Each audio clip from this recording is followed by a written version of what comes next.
family wọn ni tí family bá tó òzò pé àlè máa fi gbogbo ẹ̀ bá ṣàrà wà ìbọn ilé sọ opinion títí ẹ̀jẹ̀ kan máa ní sùúrù ẹ̀jẹ̀ kan máa ní sùúrù ẹ̀jẹ̀ kan máa ní sùúrù ẹ̀jẹ̀ kan máa ní sùúrù àlè máa gbogbo ẹ̀ máa bá ṣàrà ìbọn ilé sọ ọkọ tó bá wà máa ẹ̀dẹ̀ náà. ó sì máa sọ pé lélẹ̀ family ọkọ ẹ̀ ló máa sọ pé ó ti máa ṣe ní ilé wọn àgbàlagbà lẹ tó ń bẹ sọ̀rọ̀ yìí family ọkọ ẹ̀ ló máa sọ pé bó sì máa ṣe lélẹ̀ kò mọ ẹni tí ń pa.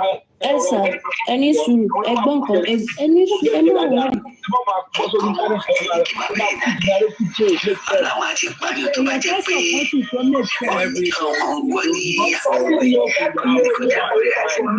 ẹ má yẹ ká máa sọ máa bá ṣàrà wọn. èèyàn kan sọ̀kan nísìn ó ní how can she sit at home when there is court to go.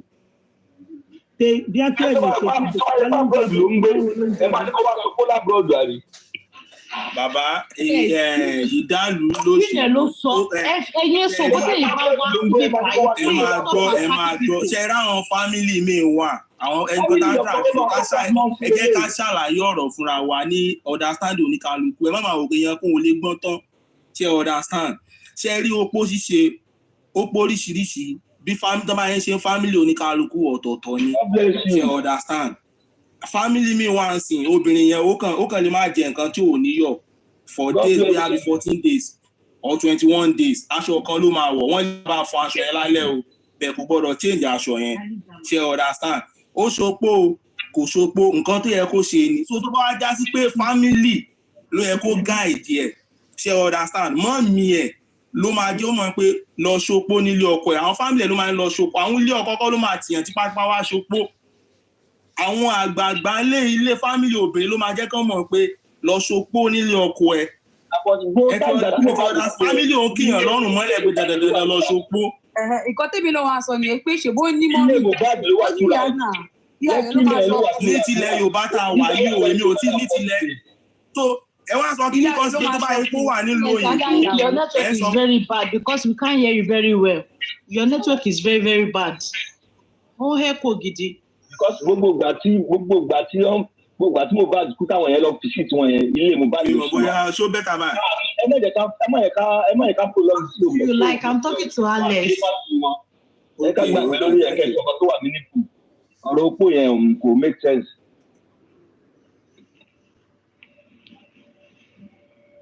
báwo la tiẹ̀ ṣe débi ọ̀rọ̀. wá love Wummi tó opó yẹn ara nǹkan tó yẹ kó ṣe ni because kò sí bí òye ṣe kó má ọlọ́mà yẹn ká régùn ọlọ́mà yẹn ká dẹ̀ rátẹ̀ àwọn àtẹ̀rìjà. ẹni sùn báwo la ṣe débi ọ̀rọ̀ opó Nígbò mẹ́mẹ́fẹ̀ mú ṣàyìn pé wọ́n wá rí o lára. Ṣé tíyàn bá jẹ ṣèbí ẹ sọ pé mo ń dúpẹ́ àwọn èèyàn míì ni pé wọn ò sanwó orí ẹ̀ kó ń ṣèyàwó ṣẹ́ni tí ò kì í ṣèyàwó èèyàn ṣó máa ń ṣopó ṣé gẹ́fẹ̀dì máa ń ṣopó. Obìnrin ní ìyá rẹ̀ o ká má gbàgbé o. Bàbá tí ọ̀pá wọn ó làwọn pè bright price ẹ̀ dàbí. Àwọn pè bright price ẹ̀. But so many people do not want to call her Mohbad's wife. Now I do not know why they are now expecting her to do okay. Bàbá Mohbad jẹ́ máa ń rí fáṣí pé ìyàwó àwọn. No, Wummi ló fẹ́ Mohbad. Wummi ló fẹ́ Mohbad. Wummi ló fẹ́ Mohbad. Were you there? Wummi ló fẹ́ Mohbad. Mohbad ò fẹ́ Wummi àlàyé. Wummi ló fẹ́ Mohbad. Wummi ló fẹ́ níṣu lọ́kà. Mohbad ò fẹ́ o. Ilẹ̀ Yorùbá ni mo ti rí pọ́n fẹ́ ọkùnrin fẹ́ ọkùnrin o. Wummi ló fẹ́ Mohbad. Àwọn ẹlòmíì àdé máa sọ̀rọ̀ bíi wọn mọ ẹni tí pa mẹ́ni tí. Okay, sister said. Bàbá kò sí family wọn nínú gbogbo orí internet náà lẹ́yìnbọ̀dì ti rí kò sẹ́ni tó family mọ́ wọn náà gbogbo àárín náà la gbé kò sẹ́ni tó family mọ́ wọn náà. ọ̀rọ̀ kó la máa jà sílé ní báyìí nítorí tó lọ. Ẹ jọ̀ọ́ ṣé mo lè sọ̀rọ̀ ẹ̀rẹ̀fẹ̀ ẹ̀ka lẹ́ẹ̀kan. You see, the reason why some people calling themselves team, making use of that name, Team Wummi, today is because they are standing against bully of widow. And to me, nobody is bullying anybody. We are just asking a normal question. What happened to the man you were with? All right? And others are pé opó ẹjọ́ kí ni ìtumọ̀ opó? Ọkọ ẹ kú láìkú, ẹ ti sáré wá ìkòkò dúdú àti aṣọ funfun in less than 24 hours. Ẹ ti prepare síbi òkú ẹ̀. Ìgbà tí àwọn on the norms Mohbad kú sílé yẹn ni police yẹn kan hey Alex please I beg you in the name of God, I'm not here to engage anybody. I am entitled to my opinion and I stand not to be corrected. Please, I beg you, my sister. Please, Alex, I beg. Thank you so much. Oh, wait, you're very right. Okay, key Alex, what's your opinion? God. Wait now. As I dey talk, they go, I beg. You know, so the police they even supposed to lock that place as a crime scene. For the fact that senator came to visit them, it's not appropriate. Ibẹ̀ náà tí wọ́n kí wọn kò make sense. Bóyá torí pé ibẹ̀ yẹn jẹ́ bóyá bí ilé ńlá ni I don't get it. Ilé bàbá ọkọ ló yẹ kán ti lọ ṣe opó. Abeg. Òun ló yẹ kán ti lọ ṣe opó. Okay, they marry traditionally. Ilé bàbá ọkọ ló àwọn tradition wo nìyẹn? MFM ẹjọ́ ẹni sùúrù mà. Sorry. So if they marry traditionally, right, they should do it in a traditional way. She's married traditionally, not legally. Or married traditionally, so they should do it in a traditional manner. When my dad died, my mom stayed at home for the past 41 days. So the mommy went to the father-in-law's place to go and do the cocoa. She did not do it in her husband's house. Go meet her. Okay, not let us come out. Okay, I should not bring comparison. MFM, wait now. I should not bring comparison right now, please. I will not bring comparison now on the norms. Ni ilẹ̀ Yorùbá gidi, ilé family ọkọ. Àti pé aside from ilé family ọkọ, kò yẹ kí wọ́n ṣe opó nílé Mohbad torí Mohbad kú sílé ni, òkú ọ̀fọ̀ dẹ̀ ni, Mohbad ò tí dàgbà tẹ́ pé ó máa ń rebi tí bí àgbà rè. So that is a different case on Mohbad's case. So you guys are saying she's a wife, fine. She is married traditionally. So ìbílẹ̀ ló yẹ kán jọ ṣe. You are married traditionally. Whether you are married traditionally, you are married legally. Opó is opó. There is no legal opó. There is no traditional opó. Ìbílẹ̀ is ìbílẹ̀. MSN. Forget say person dey stay for Lekki. Hold on. When you are pushing narrative, know that there are people that are listening to you. Whether you are married traditionally, you are married legally, I did decree. Kò sí legal opó. Kò sí traditional opó is opó. Do it the way they are meant to do it. And now you don't tell somebody, only àwọn Igbo. Do you know the reason why Igbos travel back home to go and do their opó? It is because ìlú wọn ló máa ń sin òkú sí, wọn ń sin òkú sí Èkó ní Lagos. And those of the people tó máa ń sin òkú sí Èkó wọn náà lọ máa jókòó sí táwọn ọmọ máa kí wọn mọ́ níbẹ̀. Wọn kò ní sin àwọn èèyàn jáde ni. Right? Now, when you say that, okay, ọkọ kú níbi tó ti kú, so Wùmí á wá kú ẹrù ẹ̀, á máa lọ sílé bàbá ọkọ á lọ máa ṣe opó níbẹ̀. Okay, tí bàbá Mohbad tọ́ka bàbá Mohbad bá kú, ìyá Mohbad náà wá bí tí bàbá Mohbad make it make sense na láìṣe pé wọ́n nílé. Na inside their place they do opó na. So my own father never died. My own daddy died now. Like I said earlier, I am not going to going to do a comparison. If you want to say anything, say it in the case of Mohbad, even if I don't know anything, I know my own daddy. Wait now, MFM, then it's suru now. Please. Wait, MFM. This MFM. Mohbad did not die at age 100. Mohbad died at age 27 years old.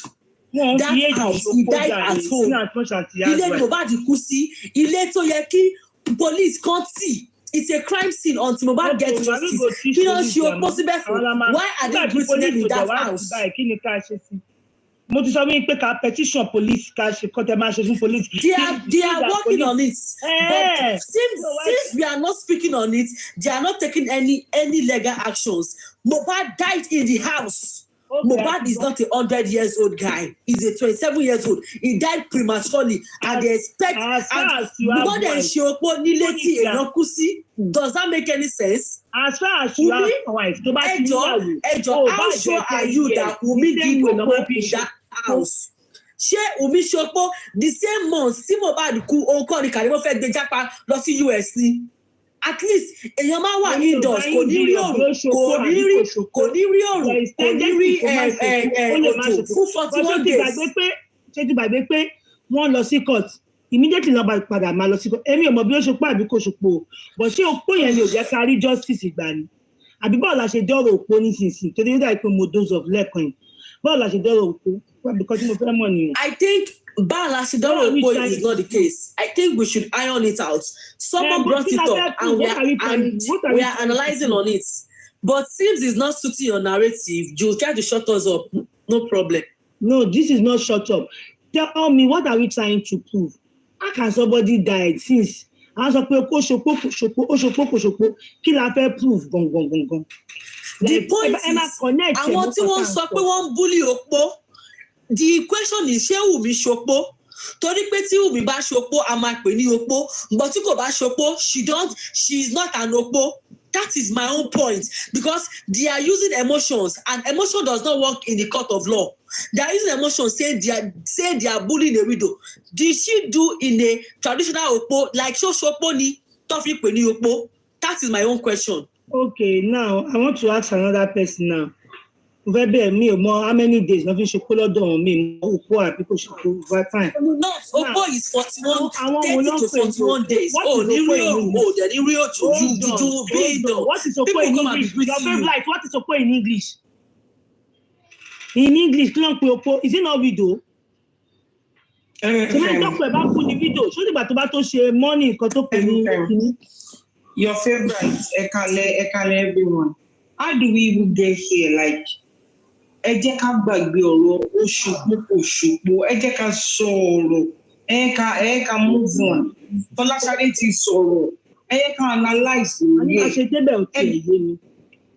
kí ni ọ̀rọ̀ Okpo ṣe pẹ̀lú kí ni ibo tá bá ń sọ̀rọ̀ Okpo ibo la fẹ́ dé bó ní kálukú ṣe ń ṣe nílé ẹ̀ ó yàtọ̀ bí èèyàn ṣe ń ṣe ní fámìlì ẹ̀ ó yàtọ̀ wọ́n ṣe nǹkan táwọn bàbá Mohbad ṣe lẹ́bí tèmi ń ṣe ẹ gbàgbé pé a jọ ń sọ èdè kan náà ẹ ká sọ̀rọ̀ ẹ ká analyse lórí nǹkan tí Ṣadé sọ Ṣadé ti sọ̀rọ̀ ẹ ti let's analyse on it way forward please ẹ jọ̀ọ́.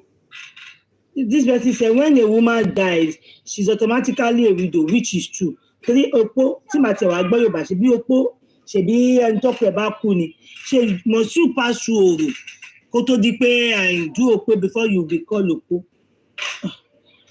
ẹ ká pàrọ̀ Okpo ti àmúlòkó Okpo ti ẹ̀jọ̀ torí Ọlọ́run ẹ má ẹ ká sọ mú àbí pòfẹ́sọ̀ Okpo ọlọ́ṣàánú ayé gan. Let's move on please. Ẹ jẹ́ ká tú fídíò voice note ya Ṣadé àbí Madam Ṣadé yẹn. So ẹ ká tú ẹ ká máa sọ̀rọ̀ lórí your favorite please ṣe gbọ́. Let's move on. Let's move on. Bola, okay, Ezel was saying something. Àjẹkí Ezel sọ̀rọ̀. Àjẹkí Dámilọ́lá sọ̀rọ̀. Ẹ tún play. Ẹ tó bá ti jẹ́ pé lórí Okpo ẹ má jẹ́ ká sọ̀rọ̀ lórí yẹn mọ́. Okay, ṣé lórí Okpo ni ẹ̀ pọ̀ mí ìta máa sọ. Ẹ fẹ̀rẹ̀ jẹ́ kọ́ máa ọ̀rọ̀ Okpo dàbí pé kéèyàn tún máa pàtẹ́ yìí. Sister Bola ẹ̀ka alẹ́mà. Sister Bola. Ṣé fẹ́ sọ̀rọ̀ ni please? Ẹ̀wọ̀ mi ò ní nǹkan sọ jàre. Ẹ kalẹ́ o. Àwọn tí láti sílẹ̀ nìyẹn. Mo ti wà ní comment section ti pẹ́ mo máa wá comment section first time tí mo máa gòkè sọ́dọ̀ sister mi Mercy for me ni mi ìlú bẹ̀rẹ̀. ṣẹ́rí mo àti fẹ́ kó lọ́rọ̀ òròpó yẹn ó ní mo fẹ́ contribute ṣẹ́rí ẹ jẹ́ kí n sọ fún yín tẹ́ ẹ bá sọ pé ẹ ti bímọ fún ọkọ ìdá ẹ ṣe wedding o ìdá ẹ ṣe wedding o tẹ́ ẹ bá ti bímọ tẹ́ ẹ ti dán gbé ní tọkọ-tìyàwó áwọ̀ tiẹ̀ èèyàn gbọ́dọ̀ ṣe fún un ṣẹ́rí in that case tó bá jẹ́ pé ẹni tí wọ́n san nǹkan lórí as Christian ọdún kan ní tàwa Christian Muslim oṣù 4 àbòṣù 3 náà máa fi ń ṣe ní ti Muslim ṣẹ́rí ti Christian tó bá jẹ́ pé ẹ ṣe wedding 8 days ẹ gbọ́dọ̀ ṣe àwọ̀ tiẹ̀ fún ọjọ́ 8 nìyẹn ti máa ń parí ṣó ti yé yín ṣé ń gbọ́ mi ṣá. Clear à ń gbọ́ yín sí ma. So ṣẹ́rí ọjọ́ 8 ó ní ẹni téèyàn bá ṣe wedding bọ̀ téèyàn bá ṣàti bímọ fún un èèyàn gbọ́dọ̀ ṣe torí kinní yẹn ó dàbí pé ṣe mọ̀ pé ìdálù níṣèlú ó máa ń affect obìnrin òun náà fi máa sọ pé kéèyàn ṣe tọkọ yẹn bá ti kú ṣe mọ̀ pé àwọn widow míì náà widow míì máa ń dúró tí ò ní fọkọ mímọ́ widow míì máa ń parí tó yẹ pé a lọ fọkọ míì ṣó ti yẹ yín so normally ó yẹ kéèyàn ṣe kéèyàn fi bọ́ àwọ̀ pé ọkọ yẹn ó sùn nǹkan lórí èèyàn kò sàn nǹkan lórí ẹ̀bọ̀ wọ́n tẹ̀sí tó ń gbé lábẹ́ òrùlé pé tọkọ tìyàwó níyàn èèyàn gbọ́dọ̀ ṣe bọ̀ ṣẹ́ rí gbogbo bí incident bó ṣe ṣẹlẹ̀ yánmayànmá òun ló dé kó rí báyẹn ṣé àmọ́ tó bá jẹ́ pé ọmọ tó ti ń sick ní irú Mohbad yẹn ṣé àmọ́ pàwọ́ pé wọ́n ti ń wò ní àìsàn kó tó àwọn pàpà wà kú ọmọ tí ìkankan ò mú tó kàn jẹ́ pé suddenly wọ́n kàn sọ pé kó ṣàdékù dókú sínú ilé mọ̀ kórí oníkálukú ò pé àwa gan tí tá a mọ̀ rí mọ bó ṣe ń affect mental health èèyàn ni many times mo máa ń wà lọ́dọ̀ títí tẹ́gbọ́n wa parí ìgbà míì gan mo lè sùn lọ irú nísìn àwa ṣẹ̀ṣẹ̀ wà ní 10 minutes to 6 ní lọ́dọ̀ wa irú Naija nísìn wọ́n ti wà ní bóyá bíi to 11 10 minutes to 11. London báyìí wà ní almost to 11 báyìí. 10 minutes to 11 àwa ṣẹ̀ṣẹ̀ wà ní 10 minutes to 6 làwa wà lọ́dọ̀ tiwa so ẹ jẹ́ ká ṣe nǹkan míì ni ẹ má lè kọ́rọ̀ yẹn kó dá misunderstanding torí Ọlọ́run kì í gbé níbi rúdurùdu èmi ò kì í láìpẹ pé kán máa jà kán máa argue ó ní mo fi gòkè contribution tèmi nìyẹn o.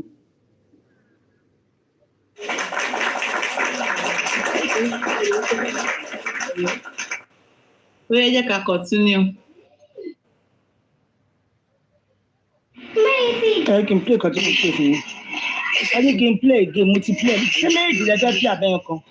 ẹ fẹ́ fi bó tí mọ́lẹ̀ ẹ wá wò bóyá Ọlọ́run ò rí yín ẹ tọ́ mọ́ ẹ ní kí bàbá ẹ̀ dákẹ́ Ọlọ́run àti pààyàn tó bá jẹ́ pé wọ́n ní àbúrò ẹ̀ kò ní ìdíkó jábúrò ẹ̀ àti mọ̀rọ̀ èèyàn tó jẹ́ olórí burúkú tó ń sọpọ́ọ̀tì tó pè rẹ̀ lọ́kọ̀ opó aláyé bàjẹ́ kò rí ṣé tí ó bá jẹ́ pé lóòótọ́ ọmọ dáadáa ni ẹbí ẹ̀ máa bu ẹ̀ gbogbo ayé máa dráàgì gbogbo ènìyàn máa dráàgì ó lè ṣẹlẹ̀ bẹ́ẹ̀ náà Ọlọ́run ò kì í ṣe ká ọdún kan pé wọ́n fi ẹ lọ́rùn rẹ̀ wọ́n ní ṣe DNA kò lè prove ọmọ ẹ̀ ò rí DNA ṣe kò dé sẹ́ni tó tún bẹ́ẹ̀ fà mọ́ ṣùgbọ́n síbẹ̀síbẹ̀ ìwà ìka ẹ tó wà nínú ẹ̀ ò jẹ́ kó sinmi ó lọ dráàgì ẹ̀gbọ́n ẹ̀ náà ni ẹ̀gbọ́n ẹ̀ ṣe bẹ̀rẹ̀ sí ní dráàgì. eléyìí pàtó yìí Wùmí nìkan lè wà fún ó kàn fi Ọ̀túnba sí díẹ̀ Wùmí nìkan ni gbogbo lè wà fún pàtó yìí. òòràn wo ní òwò kọ àmọ́ tó ń rán níṣẹ́ ṣé wọn ò jíṣẹ́ ni sórí wo máa yẹn sẹ́ tó ń sọ̀rọ̀ yẹn ìwọ náà ó máa kùn ẹ́ ìbànújẹ́ máa kùn ẹ́ torí pé owó ṣùṣù ta ní ẹ́ ìwọ níwọ ló ń fún mi lówó kọ́ lè máa fún ìyá Mohbad ṣé ìwọ jọ lọ́mọ ni ìwọ ló ń bọ̀ ìwọ wọn lọ́lọ́ gbéra wọn wá sọ́dọ̀ yìí o ò lè rí èmi torí pé mo nítẹ̀lọ́rùn pẹ̀lú nǹkan tó náà ń ṣe fún mi tí wọn ò bá dẹ̀ mọ Mohbad ta ni Wùmí tí wọn ò bá mọ Mohbad ṣé wo ìgàn ibi tó mọ Mohbad jẹ ta ló mú ẹ ta ló mọ olórí burúkú ẹ tó ń sọ tán ara ẹ pé wọ́n dàgbà ní Èkó ẹ fi gbẹ̀rẹ́ lè wọ lágídí àwọn ìwọ olórí burúkú jàgídíjàgan tẹ ẹ nínà nìyẹn tẹ ẹ rí ọmọ tí ó jẹ́ kẹ́ ẹ bá sòótọ́ ọ̀rọ̀ tẹ́ ẹ rí bá sòótọ́ ọ̀rọ̀ ẹ wá ń bú òbí ọmọ ẹ ń bú bàbá Mohbad ẹ ń bú ìyá Mohbad ẹ ń bú ẹ lọ sínú ẹbí ẹ ń tọ́ka ẹbí ẹ ṣẹ́yìn níláárí ìran yín níláárí ta ló mọ̀ yín ẹ̀yin olórí burúkú ẹ̀dá tẹ́ ẹ̀ sọ wípé wọ́n ń pè ṣe bẹ́ẹ̀ tó ń pè tó ń tẹ̀lé yín òun ló jẹ́ kẹ́ máa rọ́rọ̀ sọ ṣe rí mo wá bẹ́ẹ̀ rí àbí mo wá tọrọ oúnjẹ lọ́wọ́ ẹ̀ olórí burúkú ara yín ọmọ kúta ìkùsí bẹ́ẹ̀ náà trend ní àbíkílẹ̀ àbọ̀dọ̀ máa fọ́ kó ayé lọ́kọ̀ pókílẹ̀ ń tẹ̀lé Wùmí sí àbíkílẹ̀ ń bọ́ abẹ́ ẹni máa ti pààyàn púpọ̀ gan àkúmọ̀ ẹ̀yin náà lẹ́fẹ̀ẹ́ náà ayé sọ pé máa ti pààyàn púpọ̀ àmọ́ ìtẹ́ ti ṣe bóyá ìtẹ́ ṣe iná ló dín bó yín lọ́wọ́ ìkà olórí burúkú oní bàbá Mohbad ń bọmọ ẹ̀sùn olórí burúkú ara ẹ̀ ṣé wọn náà ti ṣe fọmọ ẹ rí ni tó ṣe mọ̀ pé nìkan ṣe aláyé bàjẹ́ èèyàn kan ló máa ń bírèkì ṣéènì ìpọ́njú Mohbad ti bírèkì ṣéènì yẹn inú ẹbí tiẹ̀ èwo ni wọ́n bírèkì olórí burúkú agbẹjọ́rò ọ̀rọ̀ ọlọ́rọ̀ lóbi kú sí ibẹ̀ ni wọ́n àti ìran ẹ̀ máa kú sí ẹ̀yin olórí burúkú ẹlẹ́nu òfò ẹ̀ mọ̀jú kẹ́ máa bú èbú lọ. ẹjọ́ náà báwo ni iṣẹ́ ẹni yìí bú Ọ̀túnba bú ẹni yìí personally ní àbí kí ló ṣe ṣé wọ́n jọ ní personal vendita ni. yes na Ọ̀túnba drag wọn na Ọ̀túnba drag wọn. Ọ̀túnba drag wọn náà yìí. yes Ọ̀túnba drag wọn Ṣadé. He said something there ó ní Mohbad break chain yẹn ó break chain yẹn do you understand so they are see all people lọ́mọ nǹkan tó sọnù o if you look at that family very well from that lineage kò yẹ kò if she could say he broke that chain so he broke the chain of poverty he broke the chain of recognition do you understand so for them to lose something like this ẹ dẹ̀ ní pé kọ́ máa sọ̀rọ̀ kọ́ máa ẹ wo ẹ máa jẹ́ máa ti sọ̀rọ̀ ẹ sì máa gbọ́ lọ́nà.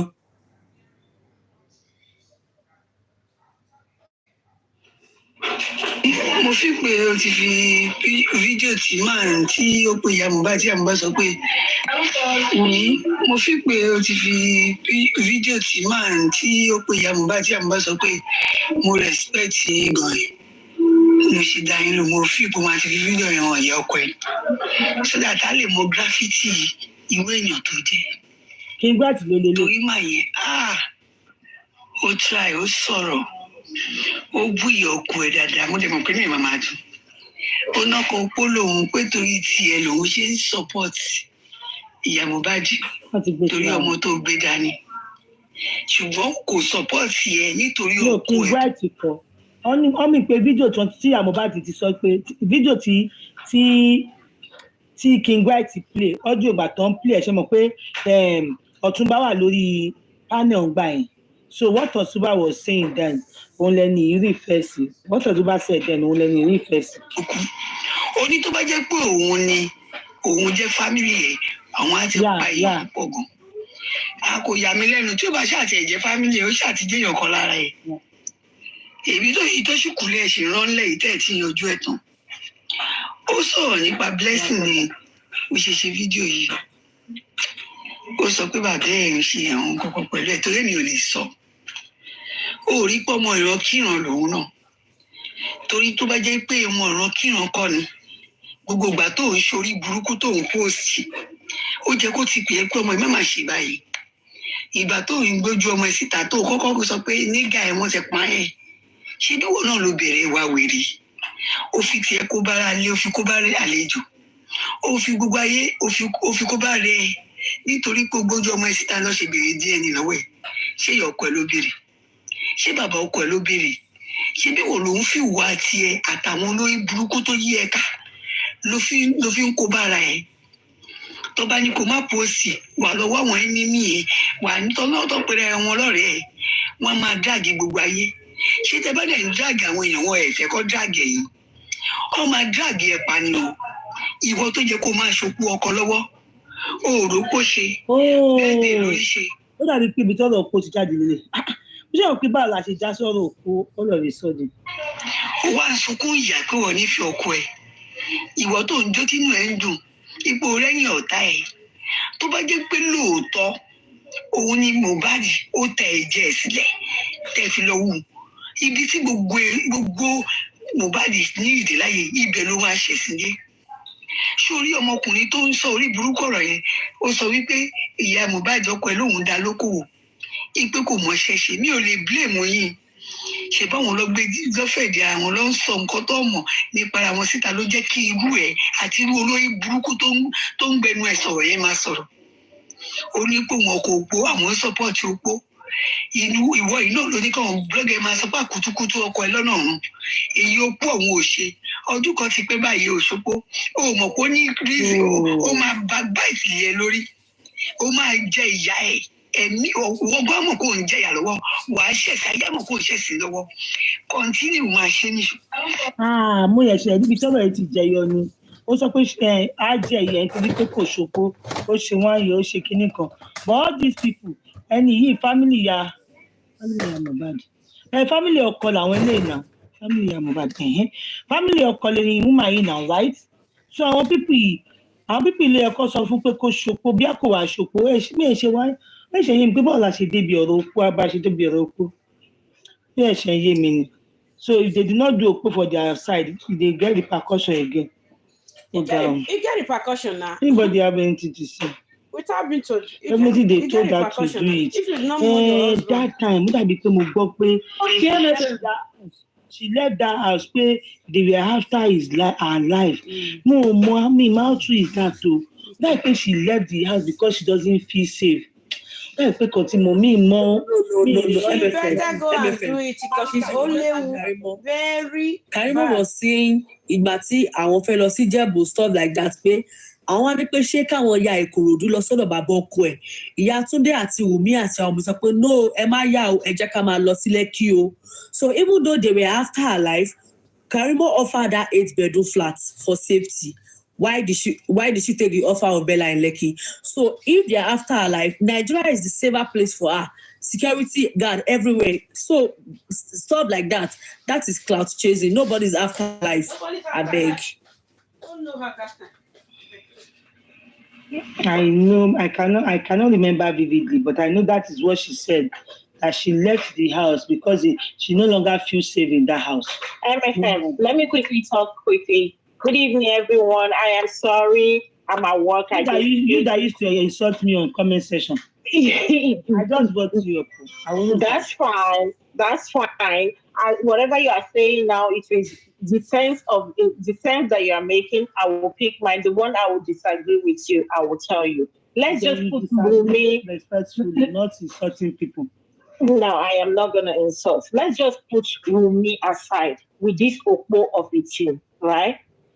Some in-laws don't need to like you. I'm talking from my aunt's situation because her husband was very rich. Some of her husband's family never liked her. But trust me, MFN, no family, no matter how rich, how poor you are, only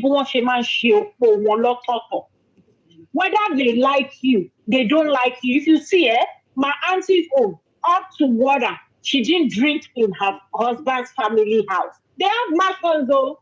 They have their own house though. But you have to come to your family house. And that is where they did my auntie's own. Say when you like it, and when you like it, I want to look back to tea and see me need be there. See me more lower. So we should just, that's why I said we shouldn't put Wummi name in this my discussion. I'm talking about my own blood, my own aunts, right? And when they call me, won't like and see me, they sit there no, could die as long to bat it dejele to lo bimo fi ọkùnrin yẹn. Ọkùnrin yẹn torí ọmọ yẹn gangan ló máa ṣe ṣe. Àǹtí mi bímọ mẹ́rin, so she has to do it. Only walk away. Ṣé tí wọ́n yẹ pé wọ́n ṣe sí ọkọ ẹ̀ àǹtí mi gbé bag ó wọnú mọ́tò àwọn kan wọ ẹ̀ wọ́n lọ. Tradition is tradition, MFM. I will write it off. And also, sometimes even with injustice, and also when I realize that you are not total Yoruba, I'm sorry, I'm not bringing tribe into it. That was when I tend to like, okay, maybe Tori and MFM, Manso will talk, this is how it's supposed to be sometimes.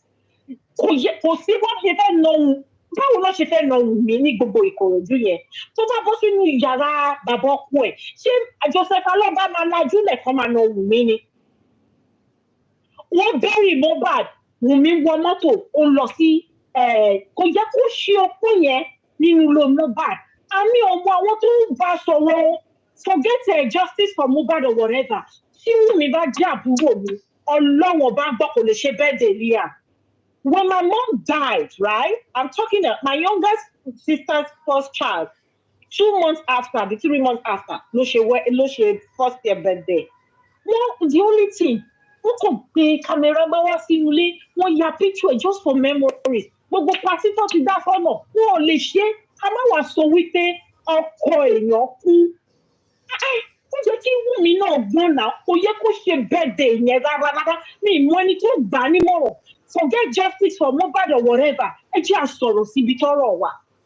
Ìyí tí mo fẹ́ dá sí. Ẹ jẹ́ she's not supposed to. MFM, God forbid, if Wunmi was your younger sister, will you allow that for her? You wouldn't have. No, MFM, mo sọ ọjọ́ yẹn pé even go say for when you give am. Ẹ jẹ́ ká gbàdúrà justice for Mohbad. Kò jẹ́ kí gbogbo nǹkan tí Wunmi ṣe lórí íńtánẹ́ẹ̀tì yìí kò yẹ kó máa ṣe rárá.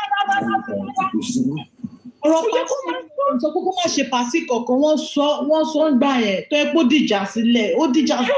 Ṣé àwọn tó ń fún nínú ọ̀rọ̀ yìí wọ́n máa ti ọ̀tá ẹ̀ka ni a lot of them wà lórí internet wọ́n kọ́ sí wàhálà fún ọwọ́ ọkọ yẹn ni wàhálà ẹlòmíì yẹn jẹ́ fame tó lè Wunmi tó bá rántí MFM lẹ́yìn wàá rántí ẹ̀ lọ́la ọlọ́run.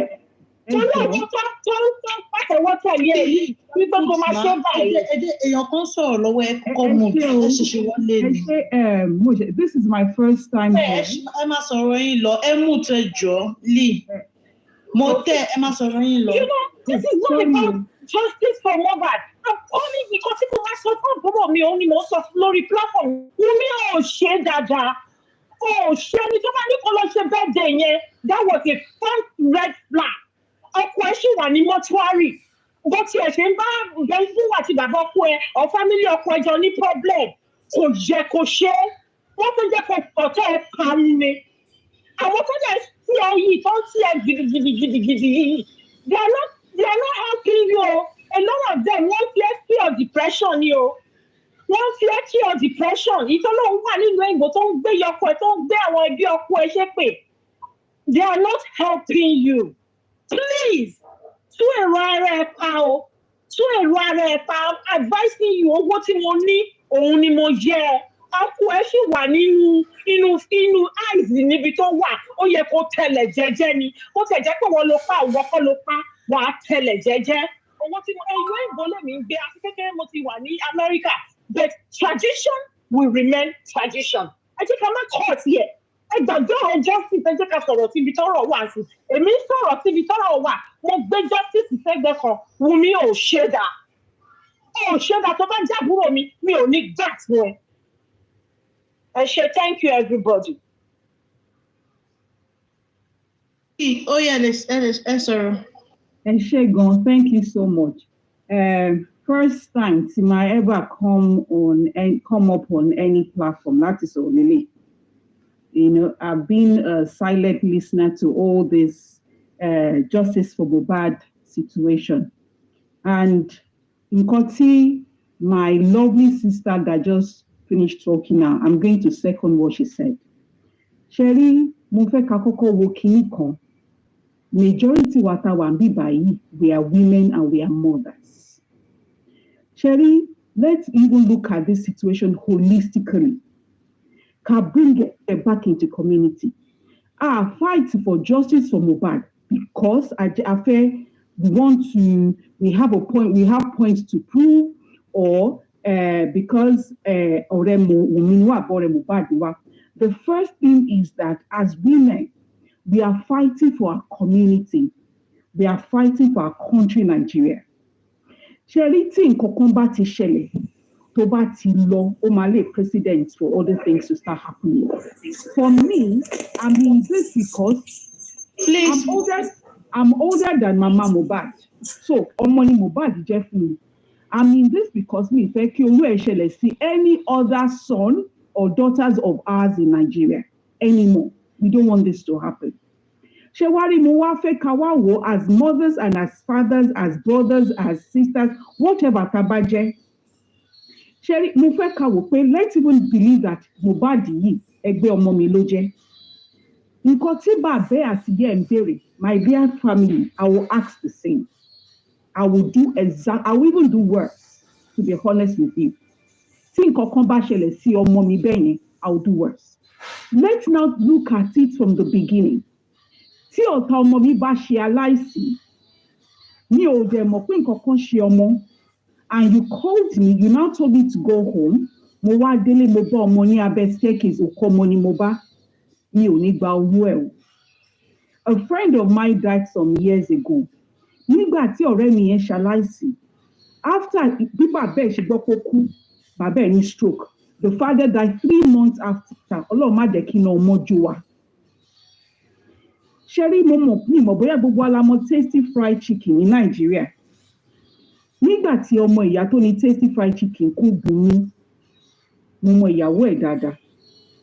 Nígbà tọ́rọ̀ yẹn ṣẹlẹ̀, nígbà tí Bùnmi tó sick, Bùnmi ní òun ò fẹ́ kí mọ́mì òun wà disturbed, kí Bùnmi má sọ fún mọ́mì òun. Bùnmi was on a cruise nígbà tọkọ ẹ̀ sì tó sáré padà wá sí Èkó. Nígbà tó máa ṣaláìsí, ó sọ fún màmá eventually pé ó ti sick, wọ́n sáré fly out. He died. The families were upset with Bùnmi that nígbà tó sick, why tó ṣe tètè sọ. When that happened, mo mọ ìyàwó ẹ̀ dáadáa, she called me. Mo lọ sọ́dọ̀ ẹ̀ mo lọ wò. Ó pè mí wọnú ilé ńjọ́ kó ní àǹtí. Ó ní how do I deal with this situation that I'm in? Mo dẹ̀ sọ fún mo ní Bùnmi. Mo ní kí forúkọ bò ìyàwó ẹ̀ láṣìírí. Mo ní ó mọ nǹkan. Mo ló ti ṣẹlẹ̀. Ọmọ Yorùbá ni wá. Anything tó bá ń sọ fún ṣoṣo kó para. Mo ní ojú ìyá ọkọ ẹni kò máa wò. Mo ní tó bá jẹ́ mọ́mì ẹ̀yìn, how do you deal with this situation? Ó ní ọmọ tó bí fún Bùnmi.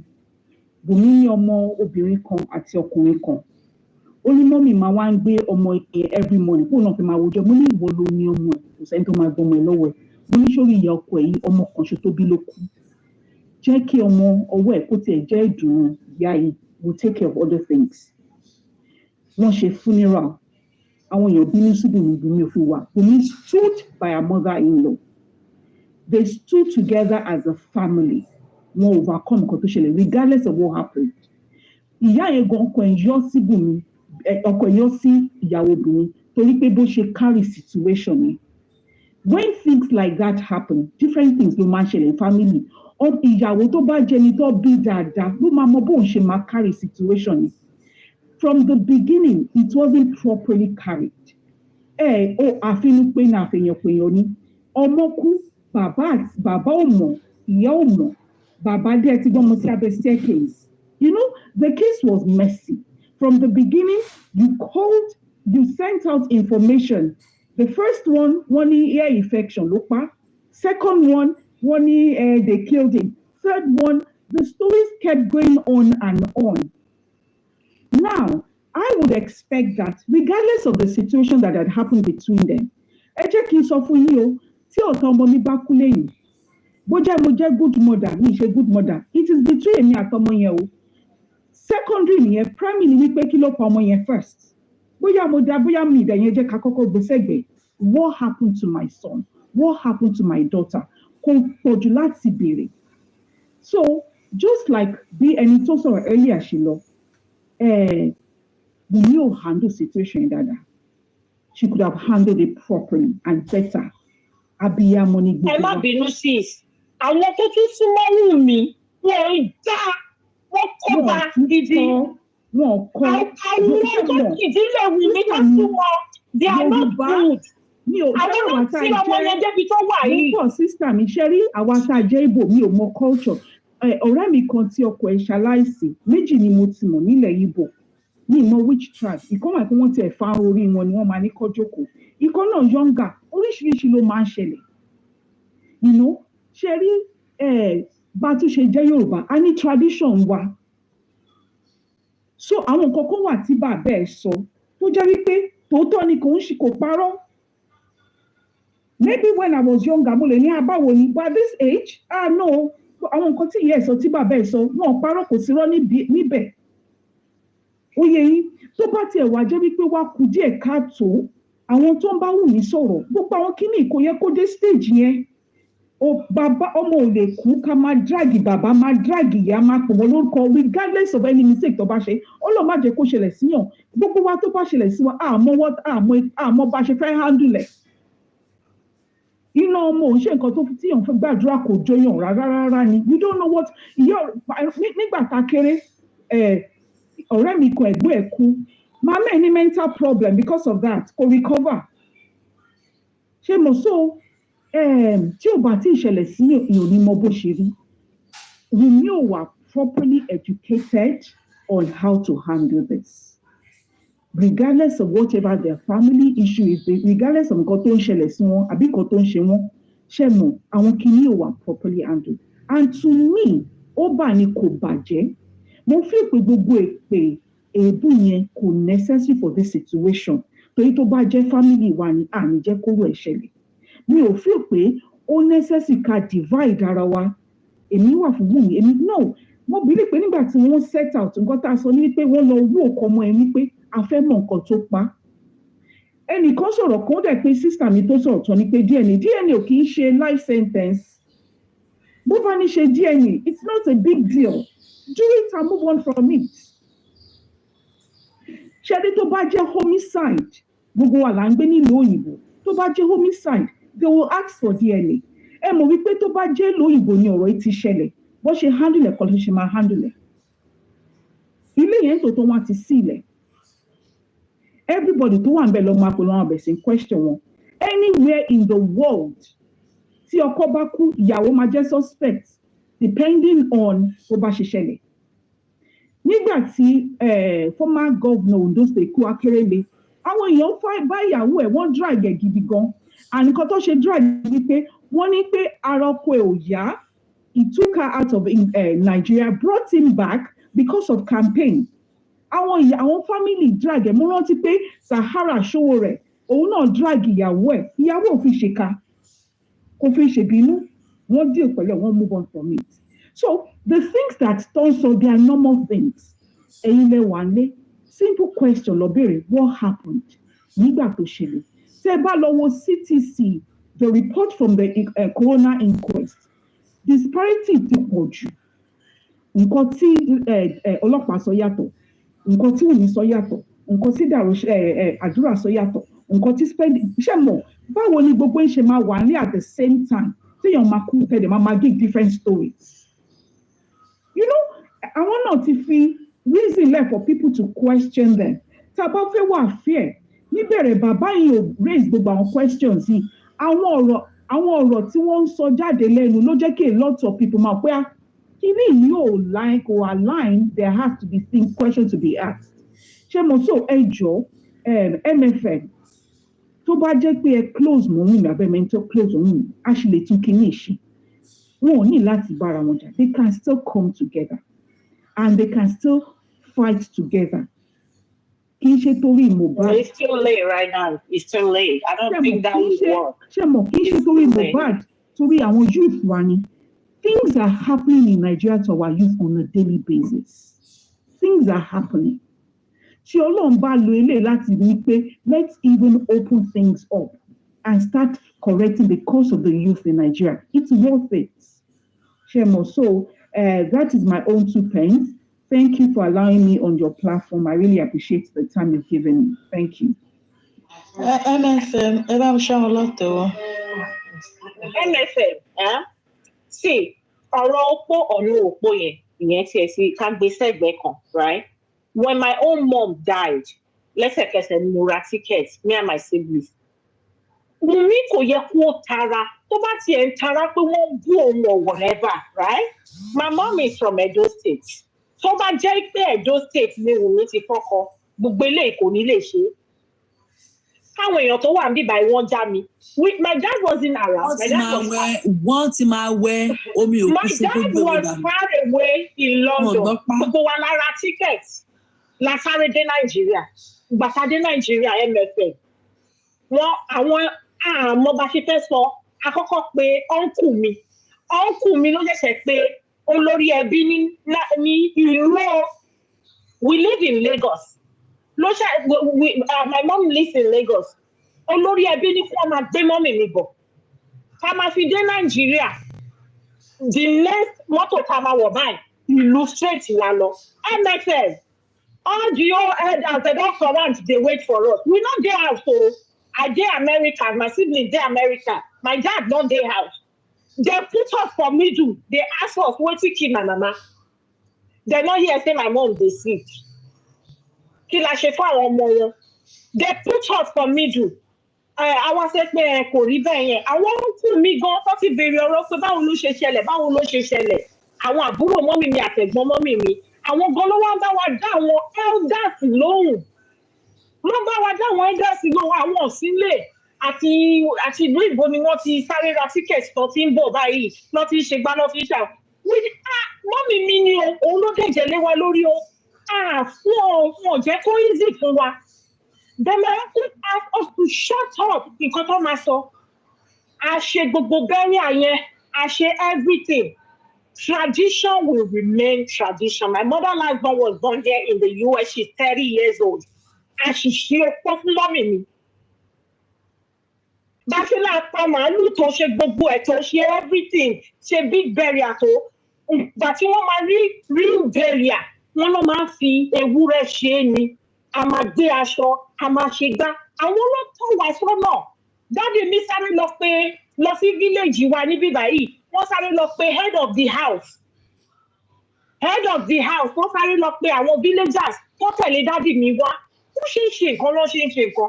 Àwọn tó wà pẹ̀lú mi, wọ́n ọmọ yẹn sọ́nà dáadáa. Ẹgbẹ́ àgbẹ̀ justice wọ́n ṣe é dára rárá. So we should stop defending what is not. We should just stop it.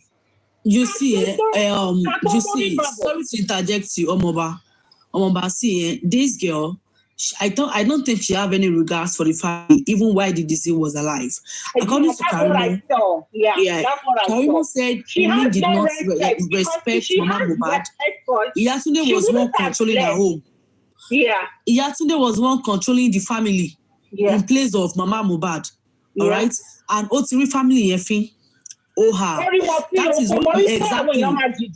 And yes, and again, gone are those days.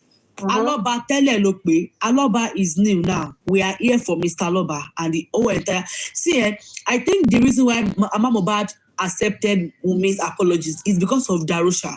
Because Darusha is involved in empowerment. I think that is why she's not speaking up against it. Let's be sincere. Tell you about it, first and foremost, tell you about it, empowerment is another step. Tell you about it, kò lè ṣe empowerment. So what you call what ikọ́ tó ṣẹlẹ̀, ó wá tara what tó pọ̀ tó yẹ kó. In fact, when Mohbad died, because èmi fan Mohbad ni mi mo like orin. Account tí Wummi gbé síta. Mo bá post ẹ̀ sórí Instagram page mi. I was supporting her. I was feeling for her. The arrogance tó kì bọ̀ tó bá yẹ kó ọmọ yẹn dákẹ́ ni kò ṣe fẹ́fẹ́fẹ́fẹ́ káàkiri ni ó post ọmọ lọ́mọ gbogbo bàbá mu wàá máa post ọmọ wàá máa jẹ́ kó máa wọ́ ọmọ lọ́mọ tí òun ló jẹ́ kó máa tí ò lè hàm. Ẹ̀yin tẹ́ ẹ̀ support ẹ̀ rí ni òun ló máa ń jẹ́ kó àwọn ọmọ tèmi nobody knows my kids. Nobody. Àfàwọn family. Wàá ya picture, wàá máa ṣe fídíò, ẹni ò bá forí ẹ̀ pamọ́, kò forí ọmọ pamọ́. Wùmí try láti manipulate. Ó ṣe pẹ́pẹ́ dẹ̀. Àwọn supporters ẹ̀ MFM tó ló ń gbájà lẹ́ni, àwọn tó ń lọ bọ́ nìyẹn. Àwọn MFM tó ń gbájà àtàwọn tí wọ́n support MFM, àwọn gangan lọ́wọ́ ọ̀gbẹ́. Ṣọlá àwọn tó wà ní training platform yẹn, tó máa fi bàtọ̀ tẹ̀ ẹ̀ jẹ́, continue following them. Owó tí mo ní ni mo yẹ ẹ̀ yìí. Oh, that boy, thank you for to everybody. Bye. Thank you, MFM. Thank you. Let me just quickly add to this. Me, I'm still kind of like, we'll still listen to that Folashade voice notes. And even if you listen to Folashade, and she said something like, this is somebody that actually wants to break the about Shisono. Can somebody just remind me what she said? About Shisono, you know, like this is somebody everybody in the family saw like Onuluma liberate the family. Mohbad, all of them are actually looking towards Mohbad. Onulufe break chain. Jane, family. So it's not kind of like a family that has no name, that has nobody, that you want worry. So everybody were actually looking towards that break, like that break, so they can tap into that whatever that is going to come up, which is tap in from it. So even Toba cut short, everybody will be hot. And even no kederi mistake to one bed be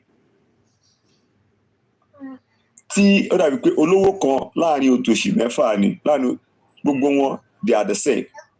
And Mohbad being I'll call Mohbad the breadwinner, but ọgbọ́n orí Mohbad ò tí ì gbé familyhood, kò tí ì gbé tán ṣe máa balance àwọn nǹkan nínú ìdílé wọn ló lè fa kí ẹni báyìí kó máa ní issue pẹ̀lú ìyàwó àbí ìyàwó. This is my opinion. I'm not speaking for anybody. I'm just trying to use my own ọgbọ́n to gbé. So everybody sees this guy like òun ló máa gbé wa dé ilẹ̀ ìlérí. So bí ó ṣe délẹ̀ ìlérí yẹn, everybody will be hot. But another thing I want to say is this: ṣé ìyàwó ṣó ṣe nǹkan tó tọ́? Ṣó ṣe nǹkan tó tọ́? Àwọn question kankan wà tó yẹ pé ó yẹ káwọn èèyàn béèrè tí wọ́n béèrè. Ṣó ṣe nǹkan tó tọ́? How do we guide this wife herself? Well, àpèlé ọmọ kékeré, ó yẹ kó ní àwọn kan tó máa tọ́ sọ́nà òkè. Báyìí ló ṣe yẹ kó ṣe. Even if the family is still against her, ó ṣe yẹ kó lọ́wọ́ kan tó yẹ kó kè. Yeah. Even the family are against her. Àwọn family, àwọn kan sì need láti guide ẹ̀. Ó yá ò ṣe báyìí. Pé ẹni báyìí nínú ìdílé yín, pé ẹni báyìí nínú ìdílé títí yín, so that things can actually work. But instead of them doing that, and what I will say is this: now see finish actually happen for that family. Now see finish. Tí o bá ṣe see finish, kò ní dé level tó dé yẹn. Wọ́n jámọ́ kankan náà. Kí ni wọ́n? Do you understand? So the respect, everybody had actually lost that respect from the beginning. Fọláṣadé tó ń sọ̀rọ̀ sí yín. Ká ní Fọláṣadé ti ń sọ̀rọ̀ tẹ́lẹ̀ láti beginning, ó lè má dé gbogbo point yìí. Ó lè má débi tó dé yìí. Bó ṣe rí ìgbà míì tí ìdílé bá wà tó bá yẹ pé ẹnìkan ló tètè ló jẹ́ gbogbo wọn wò. Ọwọ́n kan báyìí ó possible kó ṣẹlẹ̀. Because wọn ò ní fẹ́ ṣe ẹni yẹn ṣébi tó o ti ń jẹ. Àwa fẹ́ ṣe ẹni yẹn ó máa padà ní problem now. So àwọn kan tẹ́mi wò pé this is my own opinion. I'm not speaking for anybody. But problem tó wà ń bẹ̀, wọ́n tètè address problem yẹn kí Mohbad tó kú. Ká ní wọ́n ti address problem yìí kí Mohbad tó kú. Àtàdé. So I felt like the problem was not addressed from the beginning. Ṣèbí Mohbad lẹ́gbọ̀n, ṣé kò lẹ́gbọ̀n ni? Ṣé ẹ̀gbọ́n ẹ̀ jáde wá sọ̀rọ̀ ni? Oníkálukú ló mọ nǹkan tó ń bò mọ́ra. Bọ̀ nǹkan tó ń bò mọ́ra ni pé wọ́n sọ nǹkan tó lè gbé wọn dìde, wọ́n sọ ọ́ nù. Maybe all of them are actually kind of like blaming themselves in the corner pé mi ìbá dẹ̀ ti má ṣe báyìí, bá ti ṣe báyìí, oníkálukú wọn ló mọ bí tára wọn kù sí náà gbogbo wọn pátápátá àti bàbá àtàbúrò àtẹ̀gbọ́n gbogbo wọn pátápátá ló mọ nǹkan tó sọnù. So this is a lesson for we also, for families and to ti marry gan and to marry. It is a lesson. We learn every day, yes, we learn every day, but this is a major lesson to people.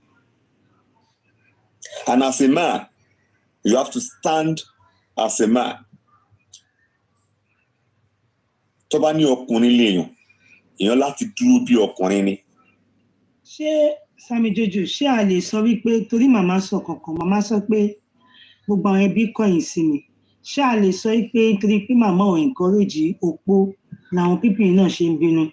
Because ó sọ pé Fọláṣadé yìí sọ pé o ò ṣopó ṣòro bí abọ́ ṣe máa ń ṣe nìyẹn, ó máa jẹyẹ ẹ̀, o ò ṣopó. Do you think that might be part of the reason why they were angry? Pé ó yẹ kí màmá encourage kó ṣopó tí kò ṣopó. But ṣé a máa sọ pé ṣó ṣe é gbọ́ ká ní pé màmá ni ò encourage ẹ̀ kó ṣopó? Because mama was there now, she won mama àwọn àti mama lọ́jọ́ jókòó. Òun náà ni now ọ̀rọ̀ yìí sì àwọn ṣó ṣe é gbọ́ ká sọ pé èèyàn màmá ni kò encourage ẹ̀ kó ṣopó. Àbí màmá yẹ kó sọ fún pé má tí ì lọ o, má ṣe kinní kan àbí? Of course, it is possible. Mama was supposed to tell her that o máa ṣopó báyìí ni o. Àbí màmá dẹ̀ sọ fún kò ṣé mi ò mọ because of tèmi ni o. Because mo ṣáà pé mo lọ̀rọ̀ kó ti jáde. But last few minutes nínú kinní yẹn ni mo ti gbọ́ pé o ò ṣopó, ṣó o ṣopó ni o ò ṣopó, ẹ̀wà rò bí a máa jẹ̀yẹ tó ṣe ṣopó yẹn inú. No, I don't know. I'm not saying baby. But Sherry, nǹkan tí mi mọ̀ bẹ́ẹ̀ sí ni pé ṣèbí ẹni tó ń sọ̀rọ̀ yìí ń sin Fọláṣadé àbúrò màmá ni. Sọ̀rọ̀ mi ò yé yín. So since tó jábúrò màmá kó tó máa bọ́ta kó tó máa sọ pé o ò ṣopó yìí á ti sọ fún wọn náà wọn pé madam ó yẹ kó o ṣopó o. Kò yé yín. Because it's not going to be, I don't want to believe that Fọláṣadé will not tell her to pé ẹ̀yà báyìí la ṣe ń ṣe tí ò wá ní ṣe tí Fọláṣadé wá ń jáde nísìnyí pé oṣooṣopó ni o ṣopó náà ṣé Fọláṣadé sọ fúngbà yẹn pé kò ṣe ni.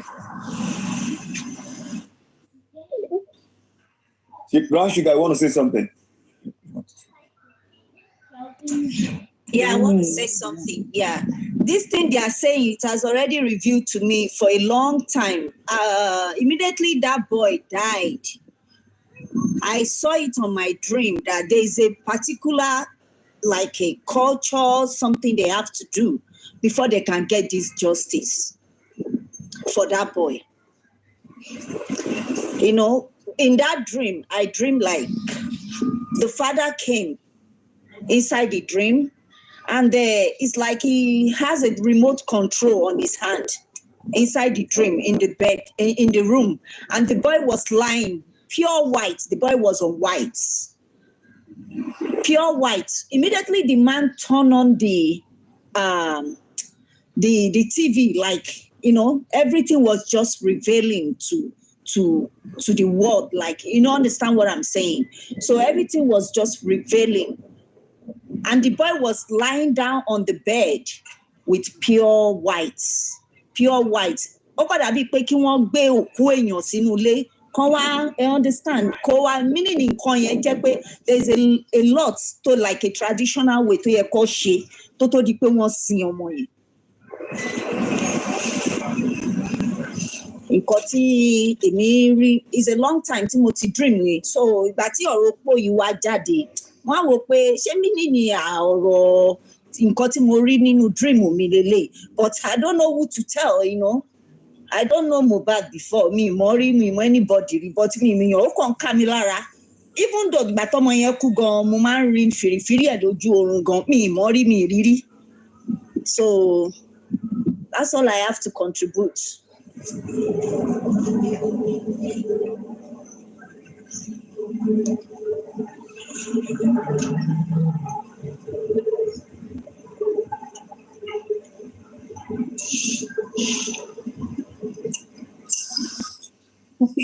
MFM, are you there? Yes, I'm here. I'm here. Okay. What do you because how did I say? Uncle Sammy. Yeah. Ìkan tí mo rí sí àwọn àgbàlagbà tó surround Wùnmí àwọn ló kó bá ọmọ yẹn títí dé stage yìí. Èmi tí mo jẹ́ àgbàlagbà ṣe bí ẹ gbọ́ tí ẹ wà lókè tí mo fi títí mọ́mì mi tó bí mi ṣe àpèjúwe. Wọn ò bí wa sílé, wọn ò bí wa sílùú, ọmọ Èkó làwa, right? Bẹ́ẹ̀ ìgbà tá a dé sí Nàìjíríà, àwọn àgbàlagbà tó surround wa because my mom wọn ò fi ṣeré níbi tó ti wá. So let's talk about this. Yeah, I'm just using my as illustration. Too much. Àwọn ṣe bákan náà lọ ṣe. Okay, but Oppo is for MFN. Let me talk. Making it going like. Àwọn àgbàlagbà tó surround there. Kí ló dé tó ṣe direct? Ṣebí kan tí mi sọ náà ni fáwọn ọmọ wa bẹ́ẹ̀. Bí Wùnmí ò tiẹ̀ mọ̀ pé bóyá òun mọ culture or whatever. Ṣé báwọn family ẹ̀ tó surround there wọ́n ṣàmọ̀ culture. Wọ́n ṣe bèrè lọ́wọ́ ìyá Mohbad tó jókòó sínú àbí tí àbáwọn wọn ṣe ń ṣe. Ìyá Mohbad gan ò lágbára lórí ọ̀rọ̀ opó. Let's call it spade a spade.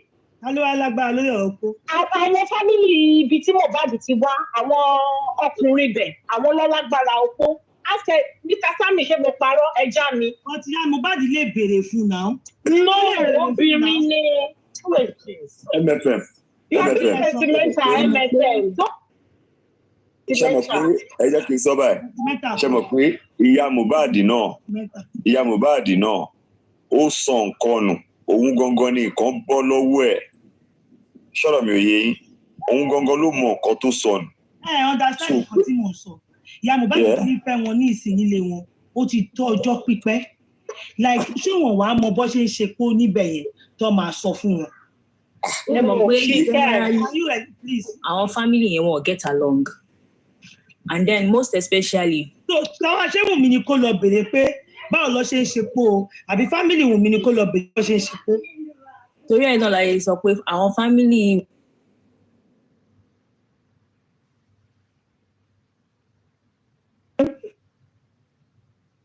No matter the grudges tó bá ní that period, o máa gbẹ́lẹ̀. Tó máa pe dádì ẹ̀jọ̀ báwo lọ ṣe ń ṣe pé o. Wùnmí tó lọ́dún ṣé Wùnmí òkè tí ọ̀pọ̀ èèyàn bá kú tí ó tiẹ̀ máa rójú ráyè ni. Ṣé Wùnmí ló yẹ kó lọ bèrè ni? The issue is Baba Mohbad acknowledge Wunmi as ìyàwó. What an issue on ground. So mo fẹ́ ni tó máa respond. And to my respond without hatred. Me, if any to my respond, take pé this is why we are not getting along. Some of you have this, and the hatred yìí, me understand automatically. Yet, kò fún láyè láti. I don't know me, mommy, my son. You that is calling me one Ashanan. So now you go come talk this.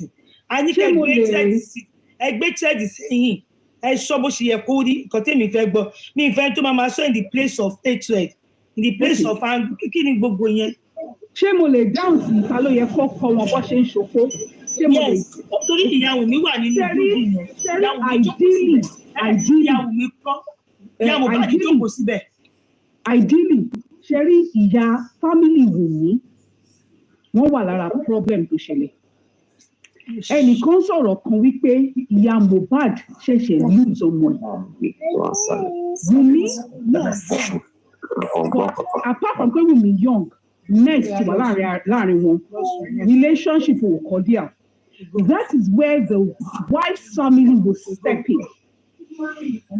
Ìyá Wùnmí àti àbúrò ìyá Wùnmí tó wà active lẹ́yìn ẹ̀ àwọn ló máa support ẹ̀ àwọn ló máa find out from the family. What do we need to do? Ẹ jẹ́ fún ní example kékeré. My sister's mother-in-law, àwọn àtẹ̀gbọ́n mi ní àwọn issues. Ẹ má lọ síbẹ̀ yẹn, ẹ má lọ síbi tó jìnnà, ẹ má gbé wa jìnnà. Ìkọ́ tí mi sọ. Ẹ má lọ síbi tó jìnnà. Mi ò lọ síbi tó jìnnà. Ẹ kì í ṣàlàyé. Ṣé rí sister-in-law mi, mò ń bọ̀ ẹ má bínú. My sister àti mother-in-law, wọ́n ní one thing or the other. But àwa tá a jẹ́ family, we stepped in láti okay, mommy. how do we do this wọ́n fẹ́ ṣe nǹkan àwọn family títí are stepping even tí wọ́n bá rí pé bóyá àárín wọn ó kù díẹ̀ nǹkan kan tó yẹ kọ́ ọmọ yìí ṣe ní láti mọ̀ ìyá Wùnmí dàgbà àbúrò ìyá Wùnmí náà dàgbà area náà ti máa stepping gbogbo èyí tí wọ́n ń jẹ́ kí àwọn ọjà yìí máa lọ àwọn family ẹ̀ lọ́ máa protect ẹ̀ wọn ò ní fi sílẹ̀ wọ́n máa kọ́ báyìí ló ṣe ń ṣe nílé ọkọ báyìí ló ṣe máa gbẹ́sẹ̀ nǹkan báyìí la máa lọ fún ìdá. family àwọn Wùnmí ìyá Wùnmí ló yẹ kó bèèrè lọ́wọ́ family bàbá Mohbad pé báwo ló ṣe ń ṣe òkú àbí. báwo la ṣe máa ṣe kí ni ọmọ yìí máa ṣe what is the expectation they interact. okay kò sí problem you are right. ẹ ṣe. èmi rò bí i pé bí ìyá Mohbad ṣe súnmọ́ yẹn ìyá Mohbad máa sọ pé àyàwó mi báyìí ni o báyìí ni mi ò bẹ ìyá Mohbad máa sọ fún straight. depends on their relationship yẹn náà tún possible yẹn náà possible ṣẹ́rí depend on their relationship but tí ò bá wá rí bẹ́ẹ̀ yẹn àwọn àgbàlagbà ilé ìyàwó they step in tí àwọn náà bá ti ń fojú wò pé kíní yóò lọ bó ṣe kó ṣe lọ àwọn ló máa bó ṣe ń tọ́jú Wùnmí wọ́n á tọ́jú ìyá ọkọ ẹ̀ pé ẹ pẹ̀lẹ́ ṣe wọ́ òkè ẹnìkan sọ̀rọ̀ kan tó yẹ kó bí family ọkọ tó bá jẹ́ pé anybody wà ní family ọkọ tó lè deal with ẹjọ́ wò láàrin ara yín Yorùbá ní wá a mọ̀ wípé àwọn kankan wà tó máa ní láti ṣe ask on behalf of your daughter they should nominate somebody in their own family ìyá Wùnmí ti dàgbàjọ́ ọmọ ẹ lọ ìyá ló jẹ́ fún Mohbad kò lè dá sí but nominate somebody in your own family that would relate with their own family tó bá ṣe nípa ẹ̀yin náà dìde tì wọ́n àwọn náà dìde tì yín ok báyìí ló ṣe máa ṣe à support ẹ jẹ́ ká ṣe báyìí ẹ jẹ́ ká rìn báyìí. Okay, MFM, please let me just add something to what that wonderful woman said. Ṣẹ́rí bó ṣe yẹ kó kọ́kọ́ rí gbọ̀ngàn ìyá Mohbad ó ṣe bí kán wà nílùú yẹ kán wà àwọn náà lùzọ̀ ọmọ ó yẹ kán wà pẹ̀lú bàbá Mohbad tó bá wá jẹ́ pé wọn ò lè wà pẹ̀lú bàbá Mohbad ó yẹ kán wà níbi tán ti máa kí wọn àwọn fámìlì ìyá Wùnmí ní òun náà mo sọ mo ní tó bá jẹ́ pé wọn ò lè wà papọ̀ àwọn fámìlì ìyá Wùnmí ló yẹ kó wà pẹ̀lú wọn tí ìyá Wùnmí ò bá sí lára wọn máa ní àgbà nínú ìdílé àwọn àgbà tó wà nínú ìdílé yẹn àwọn náà máa kàn sí àwọn bàbá Mohbad láti mọ what is the next step to take láti mọ kó ń ṣiṣẹ́ Wùnmí láti béèrè pé báwo wọ́n ṣe ṣògo iṣẹ́ àwọn àgbà ìdílé àwọn Wùnmí and don't forget that this marriage is under customary marriage so tradition will be respected no matter what now ìyá Wùnmí ò sí lára àwọn àgbààgbà wo ló wà nínú ìdílé owó mo ṣe sọ nígbà yẹn mo sọ fún mímọ kan lórí platform mi tí wọn fẹ́ understand mo láwọn tó yí Wùnmí ká wọn ẹkọ káràtà wọn àwọn fámìlì Wùnmí fún bàbá Wùnmí ò jáde ìyá Wùnmí ò sọ̀rọ̀ wọn ní bóyá wọn sọ̀rọ̀ lábẹ́lẹ̀ eléyìí ò sọ̀rọ̀ pé wọn sọ̀rọ̀ lábẹ́lẹ̀ ọmọ yìí ti lùzọ ọkọ ẹ̀ ó ti di ògbó tó bá jẹ́ pé fámìlì àwọn bàbá Mohbad jẹ́ àwọn fámìlì tó jẹ́ pé wọ́n láwọn kan tradition tó jẹ́ pé àwọn àṣà kan wà tó jẹ́ pé wọ́n gbọ́dọ̀ ṣe tí wọ́n bá fi àkúfà tí wọ́n ṣe máa fílẹ̀ wọ́n máa fi báyé ẹ̀ lónìí. ó láwọn ìgbésẹ̀ tó yẹ kó gbé pẹ̀lú ìdílé àwọn àgbààgbà ìdílé àbáyọ tó máa meet àwọn àgbààgbà ìdílé àwọn àlọ́ba to know what is next kò ń ṣiṣẹ́ ìyá Wùnmí ìyá Mohbad rárá ìyá Mohbad wọn gbọ́dọ̀ wà níbi tí wọ́n ti máa kí òun gan ni kò ń ṣe kó máa jókòó sí ilé tó kù tó kú kò lè jókòó sí ilé ọmọ ẹ̀ tọmọ ẹ̀ tẹ̀ kú àṣà ò fààyè gba ìyẹn ìyá Mohbad tó bá lè ṣe pẹ̀lú ọkọ ẹ̀ nítorí pé ìmárì òun náà máa wà ní ibì kan ká máa kí òun náà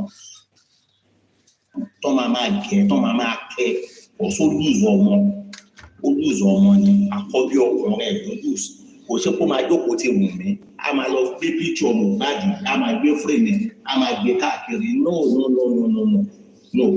ìyá Mohbad no respect tradition tó tọ́ bá máa respect tradition Wùmí àwọn fámìlì Wùmí gbọ́dọ̀ dìde ìgbà tí wọ́n ti dìde ni mo ti mọ̀ pé fámìlì yẹn ò bí ẹ̀ka rí mo tiẹ̀ ti jáde kí tó mọ̀ pé kò sí nǹkan kan nínú fámìlì yẹn no that family is not a family then àwọn tó wáyé Wùmí káwọn wá help ẹ̀ wọ́n sọ mọ́ yóò mọ̀ nǹkan tó ń pè marriage ó kọ̀ marriage yẹn kọ̀ wá kákọ́ sọ pé marriage yẹn wà kó ṣe kàn plan fún ẹ̀yin tẹ wá yí ká ẹ̀yin direct síbi tó ti fẹ́ parun so àtúnṣe ṣìṣe wà ó because mi ò ní má jẹ́ péjọ kẹ́ni kankan parun kẹ́ni tí bá tiẹ̀ ṣẹlẹ̀ òun náà bímọ but ọlọ́run á kọ́ gbogbo wọn mọ̀ so àwọn fámìlì Wùmí lórí ọ̀rọ̀ kan fẹ́ ṣògbó yìí wọ́n níṣẹ́ láti ṣe kò ṣiṣẹ́ ìyá Mohbad so thank you. Yeah. Hello sir, hello ma. Hello sir, hello ma. Hello. Yeah. Please, let's please go first. Let's please go first, please. MFM, I really appreciate this song. Sherry, yeah, tá bá sọ̀rọ̀ opó, ó yẹ ká kọ́ béèrè pé is there supposed to be anything called opó? Because I like to define ibi tí opó ti wá. Ẹ máa kọ́ béèrè pé okay o, ṣé are they genuinely married? That is one. Then the other side ni pé ìgbà tán lọ ṣe wedding, ìdílé ìyàwó ló dìde tẹ̀lé because nǹkan báyìí bá ṣẹlẹ̀ èèyàn máa ń sá padà sí ìdílé ìyá ni ìdílé ìyá ló máa wá jáde pé ẹwà nǹkan báyìí ṣẹlẹ̀ bó dẹ̀ jẹ́ sáìdì ọkọ náà ló ti ṣẹlẹ̀ kì í ṣe ọkọ ló máa dìde lọ sọ fún ìdílé ìyàwó ẹ̀ pé ẹwà o nǹkan báyìí ṣe ìyàwó mi kú o àwọn àdúgbò àwọn tó jẹ́ bí ẹbí náà máa dìde tó máa lọ bá túfọ̀ because òun nìkan bá dá lọ túfọ̀ wọ́n lè yá jẹ that is nípa títí ọkùnrin nìyẹn so now ìgbà tí nǹkan báyìí wá ṣẹlẹ̀ ẹ máa kọ́ wò ó. Please power tap o. Marriage ti ẹ̀rí lè wà àwọn wo ló dìde lọ́jọ́ tán náà ṣe wedding yẹn because àwọn ọmọ yẹn náà ló yẹ kó tún tì í lẹ́yìn láti sọ fún pé bọ́n ṣe ń ṣe ni lẹ́sẹ̀ rí ti ìyá Mohbad one ó lè má tiẹ̀ bó ṣe wà yẹn ó lè má tiẹ̀ tí mọ anybody kó tó di pé ó fi léyìn ẹlẹ̀ tó kú ládùúgbò débi pé ó máa fi ọmọ ṣe ń ṣe opó so àwọn èèyàn.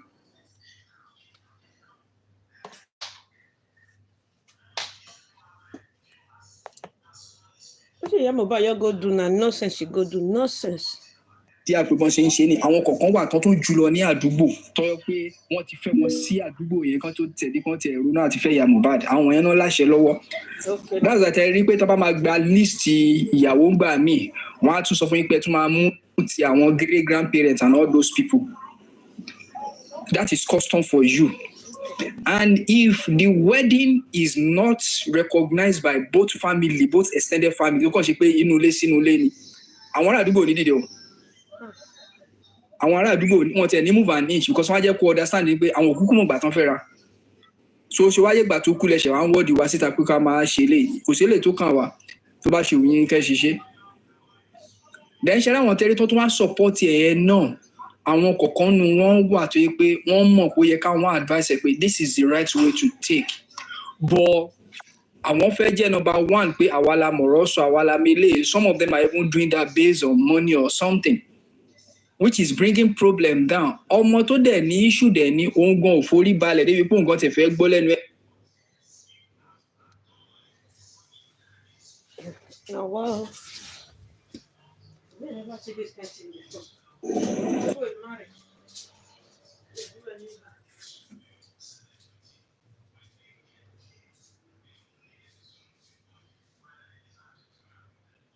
Hello. Prince, sir. Are you there, sir? I think Prince is on call. Can I'm done, that's right. Oh. Ekale, sir. Ekale MFM. Yeah, ẹ má bínú pé mo meet am Ekale o. Yeah, kò sí problem. Ekale ma. Yeah. Can I go on, please? Yes, you can hear you, sir. Okay.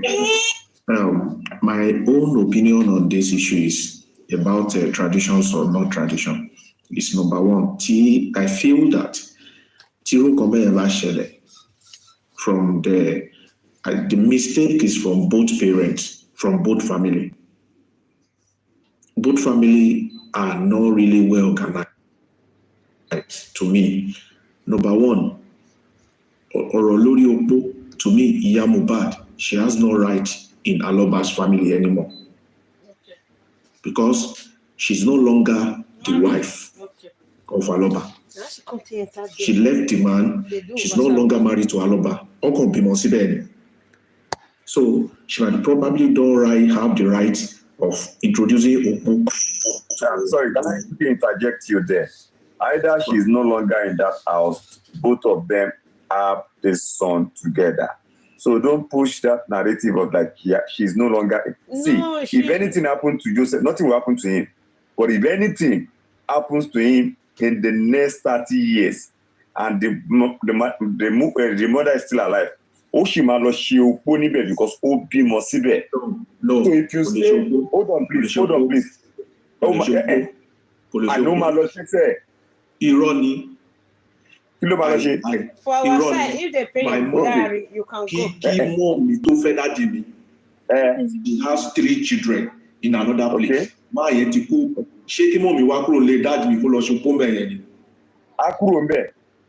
If you pay a price,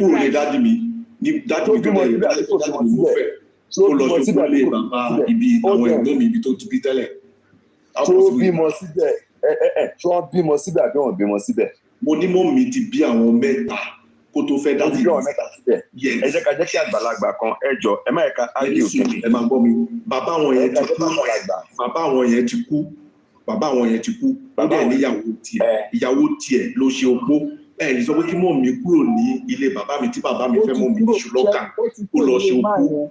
Ó ti kúrò lè máa yẹn by custom kò lè padà lọ́bẹ̀ lọ ṣe ẹni opó mọ́. Thank you, sir. Ó tó ti lè mú dá ẹrù ẹ lẹ̀. I have a brother, Thank you. Whom I lost. His mom could not decide anything. Even if he bury it, èmi mo ní láti lọ ra ilẹ̀ tí mo bury èmi mo both coffin and transport down all the way from Abuja. The woman could not see anything. Bí mo ṣe ń sọ̀rọ̀ ẹ̀ gan kò tí lè wá yọjú pé bó ṣe rí ni ọmọ ẹyọ kan tó dẹ̀ ní láyé lọ́rùn nìyẹn. Ó ti lọ ó ní ẹni tí ó tó lè mú ẹ má lè jókòó ti àwọn ọmọ ẹ. That is one goal. Oh, lè wá bẹ̀rẹ̀ wá ṣe opó ọ̀nà mélòó ló fẹ́ ṣe á ṣe opó títẹ̀ wá tó wá ṣe opó tẹ́lẹ̀. It's not possible. Our side, if they pay your bride price, your first husband pay your bride price, you go and go for the mother pay your bride price. It's a different case. That is how it's and my mother is still alive. village. She's fine in my dad's house. My The dad mother is did not 89 pay your years bride old price, today, you can't and go they are for living the fine. mama. Do you get? So That's how we do in it that in part, the woman has no right. Please, power Láti tap. sọ pé bóyá There is no opó comment àbí in the kékeré house. kan. I've not seen any comment. Then, secondly, Please like the video, support us with star.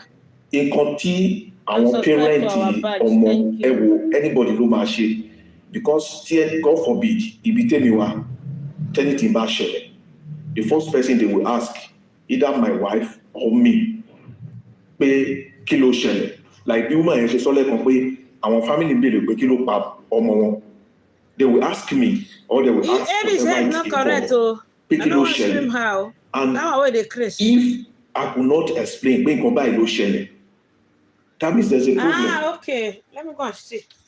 There's a problem. Number one, ibi tí problem is okay. Maybe they are asking Wummi pé kí ló ṣẹlẹ̀. Kò really fún wọn ní details nǹkan tó pa ọmọ wọn. Ìgbà tó ń bá ti mọ details nǹkan tó pa ọmọ wọn, they can't introduce opó to Wummi o. Kò possible o. Wọ́n lè sọ pé kó wá ṣe opó o. Ìgbà tí wọ́n bá mọ nǹkan tó pa ọmọ wọn, wọ́n ní introduce opó sí Wummi. That is one particular thing tí mo fẹ́ ká mọ̀. Kò possible. Wọ́n ní introduce opó. So that one is their own secret tó jẹ́ pé orò ìdílé wọn tó dẹ̀ mọ̀ pé nǹkan báyìí ṣẹlẹ̀ tí ò bá sí nǹkan báyìí a detailed explanation about it they can't move ahead to the next level. So nǹkan tèmi rò pé ó ṣẹlẹ̀ nìyẹn in terms of opó because we were discussing about opó and I didn't have any hatred concerning either Aloba or but the only thing I know is that both families are not well organized. There's a lot of problem even before the death of Mohbad. To share one generate. So that is my own. Thank you. Yeah, I understand.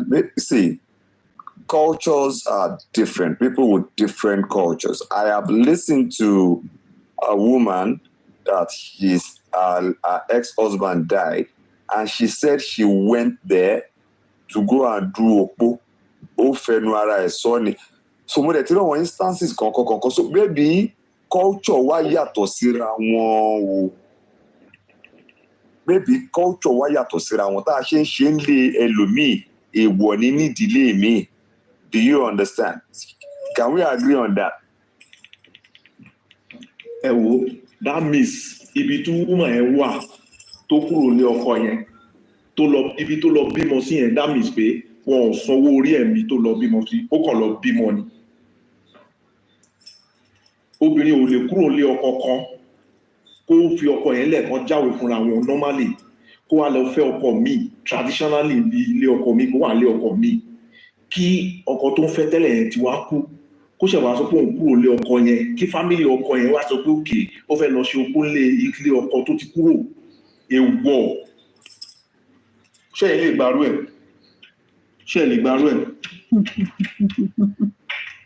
Èèwọ̀, abomination.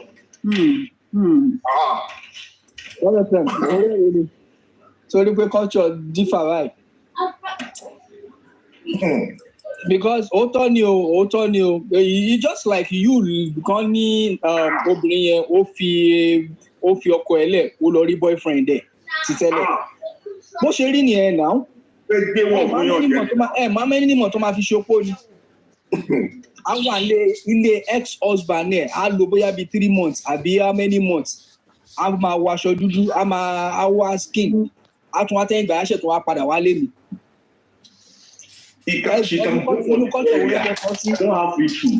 Only lọ sí burial tó lọ dúró ti àwọn ọmọ ẹ̀ ní burial yẹn. Yes, ó lè lọ console, ó lè lọ ṣe everything, but kì í ṣe bóyá ká ní wọ́n á ṣe wá lọ dán orí, á lọ wọ aṣọ dúdú, á ṣe gbogbo ẹ̀.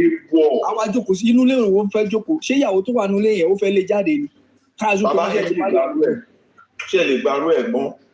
Ṣé ẹ lè gbàrú ẹ̀? Wẹ́ẹ́ tó ti kú ti kú náà, tó fẹ́ lọ fẹ́ òkú yẹn padà ni.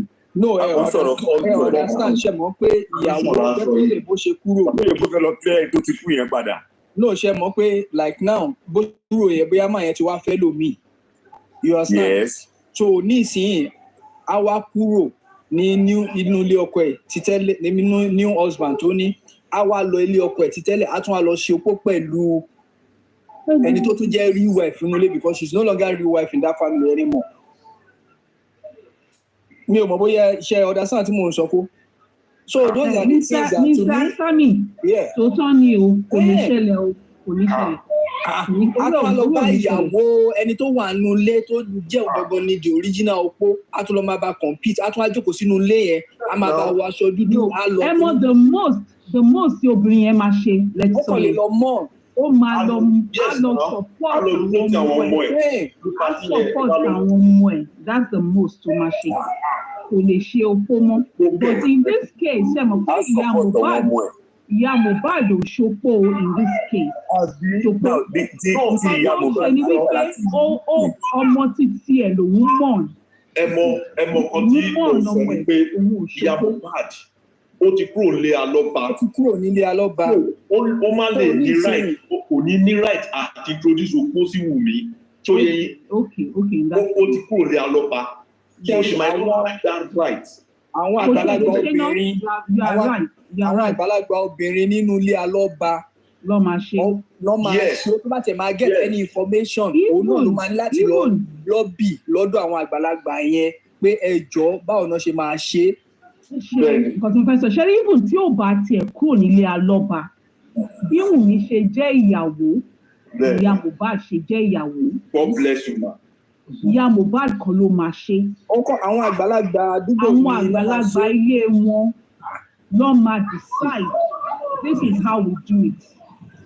In an ideal situation kí ìyá Mohbad go wà ńbẹ̀ ìyá Mohbad àti Wùmí ò ní dá sí. Àwọn àgbàlagbà yẹn ló máa lọ bá family Wùmí sọ̀rọ̀. These are the tradition, right, and this la máa ń ṣe nílé wa. àwọn ló máa prepare òun tókè nílé yìí o báyìí ìyá Mohbad ò ní dá sí ṣé mo wípé ní Yorùbá family ọkọ ló lọ́mọ nítòótọ́ gbogbo wa la lọ́mọ but family ọkọ ló lọ́mọ at that point ọmọ wọn ni ìyàwó wọn ni actually ní tó bá ń ṣe anything tradition ilé tí Mohbad bá ti dàgbà Mohbad ó máa ní not nílé ìyá àti bàbá ẹ̀ o ní family mi o the whole Aloba family Mohbad gẹ́gẹ́ bí àkọ́bí ọkùnrin ó máa ní ṣèjù yẹ́ ẹ̀ lọ because ọmọ lòun ìyàwó sì nìyẹn ìyẹ́ kí ìyá ẹ̀ dàgbà kó pé 100 ilé ìyàwó sì ni. ó kàn lè máa defend ìyá ẹ̀ that is all but kì í ṣe pé bóyá wọ́n máa ṣe meeting olórí ẹbí nìsín àbí wọ́n ṣe meeting ìyá wa jáde á ní kinní. kò lè lọ ìyá yẹn ò lè ṣe anything. wọn ní disrespect yẹ o wọn kì í ṣe wọn fi ń disrespect o kì í ṣe wọn fi ń bí ẹsẹ bọ custom náà tradition nìyẹn bí tradition ṣe rí nìyẹn ṣe mọ̀ so in this case ìyá Mohbad ò tiẹ̀ ní dá sí pé báwo lọ ṣe fẹ́ even kò jẹ́ pé kò lọ but ó tiẹ̀ tí wá jẹ́ wípé ó wá lọ ṣe mọ̀ so I agree that àwọn family ká lọ fẹ́ ṣe but another thing that I agree with ni pé ọ̀rọ̀ yẹn ti wọ́ láti ilẹ̀ as well. Yes. ọ̀rọ̀ wọn ti wọ́ láti ilẹ̀. Another thing tí mo tún agree ni pé àwọn family méjèèjì kan ní lọ́wọ́. Wọ́n ní there's a problem. Yes, àwọn family méjèèjì ní lọ́wọ́. So I would say that orú nǹkan tí woman yẹn sọ woman tó sọ̀rọ̀ pé ó yẹ kó ṣòfò ara issues family wọn ni mo kà sí. Oyè yín ká níbi tí wọ́n ti ní problem ní ó ní bó ṣe máa go about it. Gbogbo wa lóbìnrin obìnrin tó bá jẹ́ pé tí àwọn in-law ò bá fi gbogbo ara kọbi ara sí wọ́n máa dúró kọ́tẹ̀ ẹ̀kọsẹ̀ ni o. Tọ́tẹ̀ bá ti kọsẹ̀ tán wá wá sọ pé ṣe mọ̀ pé ó ti kọsẹ̀. Náà dà pé wọ́n fẹ́ ṣèkà fún bọ́ òun náà hùwà wọ́n ní ọmọ tó bá ṣípá nìyà ń gbé bóyá òun náà hùwà pé mo ṣípá kẹgbẹ́ ni.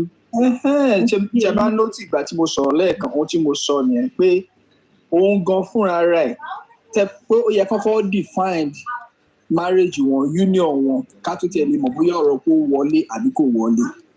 if tí marriage ò bá sí táwa kan assume pé marriage yìí sí kò sẹ́yìnbọ̀ tó máa ṣó anybody lóko. ṣe mọ̀ bẹ́ẹ̀ kò sẹ́yìnbọ̀ tó máa ṣó anybody lóko ok ìdílé méjèèjì ok fine thank God pé gbogbo àtàwọn àbíbá èèyàn kan bí méjì nu wa ó possible kan ti marry àbí nǹkan kan. Now ọjọ́ tẹ́ lọ ṣe wedding ṣé ẹ̀yin àti immediate family yín nìkan lẹ lọ àwọn àbúrò ìyá yín ò tẹ̀lé yín àbábúrò bàbá yín ò tẹ̀lé yín àwọn tó jẹ́ bí yín gangan nìyẹn o. That is why Baba said now it was introduction. Ṣe wedding tẹ́ wá lọ ṣe tó yẹ pé it's just me and my immediate family bóyá wà bí mẹ́rin péré irú nǹkan báyìí bá ṣẹlẹ̀ ẹ̀yin mẹ́rin yẹn nìkan lẹ máa gbé o ó dẹ̀ máa ń débi tó máa ń dé tó yẹ pé àdúgbò máa yọwọ́ fún everybody ni pé you're your own. Bẹ́ẹ̀ni ṣe tí ó kó ṣíṣe yìí kì í ṣe immediate kínní àwọn tó tún jẹ́ bí widow ní family yẹn gan ló tún máa enlightening bọ́n ṣe ń ṣe. ẹ̀gbọ́n ẹ jẹ́ kí n sọ ẹni tí ò ṣupó ní ò lè sọ pé bọ́n ṣe ń ṣupó ní o. ẹ mọ̀ nǹkan tá a máa wá consider jọ tá a bá máa balance ẹ má bínú ẹ jọ ẹ mọ̀ nǹkan tá a máa consider I'm a grandmother ẹ mọ̀ nǹkan tá a máa consider as well a máa consider wípé bó ṣe máa ṣe ní ilé ọlọ́ ṣe máa ṣe ní àárín Èkó. Of course wọn bákan wọn lè ṣe bákan ní city because like my brother's wife bí o kàn tẹ even lóko gan ìgbà tó yá gan tán pé family meeting because èmi mo tún tẹ̀lé wọn ní if she is ready if she want to get married to another person kò anybody tó dì í. ṣe mọ̀ pé ojú ti ti là kọjá àwọn certain things. no boy ẹ mọ tó ṣẹlẹ̀ o ẹ má jà ti western world mọ́ o tradition is tradition o. bẹ́ẹ̀ni tradition is tradition o. I agree with you. As suppose to be kosher in tradition, but just say that in the ideal world, in an ideal world, traditionally bó jẹ́ kosher nìyẹn. But ṣé mọ̀ pé tó bá ti ń gbé ní ìgboro, kì í ṣe gbogbo kosher ní ilé lọ ṣe máa ṣe ní ìgboro. Ó máa ń yàtọ̀ díẹ̀ díẹ̀ sí àwọn. I want to ask a question. Ẹ jọ̀ọ́, ẹ jẹ́ kí sáré béèrè question yìí. Now, who is now Folashade is coming out now. Hello, please hold on a second, please. Folashade is coming out now and she's speaking now. Who is to be blamed? The family ọkọ tí wọ́n sọ pé tá a ṣe ń ṣe leléyìí ni àbí ìyàwó àbí family ìyàwó tí wọn ò béèrè who is to be blamed. Family ọkọ. No, Sherry, family ọkọ. Ẹ jẹ́ ká fún Enzi, mọ̀mí Enzi ní àyè láti sọ̀rọ̀ díẹ̀ ẹ jọ. Family ọkọ.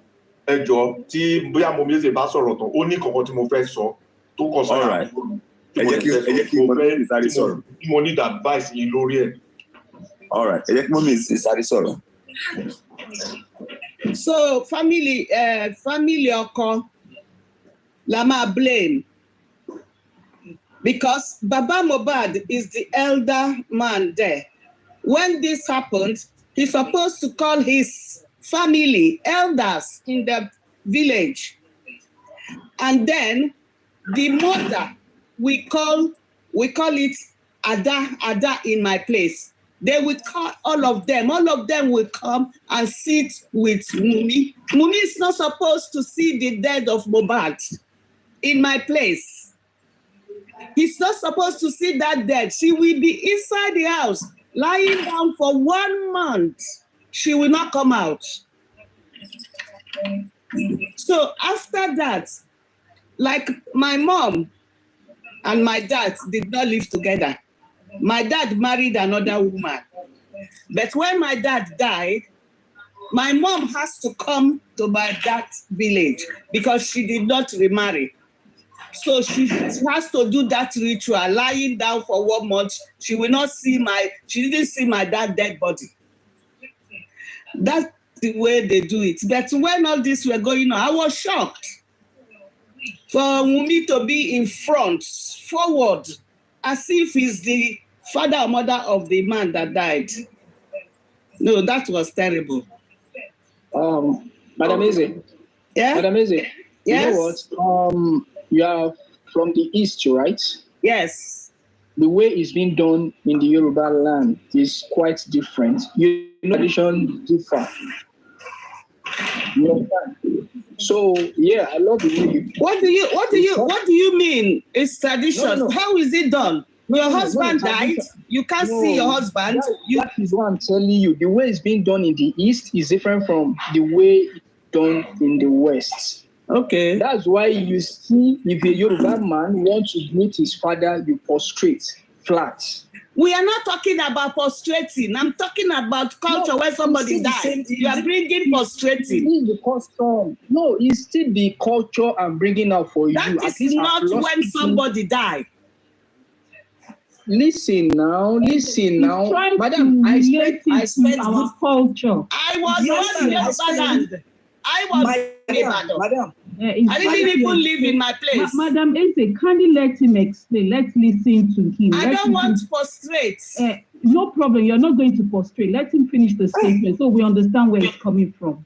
Madam, I stayed in the East for good 5 years. I live in Okija for good 5 years. So that's what you can live in Okuja, but it's different. It's different. It's not different. Listen now, you brought your own idea, and I'm now telling you, I'm a typical Yoruba man. I'm telling you the way it works in the Yoruba land. That's why I don't like to argue with Yoruba sometimes. Don't worry. Explain. Nothing stop you from seeing your husband's corpse. Nothing stop you. You understand? Because even at the point of burial, definitely you are still going to do dust to dust. That is it. But when we talk about this tradition that you just said now, she is going to do that, especially when the two families are in good accord and the marriage is recognized by both families. She has to go through that process, but that process now in the West.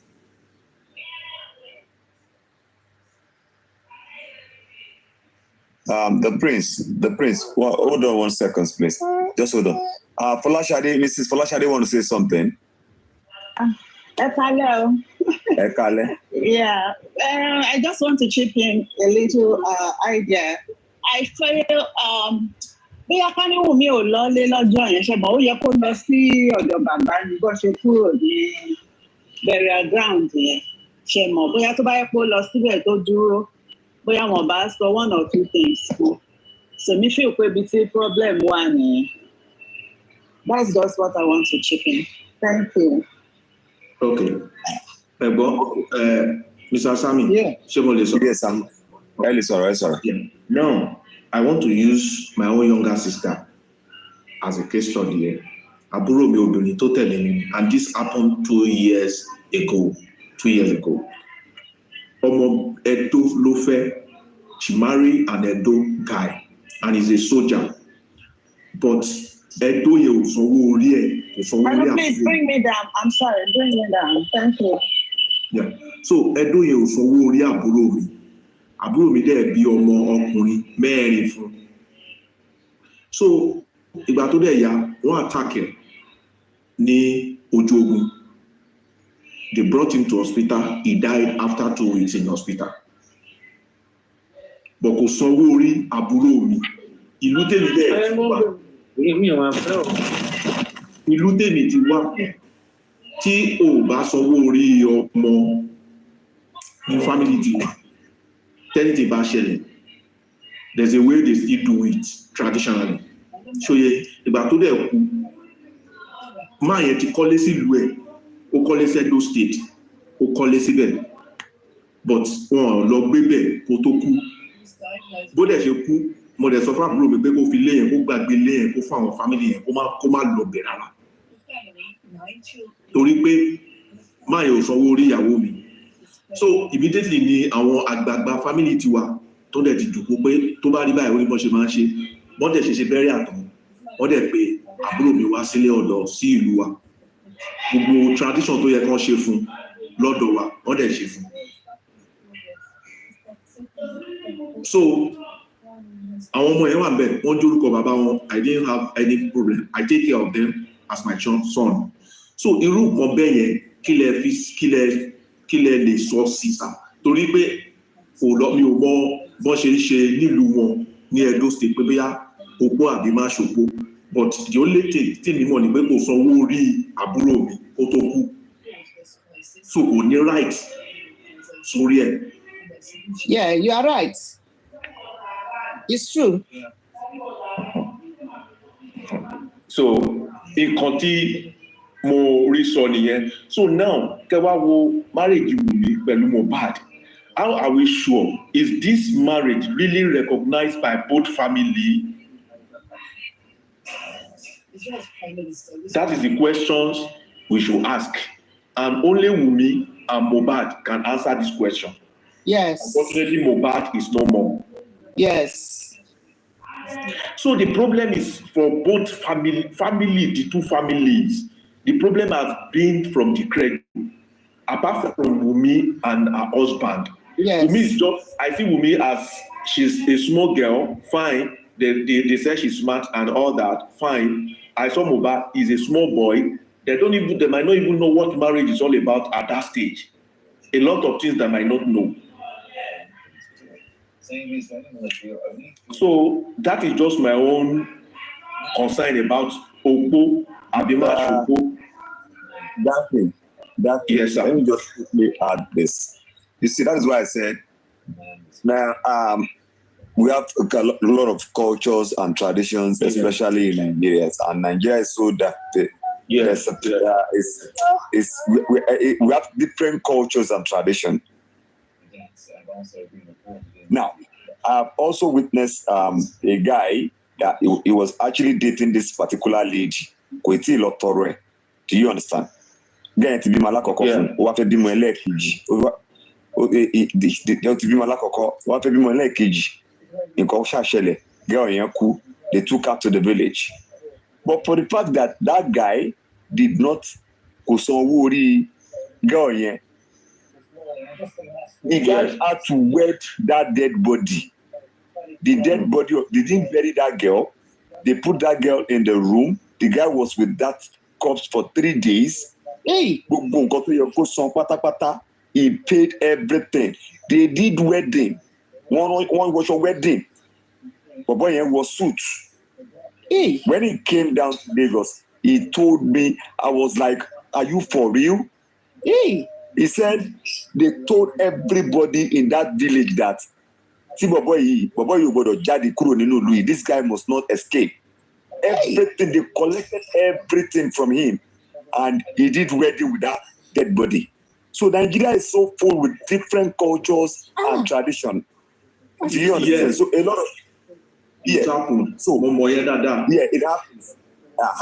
So now this one, that's what I'm saying. Who is to be blamed? Let's say, for instance, now in the Anobas family, let's say in Anobas family now, one man shoe on loko ni. Kọ́ wá ní pé wọ́n fẹ́ ṣú ọmọ yẹn lópó, kò yé yín, culture wọn nìyẹn. Ó ti ṣẹ́rí mistake tọ́wọ́ èèyàn máa ń ṣe ni pé because we don't ask questions, báwo lọ ṣe ń ṣe nílé yín? Do you understand? And people, see, marriage sometimes, you have to know what this family, what they do in their family. Let's say, for instance, a family where they kind of like when the husband died, you have to remarry in that family. You did not know, you did not ask. Something now happened. They are now enforcing it on you. It's going to become, we are civilized. Things like this is still happening. At least, Akeredolu's wife, I mean, the one that died, the wife had to remarry in that family, I think, according to what I heard. Yes, I heard it also. Yes. Yeah, she remarried to someone in that family also. So junior brother to the husband. Yeah, junior brother to the husband. So these are Nigeria is so full with cultures and traditions. Yeah. So that's what I'm asking. Who is to be blamed? Ṣé wọ́n sọ pé báyìí la ṣe ń ṣe ní ilé wa ni?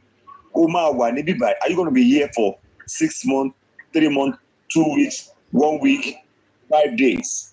That it happened in my family too.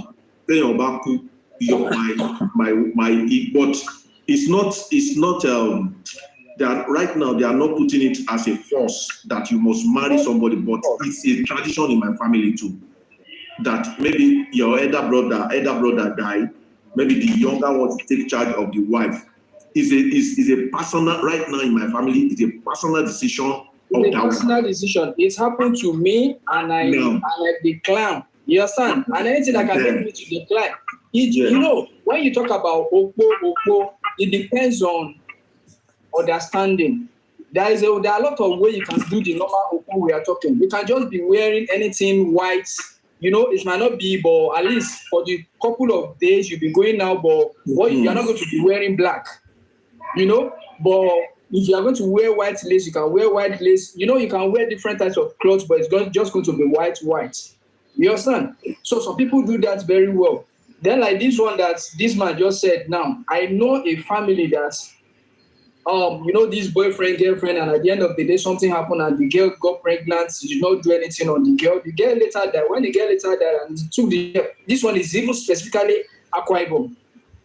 Why the guy took the lady to Akwa Ibom, you have to do the marriage. If you don't do the marriage, forget about it. The witch and the wizard in that village, they will locate you, no matter what kind of witch you have in your place. So all these things, and when they tell you, when they tell you this is the custom, you have to do it, and you think you have strong head because you've been to Cambridge and all those stuff, you've been to Harvard, they will allow you to go now.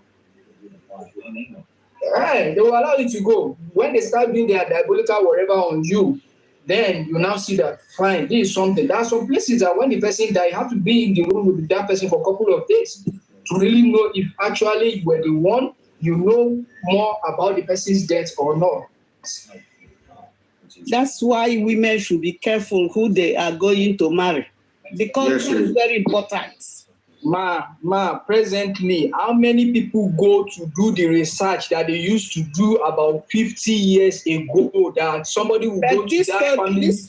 This story he said now that they have to take the person to go and do the marriage price, everything.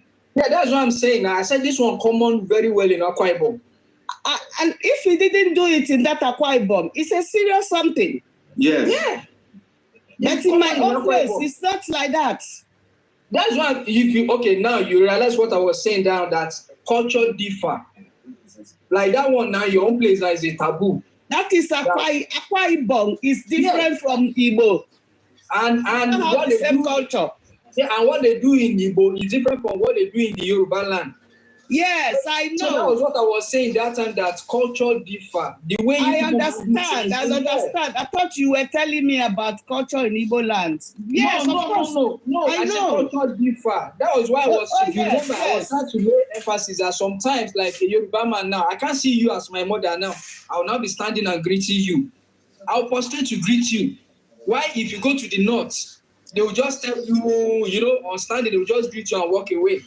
So that's different culture. That's the way we do also. We just stand that. Do you when because we were born in Ibadan, so we do all that prostrating and kneeling down. So we started school. We saw the headmaster. I knelt down. My brother prostrated. If you see what they did to us that day, the school came out laughing at us. Okay. Hey. So that is different culture, different upbringing, and different understanding. It was terrible that day. See, when I wanted to get married, I'm from Ondo State, and I married from Ondo State, but Ondo State from a far place. Our cultures are different from the same state.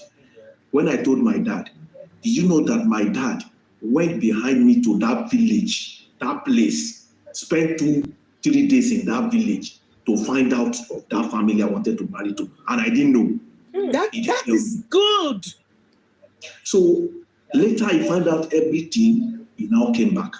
After like 1 month, he now called me that I should go ahead, that this is their culture, this is what they do. I said, Daddy, how do you know? He said he went. And it was later they now called my father-in-law that so person. Did you know this? So they came to this family and this is what he said. This is what, and my father never told me. That is, I love old culture. Yes. I love that it. Was what happened. And we, even from our own end too, my father-in-law was able to interact with my dad, and my dad discussed our own culture with him as well. So two of them agreed together before they now call both of us that we can go ahead. Yeah, this is help our future. It helps the children we are going to produce. But this generation don't know that. They don't know. They destroyed the whole thing. So good evening, everyone. In my own family, right? Before my father died, if you bring in a wife into the family and both parents are not together, they will go and find out why. Yes. If the father died, they will find out what happened. Yes. If it's a divorce like this single mothers we are doing, no, yes. It's not going to work. No. My father, it's like that also in my own place. Yes. It can never. It will not work. It will not work. Even if you marry and come back from abroad, he will put his feet down. No way. It won't work. If you have a child, he will ask you, do you want to go with the baby? We'll take care of the baby. It won't work. That's true. These days, single mother everywhere. Everywhere. Single mother is giving meat. They are destroying those kids, but they don't know. That's why there is a lot of kids on the street who call themselves Gen Z. What do you mean by Gen Z? Just misbehave anyhow. I don't know what's going on. Anyway, you just need to pray. As time goes on, they will change. Maybe 100 or 200,000 years to come. I hope so. Because we have been waiting for Jesus since 2,000 years ago. And we haven't seen him. Now I'll take my mind off that. It's not real. No, Jesus is coming. It's coming. Jesus will come. Since I was a child and I was waiting. I want to ask a question now. And the question is, in this family, for Lashade to say this, what do you think? Like, okay, she said, Sheopo. And yeah, that Sheopo. Now, what do you think can be done for the family to be mended together? Like, do you have a word of advice or kind of like a suggestion? Like, because now it's still, to me, I still felt like this family is still divided. For somebody to come and say publicly like, Wummi needs to go and beg What's there? Mr. Sam, Yes. Mr. Sam, you can't do a poll for somebody that is not buried yet. Okay.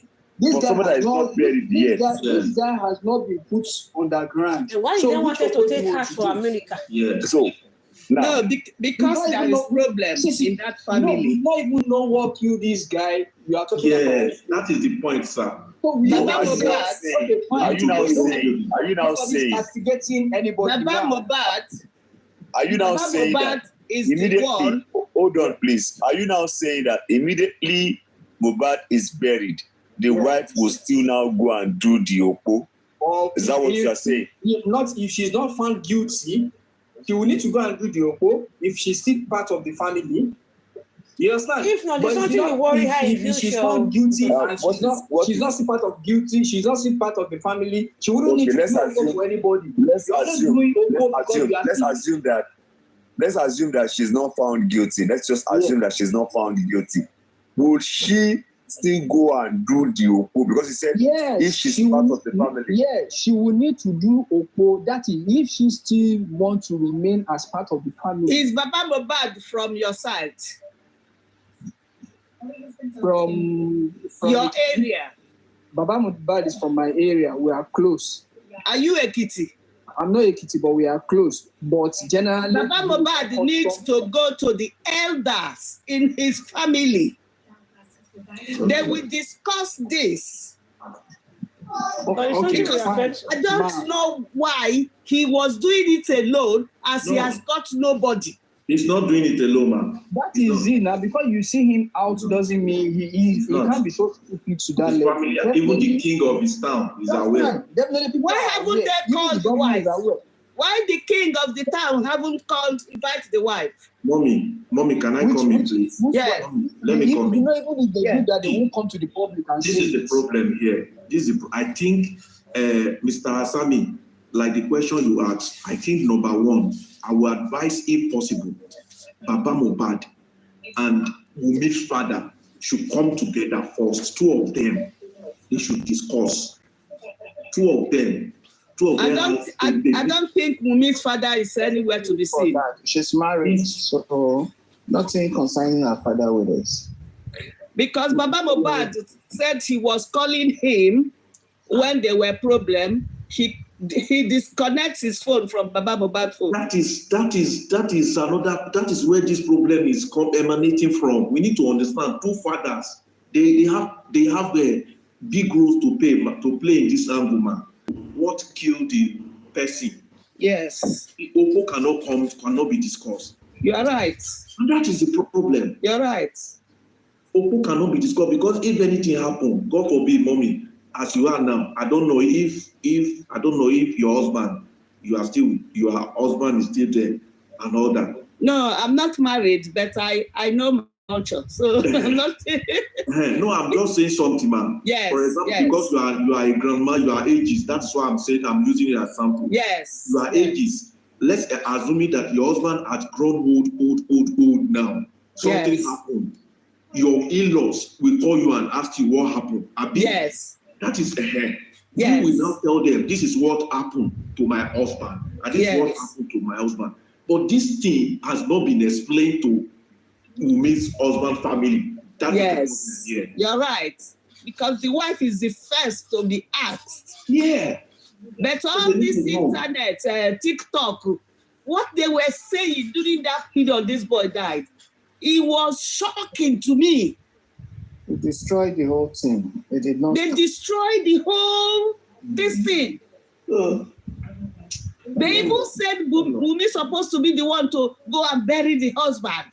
Okay. That the father has no right. Mama, na the place now you there so. Now they talk now where you there so. So now whether na MTM or na MFN. Now they support Wummi for that thing. Imagine. Woman go and bury man. They really need to get one person from Wummi's family. All those old cargoes. Even if it's the mother. The mother is not. The mother is according to the mother is not. She's not even in support. She's not even ready. According to them, I don't know. Immediately Mohbad died. He went back. He went to America. Imagine, mother. That is why I'm advocating for the family coming together as one. Reunion.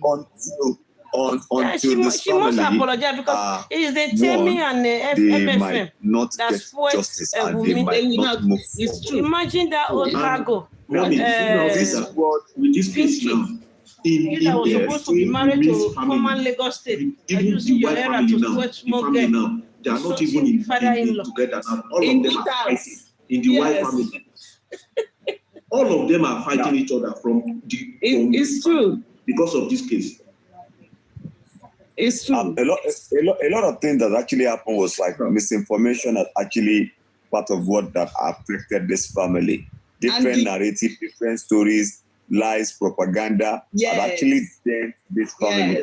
Now, I think at this point, both families understand where the problem comes from, and they are ready to speak as one and fight one single cause. But another thing is this. There are still some elements that are so upset, like why would this family come together? Baba had done this. They had actually done this to this girl. This girl has actually done this to Baba. But this is not our family. That is why I kept pushing for this coalition of the family coming together and fighting just one cause, which is justice for Mohbad. Now, going back to that voice note the woman released today, which is Folashade, she is blaming Wummi that Wummi did not do Okpo. Now, yes, that Wummi is Okpo now. Now, who is to be blamed? The person that lost husband. Is she going to be the one to go and ask it? Yes. No. The Folashade is the Folashade Aloba. No. Folashade is a sister-in-law. Yes, sister-in-law. So that means Folashade can't say anything on behalf of Aloba. No. We don't need to be sentimental. We all got our own family. Yes. There is no how my sister-in-law can come and talk about my family. My custom, my tradition, the institution that you never grow up in. Somebody that sits on the window, peeping inside, you now know more than the person that lives in the house. So why is Folashade talking about Okpo when they have not found that Folashade is not a family member. No, take it or leave it. Folashade is just an in-law. So it's not everything in the Aloba's family Folashade will know. Yes, that is true.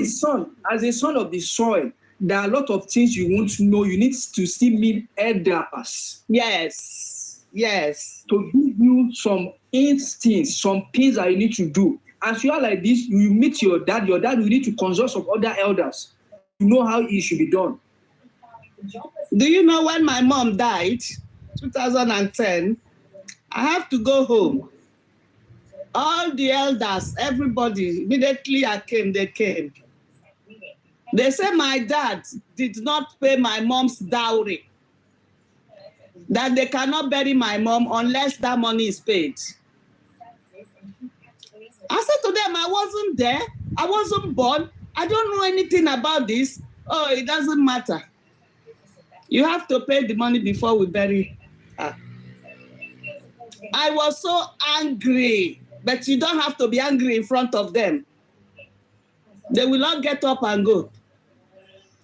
Okay, they said Folashade is Mohbad's mom's sister. Yes. That's what. So even if she's Mohbad's mom's sister, she doesn't have right to tradition of Aloba now. No. Even her elder sister, that is Mohbad's mom, she doesn't have right to Aloba's tradition. Nobody advised her. I don't know. Don't they have elders in their family? Yes. She can't say the girl have to come and do Okpo. That's it now. Wow. That's it. The problem is it has been from the cradle, from the family. And I think Baba Mohbad is a pastor in a church. I think that church is taking away the culture from him. To me, Yeah, I don't know the type of church they do. You know, our culture is more important too. Me, I'm following my culture now. I'm not following church anymore. My ancestors. To me, I believe both families are not really helping matters at all. No, they are not. They are not fighting and especially focusing on the property, talking about property. No, they are not talking about property. It's all gossip. They talk about property on YouTube. The property and land now is gone. Mr. Sami, has anybody said anything about property from Aloba's family? Not yet. Before, they used to say even before, I've been on this case from Genesis. That was forget about the narrative that Yabojo came and said that be freeze. Nobody has ever said anything about property. Okay. Yes, I can beat up my chest for that, and I can in fact, I can confront anybody about that. It's just narrative they are painting outside. And do you know they were painting that Baba Mohbad is wearing Mohbad clothes? That man didn't go there. Nobody since the boy died, I'm not sure the man has stepped into that house. No. So then who is now talking about property? If there's anybody that said that man talk about property, they should bring this out. At least internet never lie. The man was strong, or if not, he could have died. Vengeance, what is your name? Mr. Sami is not lying on property. He's not even talking about property here. So listen to what we are discussing. Mr. Vengeance. No, don't just come and say what you don't know. I'm not lying on anything. For your information, whatever I've said about Joseph Aloba, Mr. Joseph Aloba, I've made my own apology, which I did yesterday. And I'm pushing for a notion of peace between the family. Do you understand? Now, what I want you to understand is this. There is a lot of misconceptions that people actually believe. There are a lot of wrong narratives that people believed. Do you understand? And with time, people are beginning to understand. Do you understand? So people are beginning to understand where this is coming from and why they have to say this, why they have to patch this. Do you understand? I am not against Mr. Aloba. I have made my apology. Do you understand? I've made my own apology. Anyone here. We are not against anyone here. We are not against anyone here. We are only saying what is the solution? What is the way forward? You know, that is what we are discussing here. We are not against both Wummi and Aloba. We are just looking for a solution. That is what we are discussing here. No one is even blaming anyone here. But our own is the issues is from the both family. Both family need to be together. They need to reason together because Wummi is a kid, Mohbad is a kid. So they need to know what tradition entails and all that. Then another thing that I will still continue to support is what killed Mohbad. And that is what Baba Mohbad is asking of. And I think he's not asking too much by him asking for what killed my son. Now, Mr. Avenger said the solution is the government to do the needful. Now, we keep putting everything on the government. We ourselves are also government. What are we doing? What notions are we doing? What are we pushing? Because some of us are actually pushing a wrong narrative. Do you understand? And the government might see, the government is even confused. My own opinion. Do you understand? The government. Mr. Sam, sorry. Yes.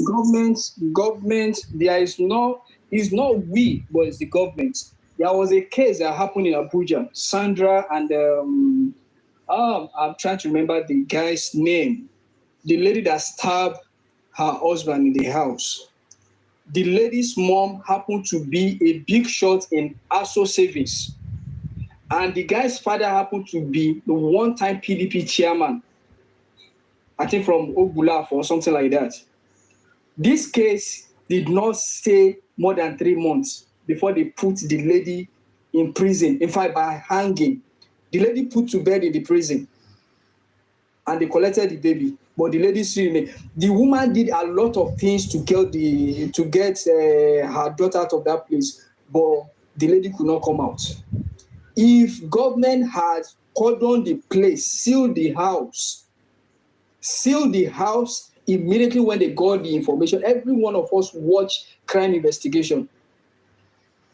And we should know how to do our investigation very well. But when you leave a crime scene, we are talking about homicide. This is homicide case. Prince Adelo, let me just give you an instance of what happened. Was it 5 years ago at Ibadan? This lady stabbed the husband to death. Do you understand? And this lady actually came from like maybe a reputable family in Ibadan. Now, the lady was jailed. After 2 or 3 years, when Ajimobi was saying he was celebrating his second term or whatever, this lady was granted amnesty and she was released. This one in Abuja is still there. So nobody's going to give this one. This one in Abuja is still there. Oh, okay, they granted up a state pardon. Yes, state pardon. And she was released 2 years or 3 years or thereabout. Now, this is Nigeria that anything happens, anything goes. Do you understand? You that said this lady is still there, you and I are not sure. It's still the same country that they replace criminal with someone else. This Nigeria, there is nothing that is impossible. There is nothing that is impossible. But what I was just advocating for, like, people should speak the truth. People should stop confusing people. Stop changing narrative because you want to make money online. Ohun tó gbé wa débi tá a dé lélẹ̀. Ẹlòmíì akọ̀dédé gbé narrative kan lẹ̀ just because of traffic, just because of gifts. Yeah. Do you understand? Now, ask them, where did you get this information? You understand? When you, I keep saying this, when a liar gives you one lie, he needs 20 lies to back one particular lie up. Do you understand? Because you don't want to be exposed, then you keep bringing up stories, different stories. Okay, let's take this one. Yeah. Now, they said it was Elegushi. No, it's not Elegushi more. It is Samulari. No, it's not Samulari. It's different. And you keep asking yourself, where is this coming from? Now, they said Aloba went there, he stole gold chain, he stole Mohbad's clothes, he did this, he did that. Who are these people that are pushing that narrative? But you and I heard everything online. Now, I will ask ourselves this question. Where are all these stories? Where are they coming from? Who are those that are benefiting from these same particular stories, propaganda, lies, and mischief? And until we stop, until we put emotions aside and face facts, emotions one side, face facts, and fact check ourselves. Somebody will just bring up the story now that I saw Aloba. If you see what he did, you understand, and you would, okay, are you sure? How possible? How true is this? Because we fail to ask questions, but because we have already taken side. You know, a lot of us are actually taking side. I'm supporting this person because of this, because of that. Yeah, she's young, she's this. Aloba is a pastor. A lot of people are actually supporting Joseph Aloba because they felt like he's a pastor, he's a man of God. Yeah, he can't do any harm. A lot of people are supporting. No, she's 24 years old. She's just 24. I have seen a girl of 15 years old that murdered 2 people in Port Harcourt. The story trended, I think, about 4 years ago. She's just 15. And she had murdered two men. So nothing is impossible. Do you understand? nothing is impossible. That is why we have to put emotions aside. Carry emotion, put on one side. Face the facts. Do you understand? Now, they said Aloba was wearing Mohbad's clothes. Ó lọ sílé ẹni ó lọ kó gbogbo aṣọ Mohbad ni ó ti ń wọ̀ ẹ wọ aṣọ Mohbad ló wọ̀ ń bẹ̀ yẹn. Meanwhile, before Mohbad died, Aloba don dey wear his son clothes tó bá délé ọmọ ẹ̀. You know, do you understand? There was relationship between the father and the son. But for people like me then that was not privileged to some informations, I jumped into that narrative.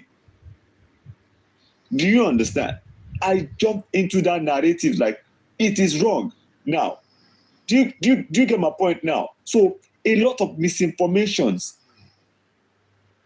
and every day, day in, day out. Okay, for instance, now there was one particular that actually scattered everything was like, okay, I had issue with a particular platform when I listened to where they were saying they don't give a fuck about Mohbad.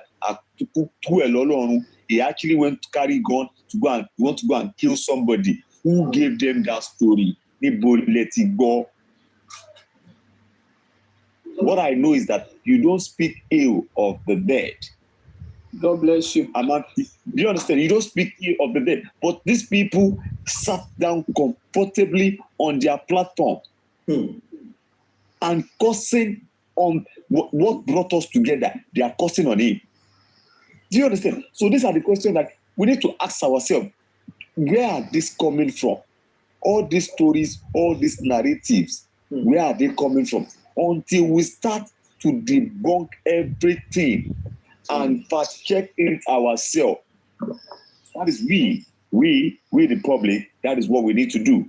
The family, what they need to do is for them to come together, sit under one umbrella. I keep telling people, see, for this family to get justice, it is so easy for them.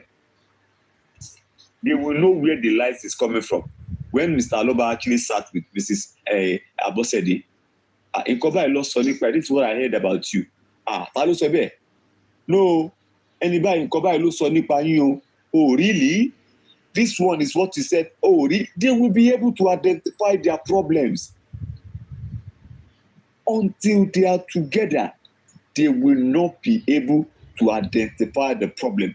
And if you can't identify the problem, you cannot fight for the cause you guys claim you want. Do you understand? Yeah. Let this family check within themselves. They have both of them, both the father, the mother, the wife, everybody have one common enemy. One common enemy. So until both of them, everybody comes together and works together, they cannot get what they want. It's as simple as that. But we, the public, we should be mindful, we should be careful of whatever pushing to us now. That's why I said this next inquest is so important. Some people might go to the inquest and come with another story. If you see the shoe Joseph Aloba is wearing, what kind of a father? Do you understand? Because people are kind of like emotions. At the Soviet, Baba Yonshi, Baba Gidi. If you see what the wife is, kiriko, her countenance is not even like, I don't care. I will talk her now. Now she do her. If you see the lace, Mohbad will go to the kiriko, they will say, we talk her now. That woman no care before now. He no care now.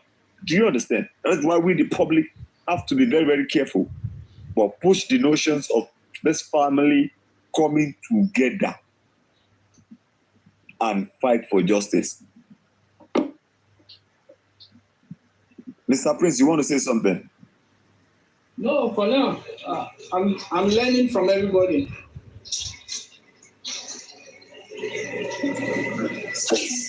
Brother, ẹ ti sọ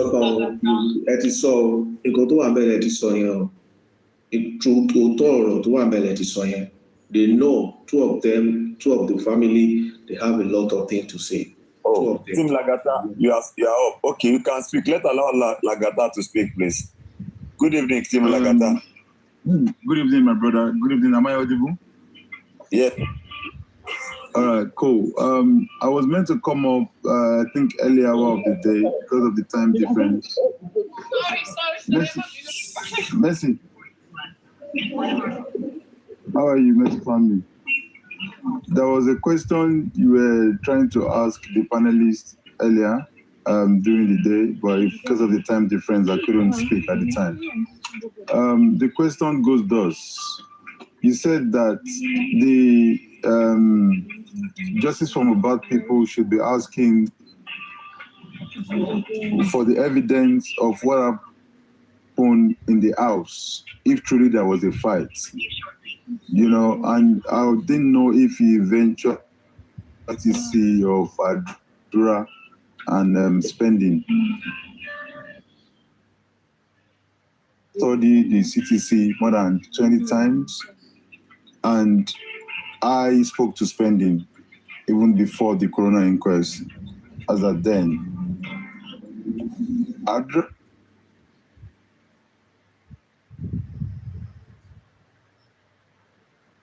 and it was really tough fight. Prior before that, spending confirmed that they started the argument, and the argument was going for long, and it gets nasty sometimes. I just have to leave them and I walk away. In Corona inquest, they were asking Adura, did you see your brother? And Adura said, anyone that comes out to tell you that they saw Mohbad on that Monday, that it was a lie. That even after the show, he had Mohbad's phone.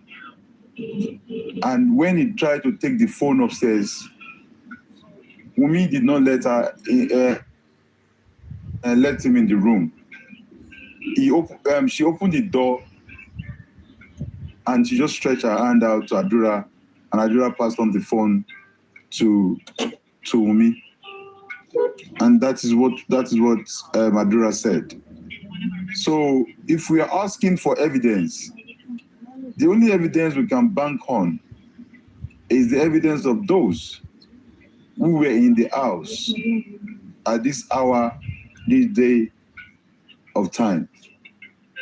And two of them already confirmed that there was a big fight between Wummi and Mohbad in the house. So, can you read yours? I'm actually say that to Bully. I said that earlier. I'm not at home now, and I'm on the road. So I don't know what time I will get back home, but I might not be able to. But I'm sure somebody that has the CTC, I think I sent it to Tato Stiller as well. If he's online there, they can read it out for us. Since Messi has it, Messi can equally read it for us. Adura and Spending's CTC report at the Corona inquest. So I think Adura also said he cooked Indomie for Mo. Yeah. So I just wanted to clarify that. I want to buttress in the goat. And again, I've sat here listening to you. I've been in the comment section. You know, it's like your voice sounds like the same voice that I was listening to back in September 2023. You know, you're a smart dude, you're a clever man, and you know the truth, you know what you're saying, you know, and nobody is an island of knowledge. We all can make mistakes due to the fact that we were misled from the beginning. And some people did not follow that. It's still all, you know, the same. And if there's anything this week that has given me joy, that has given me hope to my submission that this justice, we will get it. we will get this justice no matter what, any which way.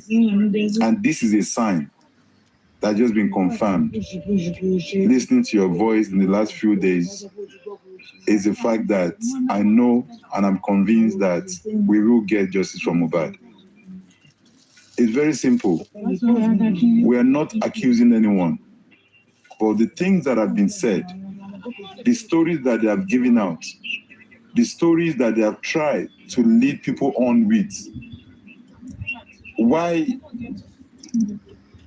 my wife will be coming out to defend every single thing. Don't come out and talk, don't come out and talk, but yet he can push call through to some people, yet you can go and report some people to some people, yet you come and answer phone call or pick up a phone to call somebody on a live show to debunk certain things, and could not come and tell us what really happened in that house on that fateful day, Mohbad Pai. I'll keep saying, sometimes a lot of people will do something wrong and they plan or intend to get away with it, you know. But whoever that has hand in Mohbad's spying or that conspired in Mohbad's spying, I know some of you will be here listening. Whoever it is, if you are a man, if you are a woman, I promise you that Almighty God will expose you no matter how you want to hide. Look, I'm not mentioning right now, right? But I'm saying that anyone that's listening right now that knows what happened to Mohbad, how he died, and that kept quiet and thinking and hoping that he or she will get away with it, I pray to Almighty God to expose your eyes and get into you to confess your sin and let God forgive you and take up the rap of whatever you deserve. That Mohbad died a natural death, that's a lie. That's a big lie. Right from the beginning, breaking news. Mohbad died of ear infection. It has been reported, blah, blah, blah, according to the hospital. No single hospital can verify that Mohbad died of an ear infection. That is number one. Then he said he had a fight with Prime Boy, and people were saying there was a video of Prime Boy and Mohbad fighting. Some people are keeping it, some people are holding it, some people. There's no way anything about Mohbad will be hidden anywhere that people will not bring it out, apart from those people that actually off Mohbad's life. Now, we were told that it's Prime Boy Mohbad. We're not interested. Yeah. Did you witness the fight? He said, no. I did not witness the fight because I was busy going to all Big Kubana. The fight was going on. They asked Adura, did you witness the fight?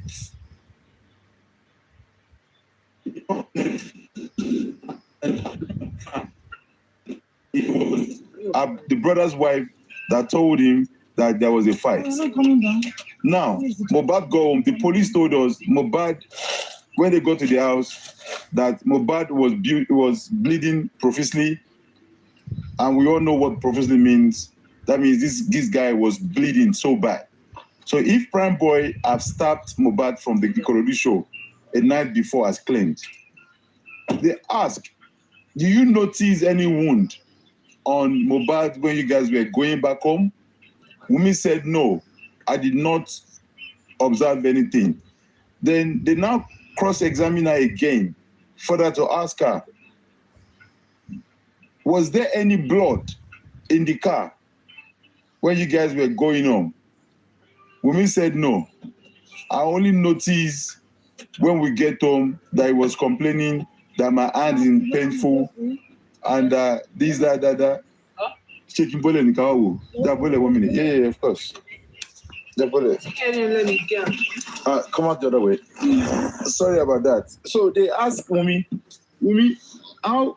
When did you realize? And Wummi said that I realized when Mohbad was complaining that he was in pain, and they asked Wummi, what did you do when you realized this? Wummi said, I apply, is it a boliki or some balm or whatever to massage the hand and all of that. So we need previously evidence. Truth is bitter. Well, that is what the police came out on the national TV to tell us what the outcome was. You know, I'm just going according to the story that they gave us that's out there. You know, so they asked me, what did you do? We said, I apply, is it mentholatum or abolic? I don't know. I know it's just something to massage the hand. So how can somebody that is bleeding profusely, that there was so much blood, that they have to mop the floor, there was blood stain, that they have to clean the house and all of that? How come the car, the Prado Jeep, that actually took Mohbad from Ikorodu show to back to the island, there is no single stain of blood in the car while they were going back to the island? So it's come out to tell us, Baba, you cannot kill my son the way you killed your son. Giving us a narrative, and his Mohbad quickly, blah, blah, blah, even when he told him not to bury Mohbad, go and do the Riro in Ekiti State.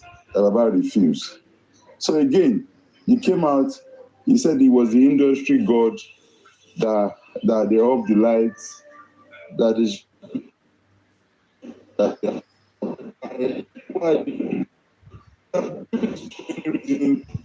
to doubt your mission or explanation.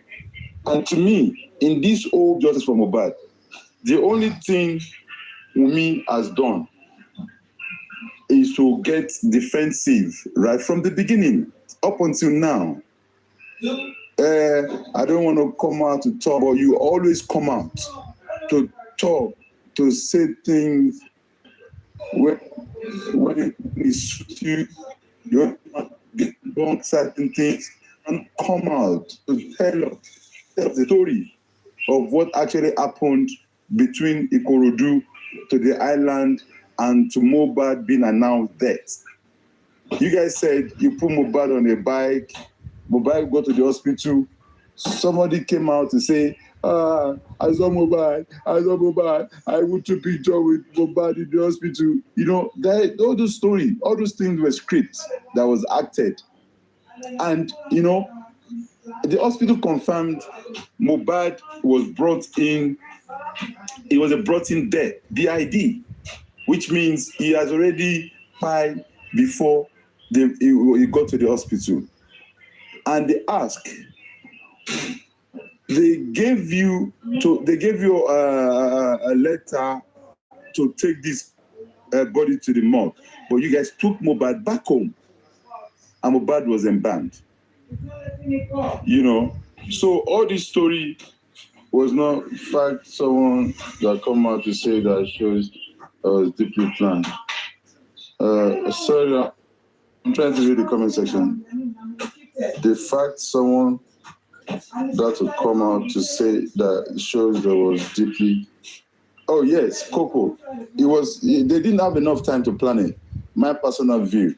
They only had like less than 24 hours to pull all that script together, and why there were so many lapses, and that is leading to so many unsatisfied story that we were not convinced.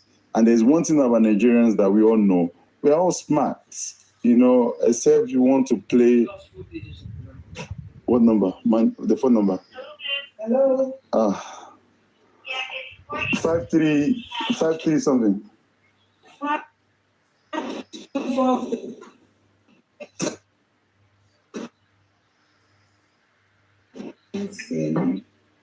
1 second.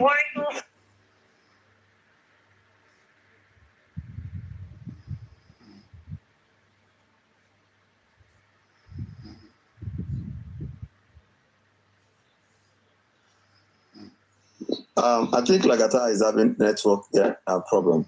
Now, I want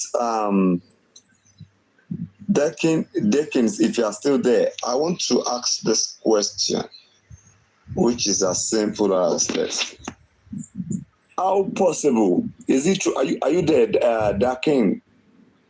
Yes, I'm here. Oh, okay, all for one, you are here too. I want to just ask this question. Is it possible for a suspect to later turn into a witness? Do you believe a suspect can later be a witness? Yes or no?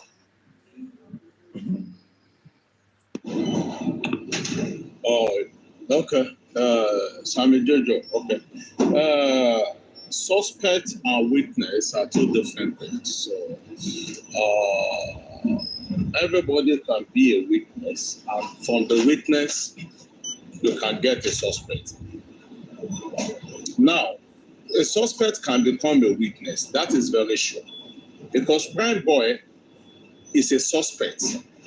But at the same time, he can witness some things that can lead. It can be a witness to a certain level that can lead to this judgment.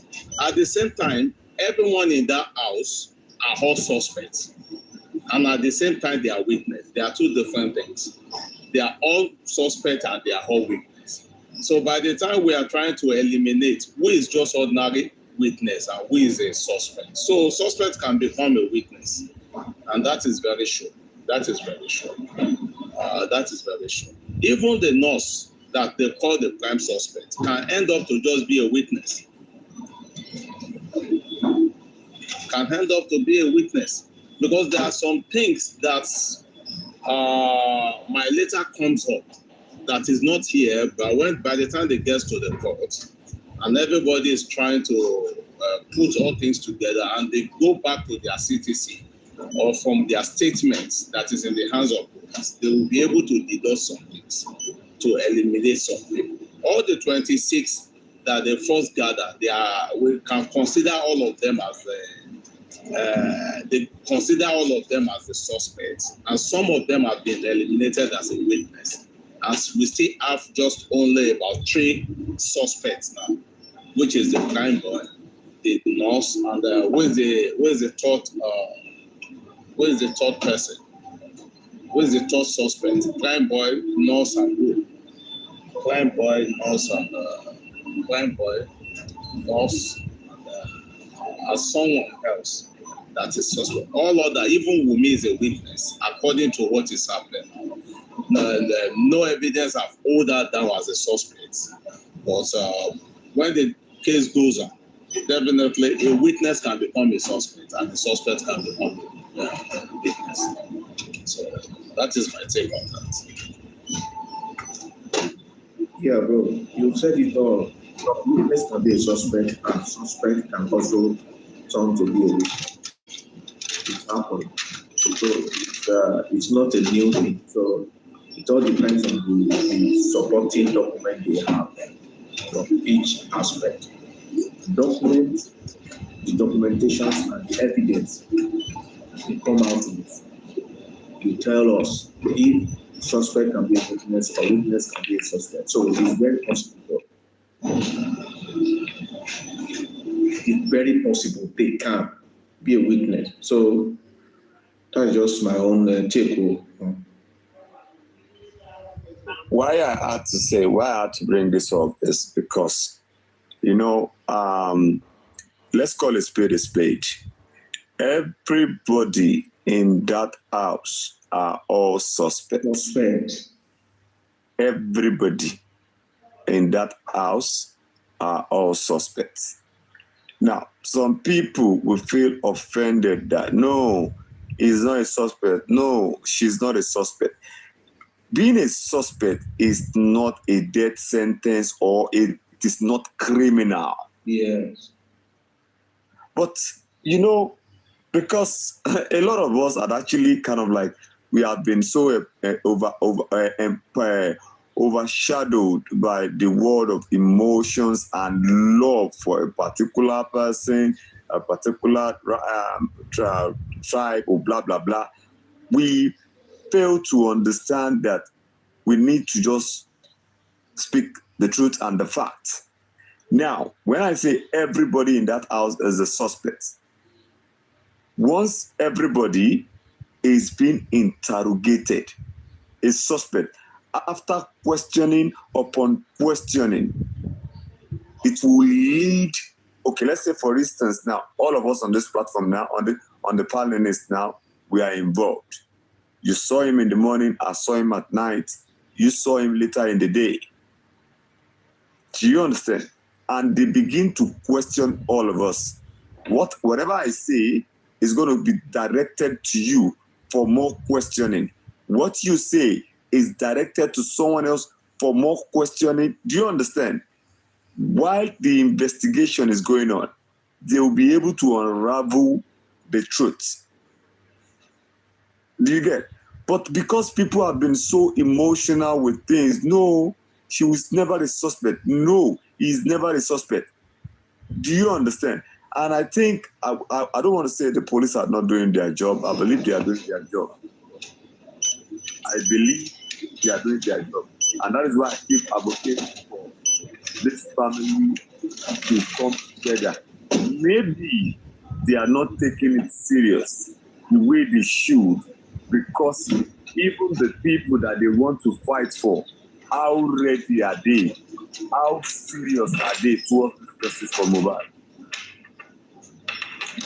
You say something, Sammy Jojo. Colleagues have mixed up some things. We have to tell ourselves the truth. It is the police that try to find some people as an observer or provider of information. That is why we said they have made Adora and the Darosha Wummi as a weakness. And they projected Prime Boy to us as the suspect, the person that is not in the house. So what they are telling us is that it is Wummi, it is Adora and Darosha that are giving us information, that it's observer of a crime or provider of information, which is equals as a weakness. So àwọn ọlọ́pàá ló ti bà kíní yẹn jẹ́, gbogbo àwọn tó wà nínú ilé yẹn, they are all suspect. But nǹkan tọ́lọ́pàá gbé dání, òun la ṣe máa work lé until a lawyer can tackle that in the court. Because it's not in the court, we cannot call them a suspect because police have told us that they are the one that is giving them information.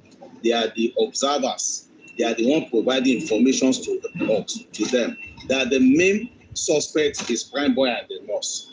So we can't tackle that until when we go to the court and the lawyer make them to understand that these people who are telling us they are giving you information are with Mohbad for almost 72 or more than that hours before that thing happened. And everything they are telling you is not correlated because you told us there was profuse bleeding and the wife said there was nothing like that. So where did you get that from? So the little thing that is on ground is enough to get to the root of the matter if the police are ready to cooperate. Even without Baba Mohbad or Mama Mohbad or anybody, the little that is on ground. Okay, the pyramid hospital, they have not told us the physical observation of that body before they give out what is called the death certificate. What is the observation of the two hospitals? They have to check those two documents. Then why did the police reject an exhibit? The highest level of any exhibit is a dead body. Now they brought that exhibit to your police station. Now you did not check what is happening. No, if this guy died of a communicable diseases on this season of pandemic that can affect all the nation, you don't even try to check that. So there are a lot of things that our Nigerian police have done, but we know Lagos State Police is still paddy. We have to tell ourselves the truth. Lagos state government is party government. But God will help all of us. My own is, I just like to keep praying. The reason why I like your kind of analysis is that you are not the kind of people that like the cause. No, you like it because it might shape more any social media too. But, when you are trying to link up this guy about it, and I was there, mo fẹ́ comment because about it, so I want continue. Somebody is trying to correct about tetanus. He said tetanus can kill. How will tetanus kill? Tetanus is a disease that is caused by bacteria, and the name of that bacteria, it comes from the general family, Clostridium. The specific name of that tetanus is titanic. So it comes to the open part of the body, and it has a incubation period of about 1 to 2 weeks. So you have a log phase, lag phase, stationary phase. After that stationary phase, it has no treatment. It leads to death. So it takes about 1 or 2 weeks. So it can't kill within 3 days. It's not possible.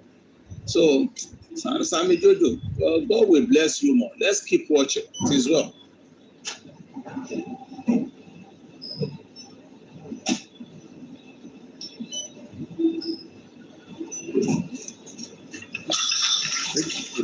Jonathan, are you there? Yes, I'm always there. I just allow you. I want you to repeat that what Folashade had said today. Can you just put it to repeat, please? Okay, want me to repeat what Folashade had said? Yes. Okay. 1 minute.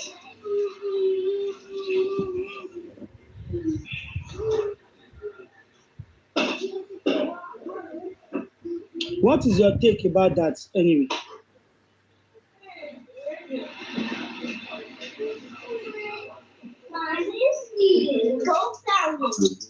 Great. Báwo ṣe dé ibà? Okay, I've seen it.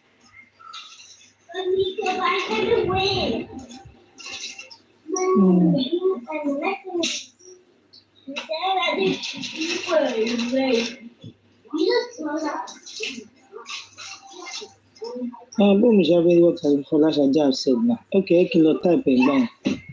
I put it on.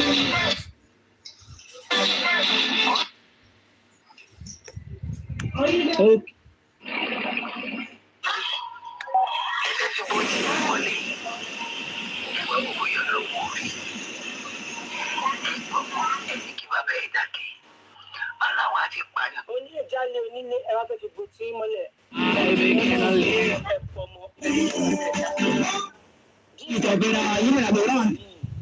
I don't really understand.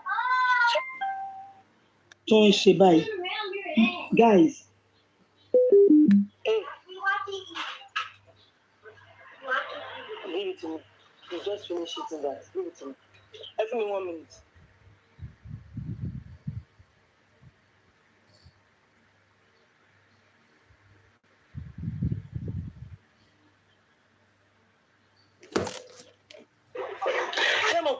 Ṣé mo pé èmi ń sọ kankan pé níbi character.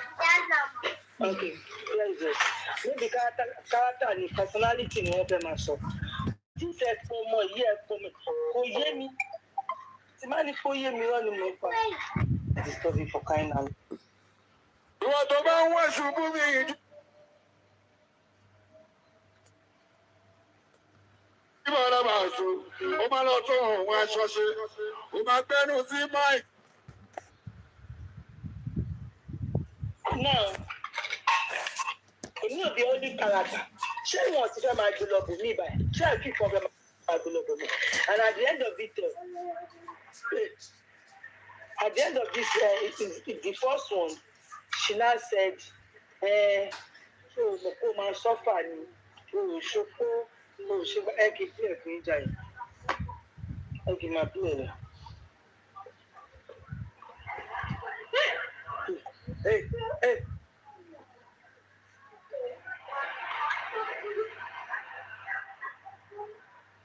Mo dẹ̀ fi ìpè yẹn kan tiẹ̀ ti ní family member ó ti tún wá dé pé TikTok kan ló tún wá ṣẹ́kì fún wọn. ẹgbẹ́ fi bó ti Imole. family member kankan ò sí tó máa ṣẹ́kì ọ̀rọ̀ fún wọn. ọlọ́run rí ẹ̀kọ́ mọ́ ẹni kí bàbá ẹ̀ dákẹ́ ọlọ́run àti pààyàn tó bá jẹ́ pé ó ní ọ̀gbọ́n ní àbúrò ẹ̀ kò ní kó jábúrò ẹ̀ àti mọ́rí èèyàn tó jẹ́ olórí burúkú tó ń sọpọ́ọ̀tì tó gbé rẹ̀ lọ́kọ̀ ògbó aláyé bàjẹ́ kò rí iṣẹ́ tó bá jẹ́ pé lóòótọ́ ọmọ dáadáa ni ẹbí ẹ̀ máa bù ẹ̀ gbogbo ayé máa dráàgì gbogbo èèyàn máa dráàgì. Sure, I'm so this is very much possible that they use stuff like this in the court. Tó bá pé lóòótọ́ ni ọmọ dáadáa ni but kò ń ṣe pé wọ́n máa sọ pé bí àwọn máa fi judge pé òun ló pa ọ́ tó bá pé lóòótọ́ ọmọ dáadáa ni ẹbí ẹ̀ máa bú ẹ̀ gbogbo aráyé máa bú ẹ̀ àwọn ọ̀rẹ́ gbogbo kìrìsì máa wà bẹ́ẹ̀ o.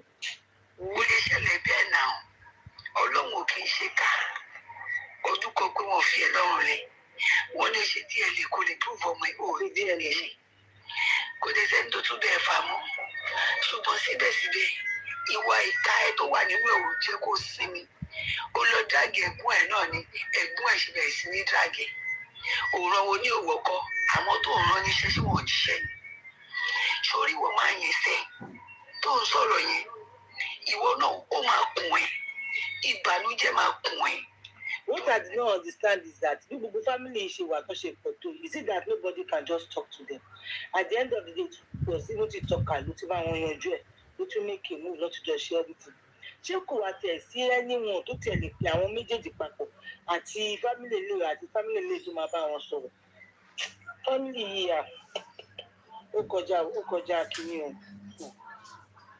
owó oṣooṣù ta ni ẹ ìwọ níwọ ló ń fún mi lówó kọ́ lè máa fún ìyá Mohbad ṣé ìwọ jọ lọ́wọ́n ìwọ ló ń bọ̀ ìwọ òun lọ́lọ́ pé àwọn asọ́dọ̀ yìí ó lè rí èmi torí pé mo nítẹ̀lọ́rùn pẹ̀lú nǹkan tó náà ń ṣe fún mi tí wọn bá dẹ̀ mọ Mohbad ta ni mú mi tí wọn bá mọ Mohbad ṣé wo ìgan ibi tó mọ Mohbad dé ta ló mú ẹ ta ló mọ lórí burúkú ẹ tó sọ tó alẹ pé wọ́n dàgbà ní Èkó ẹ fi ìgbẹ́rẹ́ lè wọ̀ lágídí àwọn ìwo lórí burúkú jàgídíjàgan tẹ nínà nìyẹn tẹ ẹ rí ọmọ tí kò jẹ́ kẹ́ ẹ bá sòótọ́ ọ̀rọ̀ tẹ ẹ rí bá sòótọ́ ọ̀rọ̀ ẹ wá ń bú òbí ọmọ ẹ ń bú bàbá Mohbad ẹ ń bú ìyá Mohbad ẹ ń kú ẹ lọ sínú ẹbí ẹ ń tọ́ka ẹbí ẹ ṣáyìn níláárí ìran yín níláárí ta ló mọ̀ yín ẹ̀yin olórí burúkú ẹ̀dá tẹ́ ẹ sọ wípé wọ́n ń pè ṣe bẹ́ẹ̀ tó ń pè tó ń tẹ̀lé yín òun ló jẹ́ kẹ́ máa rọ̀rọ̀ sọ ṣe rí ẹ gbogbo abẹ́rẹ́ rí àti wọ́n á tọrọ oúnjẹ lọ́wọ́ ẹ̀ olórí burúkú ara yín ẹ̀wọ̀n ọmọ òkúta ìkùsílẹ̀ yìí náà trend ní àbíkílẹ̀ gbọ́dọ̀ máa fọwọ́ ìkúta yìí lọ́kọ̀ gbókílẹ̀ ń tẹ̀lé Wummi sí àbíkílẹ̀ bó wá bẹ̀ ẹni máa ti pẹ̀yàn púpọ̀ gan àkúmọ̀ ẹ̀yin náà lẹ́fẹ̀ẹ́ náà yín sọ pé máa ti pẹ̀yàn púpọ̀ àmọ́ ìtẹ̀ ti ṣe bóyá ìtẹ̀ ṣe iná ló ti gbé yín lọ́wọ́ ìkà olórí burúkú oníbàbá Mohbad gbogbo ọmọ ẹ̀sùn olórí burúkú ara ẹ̀ ṣéwọ́ náà ti ṣe fọmọ ẹ̀ rí ni tó ṣe mọ̀ pé nìkan ń ṣe aláyé bàjẹ́ èèyàn kan ló máa ń bírèkì ṣé ní ìpọ́njú Mohbad ti bírèkì ṣé nìyẹn nínú ẹbí tiẹ̀ èwo ni wọ́n bírèkì olórí burúkú agbẹjọ́rò ọ̀rọ̀ ọlọ́rọ̀ ló bí kú sí ibẹ̀ ni wọ́n àti ìran ẹ̀ máa kú sí ẹ̀yin olórí burúkú ẹlẹ́nu òfò ẹ̀ mọ̀jú kẹ́ máa bú èbú lọ ẹ̀ jálé oní. That is the last one eléyìí máa play kété play kejì yìí ẹ wo voice tí ó wà níta yẹn tí wọ́n ń play kiri yẹn tí grandma Mado Koko máa ń play kiri yẹn voice note yẹn we are meant to understand that she said ṣé nìkan ojú bẹ́ẹ̀ ni we are meant to understand that all those voice notes were sent to Karimo even long time before now even before she started the whole fight wọn kí Karimo dá sọ pé wọ́n ń ṣe kinní kan fún mi lábẹ́lẹ̀ mi ò tiẹ̀ mọ̀ ẹ wá dúró voice note ẹ wá dúró ọ̀rọ̀ tí wọn máa sẹ ẹmí ọmọ báyìí ti Karimo gan ṣe blọọkì ni tí wọn máa sẹ́ndì tí wọ́n máa ń play kiri yẹn ọ̀rọ̀ tó jẹ́ ní ìsìn ọ̀rọ̀ yẹn lọ́wọ́ gbé síta tó ń gbé káàkiri tẹ bó ṣe kinní kan ṣùgbọ́n ló sọ fún mi pé máa fi kan sí abẹ́ fún ọkọ ẹ̀ kinní kan márèjì tí ò bá lè ṣé kò ní tú márèjì tí ò bá lẹ́sẹ̀ lẹ̀ tí ò bá mọ̀kàn tó ń pè ní ìjà orí TikTok àbí kọ̀ọ̀kan ṣé márèjì ò ní tú Now, if that same person was, if that person now decide to return the energy, the same energy to them, I shame myself. Wow, but you know, but the lady come out with a hard boss, one big long. Ṣé o pé mi máa ń sùn tí mi bá ń ṣe ṣóun bá mi tí bá ti sọ̀rọ̀ máa sùn àbí kí n wà níbi iṣẹ́. Mo ní kí ló ṣẹlẹ̀ tí kàrí máa fi jáde nísìn? Ta ló bu? Wọ́n ní kò sẹ́ni tó bu. Kí ló ṣẹlẹ̀? Ta ló kẹ́ yìí? Yóò kò fẹ́ ṣèjọ̀gbọ́n ni o. I said there was under G voice note that was being sent to her. Tó pọ̀ tí o máa ń ṣe kékeré tí o máa ń receive. Ṣé irú ẹni yẹn? Ṣé ó like Wummi ni? Ṣé ó fẹ́ báyé Wummi jẹ́ ni? Ṣé ó fẹ́ báyé justice jẹ́ ni? That is what I don't understand.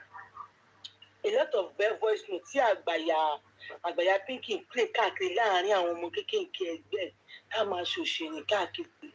Ìyẹn ló máa wá jókòó ló máa wá play ló lọ fẹnu ẹ̀ láì díẹ̀ lálọ́ jókòó sí àárín ibẹ̀ ibi tó ti gẹ́rẹ̀ gbé ìwé pé òun lè gbé bẹ̀ mọ́.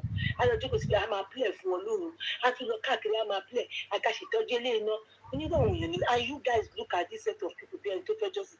Tẹ bá ti wá ṣe yẹn tọmọ etí Kàrímọ́ náà wá débì kan tó wá bẹ̀rẹ̀ sí ń koná tó wá ń wíru tó ṣàṣẹ pé àṣà náà kiri kan ẹ̀yin lẹ́ ń play gbogbo yẹn kiri o. Wọ́n máa sọ pé MFM why would you allow her to say that? You dey big person go say make you no cry. Ẹ̀yin ni mo rírí o mi ìrírú ti ń rí o mi ìrírú ti ń rí láyé mi. Ẹ̀yin lẹ́ máa nà ẹ máa sọ pé kó máa kí tó bá tún máa kí gan máa sọ pé bó ṣe báwo lè ṣe máa kí. That voice message that she sent around to every one of you, I do not know why she sent it herself to so many of you. It was not the voice message that you people are now playing on every platform. And so some set of people still think that this set of people are doing Wummi good. Iṣẹ́ tó ń rányàn tí yóò jẹ́ tí wọ́n rányàn tí yóò rí fíìsì láti jẹ́ pé olùgbà tí òótọ́ bá tó jáde. I want to see the truth. I want to see let's wait. We've been on this thing. Ṣé báwo mo ṣe máa ti wà ní ẹnu kìíní láti títí di táìmì tẹ́gbà àwọn kan báyìí lè máa gbé kalẹ̀. Olójú kò gbà yìí tó dáa ṣẹ̀tì mú bọ̀ abẹ́ mi tí ṣe kan pẹ̀lú ẹ̀. Ilé olójú kò gbà túlétúlé náà. Wọ́n fi wọn títí tó máa dúró létí máa ní wọ́n kí ló dé ṣe fẹ́ pa Wummi kí ló dé gbogbo àwọn ilé nǹkan wò wọ́n nípa ayé níkà. Iṣẹ́ tẹ́lẹ̀ wọ́n wá ń fi ọgbọ́n máa fi dí àwọn iṣẹ́ yìí wọ́n wá ń kó lọ́mọ ẹni tó máa wọ́n wá ń kó lọ́mọ Kàrímá and àwọn pláfọ̀mù kan ọ̀gbọ̀n wọ́n wá máa rò gbà pé ó láìkì Wummi ni o ó fẹ́ kí ó láìkì Wummi ni ó ń dìfẹ́ǹdì Wummi ni. Tí Kàrímá bá wá ń sọ títí ẹ̀ people náà bìlà ṣé kò tó ń sọ fún àbúrò ẹ̀ yìí ṣé kò tó ń sọ fún àbúrò ẹ̀ yìí imagine those kind of messages tó ń send àkọ́ rí yẹn kákọ̀ wá jáde Wummi ní kí ló ń ṣe ọmọbìnrin yìí. Àwọn pípì lọ́dà justice ro àwọn family òṣì kò tiẹ̀ sẹ́yìn tí mo tiẹ̀ lè fi ọwọ́ sọ pé bí àwọn ọlọ́dà gbogbo ẹ̀ tá bá rí justice gbà wọ́n ajẹ́pọ̀ náà fẹ́ kárí gbà mọ́ náà orí family field la wà not in family field. Wummi mo fi pé o ti fi fídíò tí máa ń. Ó dárúkọ Wummi bíbá ẹni kò tiẹ̀ ṣe bíbẹ̀ yẹn ṣùgbọ́n tiẹ̀ ṣe pẹ́gbẹ́ ilé ó dárúkọ Wummi. Ìyá Mohbad sọ pé mo respect gan-an mo ṣe dá yín lò mo fi ipò máa ti fi fídíò yẹn hàn ìyá ọkọ ẹ̀ so that a lè mọ gravity ìwé èèyàn tó jẹ torí màá yẹn ó try ó sọ ó bú ìyá ọkọ ẹ̀ dáadáa mo dẹ̀ mọ̀ pé ní ẹ̀ máa dùn ó náà kọ ó lòun pé torí. Ó ní mo mọ̀ pé ní ẹ̀ máa dùn ó bú ìyá ọkọ ẹ̀ dáadáa mo dẹ̀ mọ̀ pé ní ẹ̀ máa dùn. Why would people have such? Fóònù mi ti fẹ́ kú o. Fóònù mi ti ṣe ṣé ti fẹ́ kú. Oh my God. Ẹ bá ti dànù láti lọ sùn ẹ̀ tọ̀ lápẹ́lẹ̀ tó mú. Ẹ má bínú o.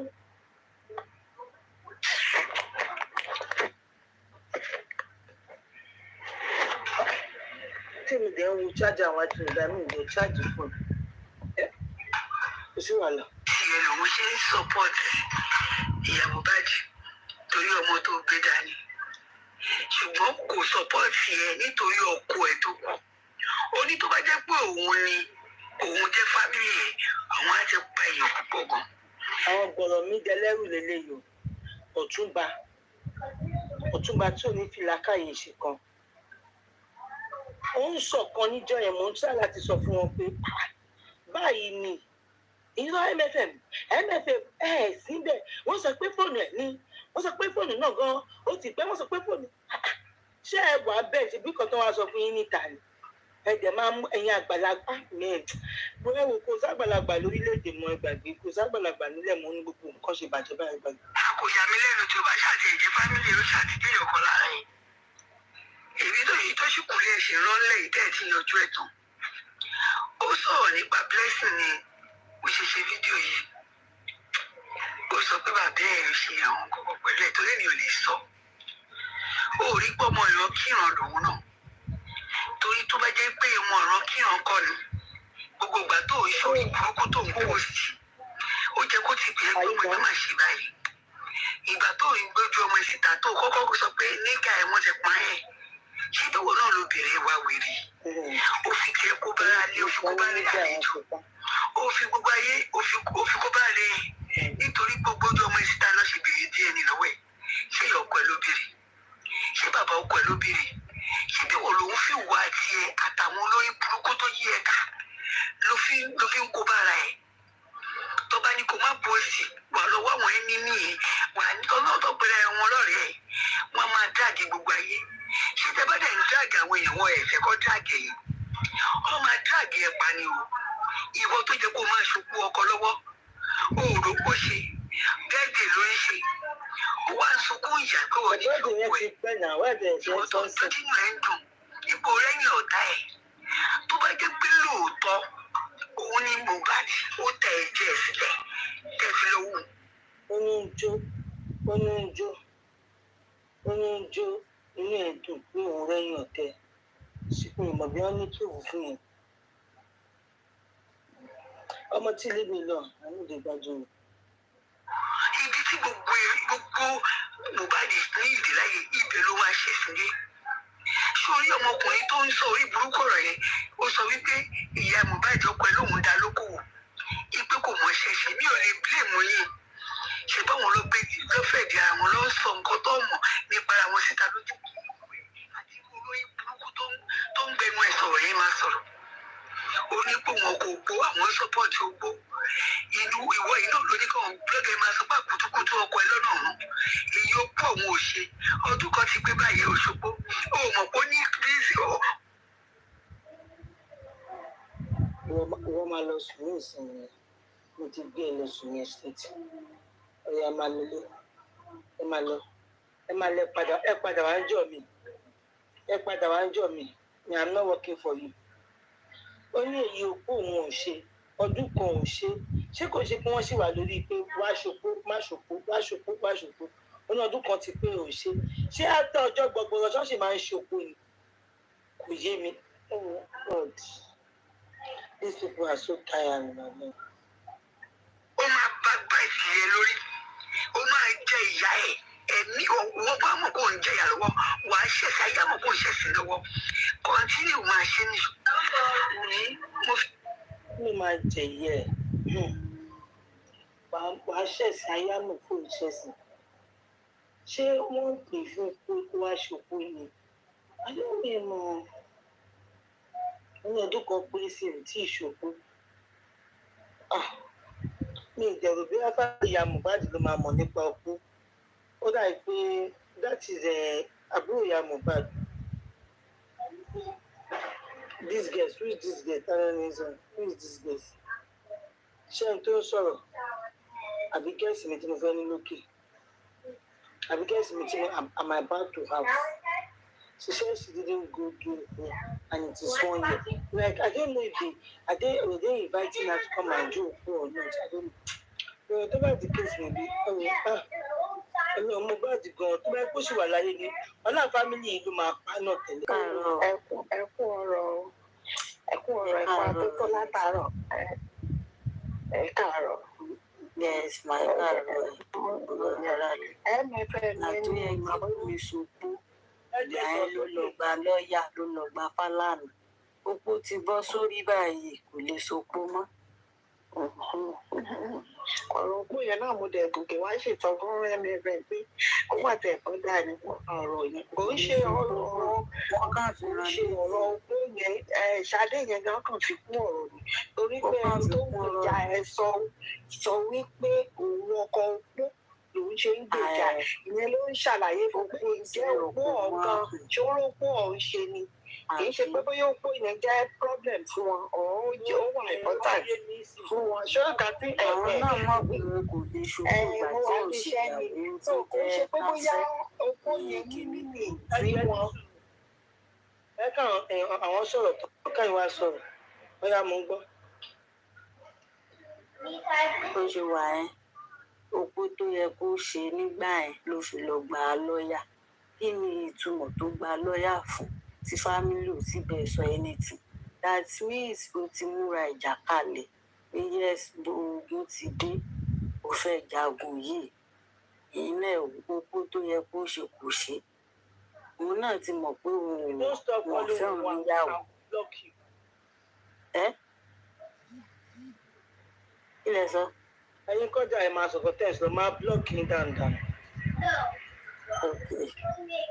ẹ má blọọkì mi o.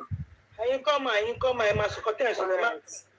alright ma òkú tó yẹ kó ṣe ń gbà ẹ mọ́ṣẹ́ wà á sọ mọ́rọ̀ sí i bó ṣe pé má ẹ ní kó wá sopó ti kọjá àwọn náà ti lọ wádìí sí tó bá jẹ́ pé ìyàwó wọn gbà tí wọ́n fẹ́ délédélé ó bímọ fún wọn òpó yẹn tí ó ṣe ṣe yẹn kò mọ̀ túmọ̀ Yorùbá kálukú ló ní ìṣẹ̀ṣe tiẹ̀ ní wọ́n tún wá jọmọ Èkìtì èmi tí mo jọmọ Iléṣà yìí gan-an gbà tí ọkọ àbúrò mi tó sì tó kú pé torí pé kò ṣe nǹkan orí ẹ̀ ó jókòó 21 days ṣé 21 days àbí 41 days sórí ẹni tuntun lẹ́yìn ìgbà yẹn kò sí nǹkan kan mi tó ṣe ó ń rìn kiri ó ń ṣe kò ṣọlọ́dún kan yẹn torí pé kò ṣe nǹkan kan lé lórí.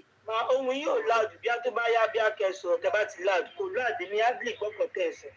mo ń gbọ́ àwa ń gbé ẹ lè gbé nǹkan tí àwọn ògbóyin ẹ kí síjú sọ̀rọ̀ àgbóyin dáadáa àbí tẹ́ bá dẹ̀ ń gbọ́ ọ̀kẹ́ jẹ́ kí n mọ̀.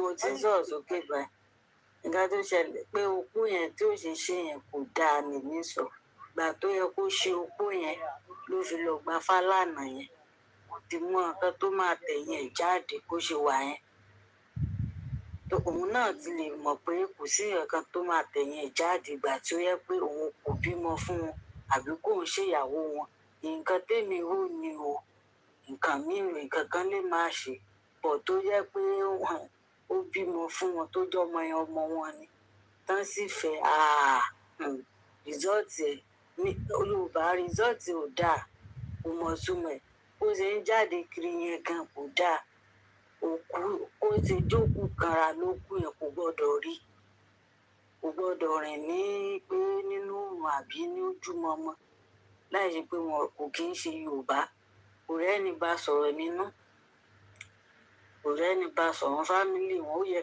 kán bá sọ̀rọ̀ pé o ò ní ráìtà ti jáde òun káàkiri ọlọ́ngbà lọ́ọ̀yà yẹn ó ti múra ìjà kalẹ̀ ni ẹ̀wọ̀ ẹ̀jẹ̀ ń dúró bẹ́ẹ̀ tó rà ó làwọn á ní tàtà lọ́ra ìsìn ẹ̀pẹ̀lẹ́ mo rí pé ọ̀pọ̀ tí mo ti jọ ìlú mo rí pé òun hàmà lórí pé òpó yẹn kò yí ẹ tó kò ń ṣe wípé bóyá òpó yẹn ni ọ̀rọ̀ ni wúmọ̀ yẹn ń fẹ́ sọ̀rọ̀ ó kàn yà bàrà sílẹ̀ ni torí wípé ọ̀túnba tó ṣe sọ wípé òun ọkọ opó pé òun gbèjà opó òun ló ṣe yà síbi opó yìí ní tó ti ṣẹlẹ̀ sí ìyàwó olóògbé tó ti jẹ́ wípé nǹkan tẹ̀mí rí o gẹ́gẹ́ bí òbí náà ni pé inú tiẹ̀ tí nǹkan yẹn ó fi sọ́dọ̀ ẹ̀ ọlọ́run dáríjì ò torí tí ó bá ṣojú ìlú bẹ́ẹ̀ téèyàn bá ní kó wó ìgbésẹ̀ ìrìn àjò láti ilẹ̀ tó bá wọn níbi pé ká sọ fún youth kìíní tó jẹ́ pé wọ́n ṣẹ̀ fẹ́ràn wọ́n ṣẹ̀ ṣe wọn níbi kan sọ fún yàn pé kó ṣe ẹlòmíì gan for that day yẹn ibi tó bá dákú sí wọn á ṣe máa fún lábẹ́rẹ́ gan ni so òun fúnra ẹ̀ gan ò lè gbéra dìde níbi for 1 week lẹ́ pé bóyá ògì wọ́n ṣe rọra ń fògì sí àmọ́ mọ́ṣá àmọ́ bí ikú ṣe máa rí ikú tó tún jẹ́ gbígbóná bẹ́ẹ̀ tí ṣe mọ̀ pé gbogbo ìrìn àjò ẹ̀dá láyé conscience lèèyàn máa fi ń live conscience ló dẹ̀ lèèyàn máa fi ń ṣe gbogbo nǹkan téèyàn bá fẹ́ ṣe tí conscience èèyàn fúnra ẹ̀ tí ò bá ti gbé nǹkan téèyàn fẹ́ ṣe èèyàn ò lè ṣe kò sí bó ṣe lè pretend kó máa gbéra sánlẹ̀ àṣìmọ́ máa ráwọn tó máa wọ́ọ̀ṣẹ̀ pé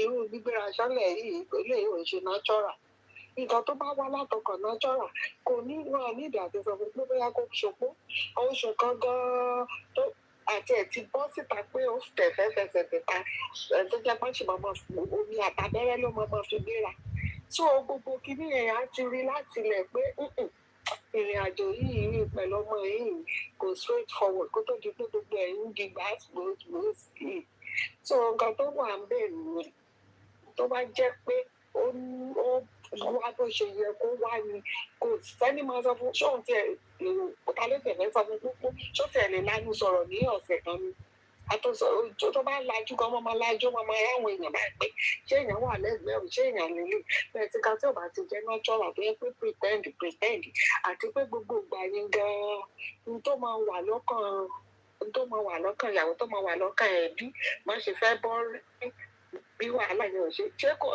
wá táwa ń ta àlùmọ́ ẹ̀nìtì ẹni tí nǹkan bá ṣẹlẹ̀ sí òun ló máa mọ irú eré hìtì tó wà nínú ọkàn òun ibi tó fẹ́ máa fọkàn rìn sí so gbogbo ìgbà yẹn gan ṣó tiẹ̀ ráyé pé èèyàn bá ní kó ṣopọ̀ jẹni tó ń tẹ̀lé òkú kiri òun gbogbo ẹ̀ àtọ̀sán àtàlẹ́ àtàlù so nǹkan tó ṣẹlẹ̀ ń bẹ̀ nìkan náà ṣàṣàánú wa ọlọ́run á tan mọ́lẹ̀ sí gbogbo tó bá ṣókùnkùn ọ̀hún orí ọ̀rọ̀ àwọn pípù yìí in fact ó lágbára pẹ̀sì nǹkan téèyàn bá ṣe ní ayé ló máa ń gbà láti sìn nísìnyí báyìí ó ń jàjà ọkọ ìfẹ́ so tó ń tẹ̀mí rí pé ó ṣẹlẹ̀ ń bẹ̀ gangan nìyẹn o ìrìn àjò tí ò bá ti straight láti lẹ̀ ó ṣe máa wọ́n sọ̀tún ni kì í ṣe pé bóyá kò rántí pé yẹ kó ń ṣe pé ó yẹ kó lọ ìgbà tí gbogbo nǹkan wà natural kò wà natural like apartment tó ń ṣẹlẹ̀ nìyẹn kò ń ṣe okó yẹn gangan ló pàtàkì fún ẹni tó sọ̀rọ̀ ìyẹn ni mo fẹ́ wá gbìgbé explain fún ẹ.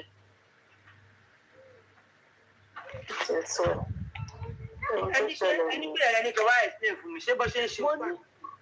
mo ní orí pò ń sọ̀rọ̀ pé ṣé kìí ṣe pé wọ́n fẹ́ kó tún wá ṣopó ọ̀hún pé bóyá opó yẹn pé èmi wá fi ń sọ wípé ẹni tó sọ̀rọ̀ olópó ó kàn yà síbẹ̀ bàrà ni àwọn gan expect kó ṣopó fún ọmọ yẹn torí ẹni tínú ẹ̀ bá dùn síra ló máa jókòó náà máa ní àwọn oṣopó ọmọ wọn á ṣètọ́jú ẹ̀ nínú opó wọn á ṣe gbogbo wọn expect opó yẹn gan lọ́wọ́ ẹ̀ gbogbo nǹkan tó ṣẹlẹ̀ yẹn láti ilẹ̀ ní gbogbo wọn ti mọ bó ṣe jẹ́ àwa tá a jára àtà ló ṣókùnkùn sí so wọn ó kàn fi sọ̀rọ̀ lọ́bẹ̀ ni pé ẹni bá ń pè lóko wọn ń sọ̀pọ́ọ̀tì o. tó bá yẹ pé lóòótọ́ ló ti yẹ kó ṣe nǹkan tó yẹ kó ṣe yẹn tó ṣe wà pẹ̀lú ìyá Mohbad yìí ta ló yẹ kó sọ ṣé ìyá Mohbad yẹ kó bá make inquiry àbáwọn fámìlì ẹ̀ ló yẹ kó ẹ̀ṣẹ̀ máa tán lọ́wọ́ pé ó lọ ṣe kó ó yẹ tó bá jẹ́ pé nǹkan tó ṣe kí irú ìyá ẹ̀ yẹn irú ìyá òbí kankan ó yẹ kó jókòó tì í tó bá jẹ́ pé nǹkan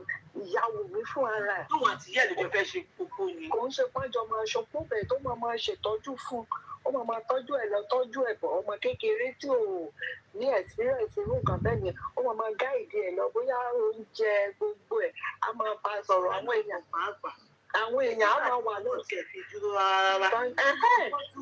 tó ṣẹlẹ̀ sí ọmọ 20-something years kò sí nǹkan tó ní kó má lè jókòó tì lóṣù méjì oṣù kan bẹ́ẹ̀ tí gbogbo kinní yẹn tó ti wọ́n láti lẹ̀ yẹ ìyá gan fúnra ẹ̀ béèrè ló bá kúrò nínú ẹ̀ lọ́mọ kókó lọ́wọ́. ó dàbà bó ló kókó ní gbogbo ìyá fúnra ẹ̀ gan is like ó escape ara ẹ̀ pé má jẹ́ kí nẹ́ẹ̀sì ó lè àmọ́ kí tó máa jà sí. wọ́n dẹ̀ wà níbẹ̀. pé ààrẹ má jẹ́ ká máa mọ tí kinní ìfẹ́ já sí ọmọ pé kán tó kúrò bí mẹ́rin ti ń foríṣiríṣi lọ ìyá tiẹ̀ gangan fúnra ẹ̀ so it's like bíi pé tèmi ṣáà ti kọ́kọ́ kúrò náà ká máa tòpè ìrìn mọ́ nǹkan tó bá ń ṣẹlẹ̀ nǹkan tí ìyá yẹn máa ṣe because normally abiyamọ kò sí nǹkan tó ní kó fọmọ yẹn sílẹ̀ ẹni tó kọ ẹkú rí ìmárèjì tí ò tí ọdún méjì mẹ́ta àjọkọ tẹ̀lé ọmọ ẹ̀ àjọ wọn máa sùn á máa jí at least ó ti ní experience ẹ̀rí wọn ti lọ́kọ̀ kan ti kú mọ́ rí ó máa bá ṣe ń ṣe bẹ́ẹ̀ ṣé gbogbo ìgbà yẹn gan-an nínú ọkàn wọn ṣáàtì ẹ̀fẹ́ rántí pé opó kan àbí wọ́n rántí bí everything ò ní ṣe burst out nǹkan náà ló ń jẹ́ gbogbo ẹ̀kan ló ń bọ́ síta yìí wọ́n ní bí wọ́n bá lọ lógún ọdún ọjọ́ kan báyìí tó wá rí kò nǹkan tó bá natural òun ni wọ́n ṣe ń sọ pé bàbá lọ́ba yìí bàbá yẹn nìkan fámìlì méjèèjì àti fámìlì àlọ́ba àti fámìlì Wùmí kò sí ètò tó bójú mi àti fámìlì màmá o gbogbo wọn. nǹkan tí Ọlọ́run fi yọ bàbá yẹn ni wípé ìwọ̀nba òtítọ́ tó mọ̀ tó dúró lórí ẹ̀yẹ tó bá jẹ́ pé àwọn tó kù yẹn dúró lórí òtítọ́ ni kíní yìí kò ní kàn wọ́n lọ́wọ́ kàn wọ́n lẹ́sẹ̀ tó bá kò tiẹ̀ ní kàn wọ́n kò ní kàn wọ́n bẹ́ẹ̀ tí gbogbo wọn ti jọ fojú há sábẹ́ òkùnkùn jáde àparọ́ òun ló jẹ́ kí kíní yìí wá di bó ṣe di rí tó bá jẹ́ pé òtítọ́ ti wà láti ilẹ̀ fún wọn ni òní le tó báyìí torí nǹkan téèyàn ò bá ṣe a máa ń sọ pé ó ń ṣe tó nǹkan téèyàn tó jẹ́ pé èèyàn ló ṣe kéèyàn wá máa kílèmù pé òun kọ́ ló ń ṣe nǹkan téèyàn ṣe yẹn fúnra ẹ̀ ó sì máa fara hàn tó bá yá kò sí béèyàn ṣe lè parọ́ tó ibi téèyàn méjì mẹ́ta bá ti wà ẹnìkan tó bá rí bí escape yẹn òun ló máa léèkì gbogbo secret yẹn ó lè má tètè yá kò sí bá ṣe lè ní ká bu ẹnu tó kò téèyàn kan méjì mẹ́ta bá ti lè wà níbì kan kò sí secret mọ́ o kò sí ó kàn lè pẹ́pẹ́pẹ́ ó kàn lè jẹ́jẹ́ èèyàn kan máa líìkì ẹ̀ ṣáá ni nǹkan tó ń ṣẹlẹ̀ sí nìyẹn wọ́n ti fi rọ́ọ̀bù láti bẹ̀rẹ̀ pẹ̀pẹ̀ wọn ẹ̀ sòótọ́ so ọlọ́run aṣáánú ọlọ́run aṣáàfún wa justice ẹ̀bọ́n ni gbogbo ẹ̀ ti ń fojú hàn ojú ló ń kọ́ wa kọ́ náà fún gbogbo alẹ́ ní gígùn àtàláfíà gbogbo ìtàn bára wọn jà yẹn ni pé ká má bára jà ìjọba máa TikTok kọ́ ló máa ṣe tó bá yá tíjọba bá tẹwọ́ bọ̀ ìjọba máa toníkálùkù ẹni bá ń parọ́ nígbà bá dé kóòtù ẹlẹ́gùn ọ̀rọ̀ ṣẹ́yà tẹ̀ ṣe ògbà tó sì fẹ́rẹ́ ẹ̀dì báyìí ní tí ò tí ì dé kóòtù rárá yìí ẹ mọ̀ pé kò sí ẹni tí nǹkan bá ó lè pé ìyànjalè lásán gan-an ó sì máa dìfẹ́ẹ̀dì ara ẹ̀ títí ni àfi tí ò bá rí ibi yín sí mọ́ irú kẹ́ẹ̀sì báyìí kò easy láti sọ pé èmi ni mo ṣe báyìí kò ṣeé ṣe tó títọ́ fúnra ẹ̀ ló máa wá fojú hàn àwọn ẹbí ò sọ pé ó náà ni mò ń sọ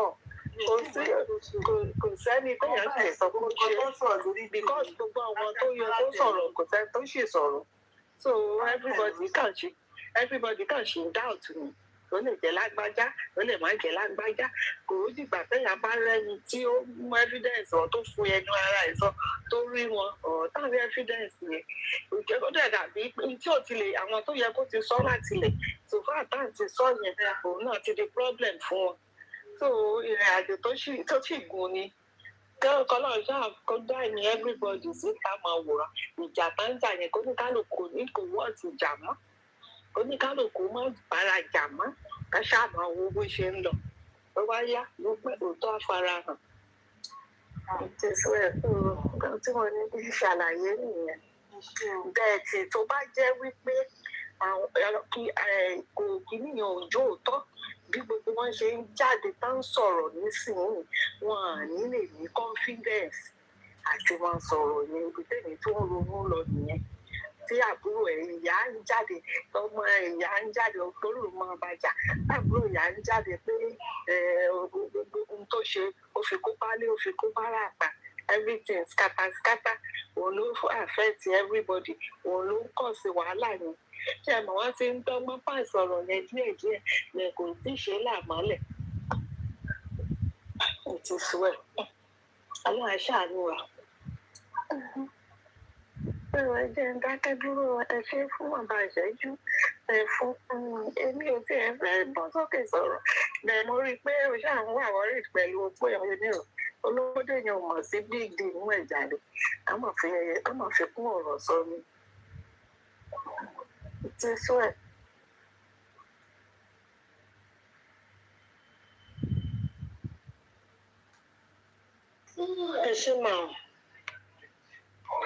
Thank you so much. Say no to Wummi, my Wummi látàrọ̀. Say no to be Moses. We need to destroy the family. Anyway, time will tell. Everybody people know no destroy. Time will tell, you know. Time will tell. Kò sí nǹkan tó yàn lè ṣe tí òun gbé ìwé ẹ̀. Condition tó gbogbo àwọn ẹbí wọn wá kò dáa. Ọlọ́run má jẹ́ ká rí nǹkan tó máa bá yẹn jẹ́. Kò dáa rárá, ó ṣe ni láàánú. Ṣùgbọ́n tó bá tiẹ̀ wá jẹ́ pé èèyàn kan ló àfẹ́ẹ̀tì ló dẹ̀ ní àfẹ́ẹ̀tì èèyàn méjì mẹ́ta nínú ẹbí kan ṣé ìdẹ̀ ṣe nǹkan tó ń sì bọ̀rọ̀ ohun tó pamọ́ sáájú ọlọ́run ló kọ̀ ọ́ ó wà pé ọba máa yẹ kí èèyàn rí nǹkan tó máa dá ìdílé ìrànwọ́ àti ìrìnàjò ayé lágbára. Wọ́n ní ṣì sáàtẹ̀gì ni o ṣé lórí ọ̀rọ̀ yìí àbí ìyẹn ọ̀rọ̀ kínní ló fẹ́ sọ ṣe fẹ́ wù ú. Kàrímà lè máa jọ́sìn. Ọkọ̀ ló ń pọ̀ ọdún láti fi ṣẹ́. Kàrímà lè máa jọ́sìn. Èèyàn kan ti ṣe ẹ̀ pẹ̀lú mi. Ó bá kọ́kọ́ bẹ̀rẹ̀ ijó mi. Ẹ máa jó ni. Ẹ̀jẹ̀ Kàrímà yẹ̀yàn ọlọ́run bá ṣe tó tètè wọ ẹ̀rí ara ẹ̀ pẹ̀lú ìpè burúkú. Wọ́n ń gbẹ́ bí wọ́n ṣe yẹn tí abiyamọ tí a lè kọ́ láláṣejù. Ìpè burúkú. In fact, tó máa ń délé pè ní ìpè ìwé lè pè òṣì. Ṣé ilé ti pọ̀ jù for my own liking. Ìmọ̀lá kì í drop èèyàn kan lẹ́ẹ̀kan yẹn.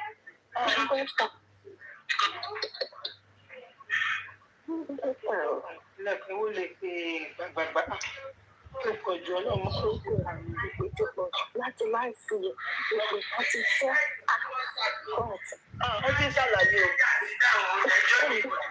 ó ti ṣàlàyé o.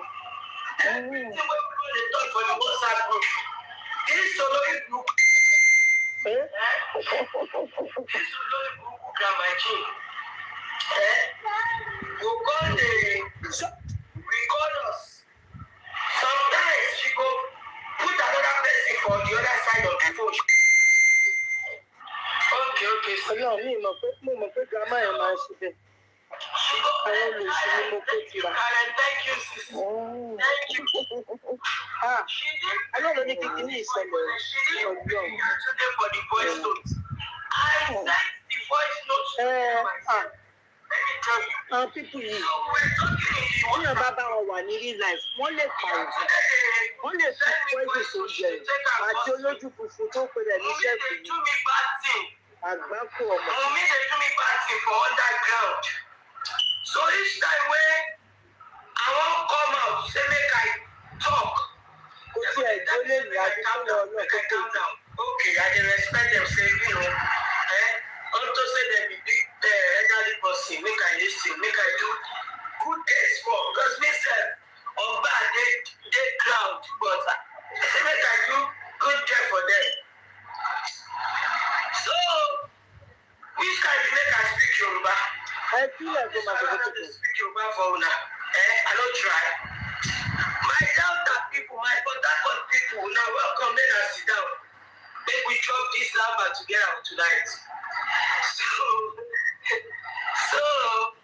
no, you say, Yejide Fashola, I'll still talk for Yoruba now.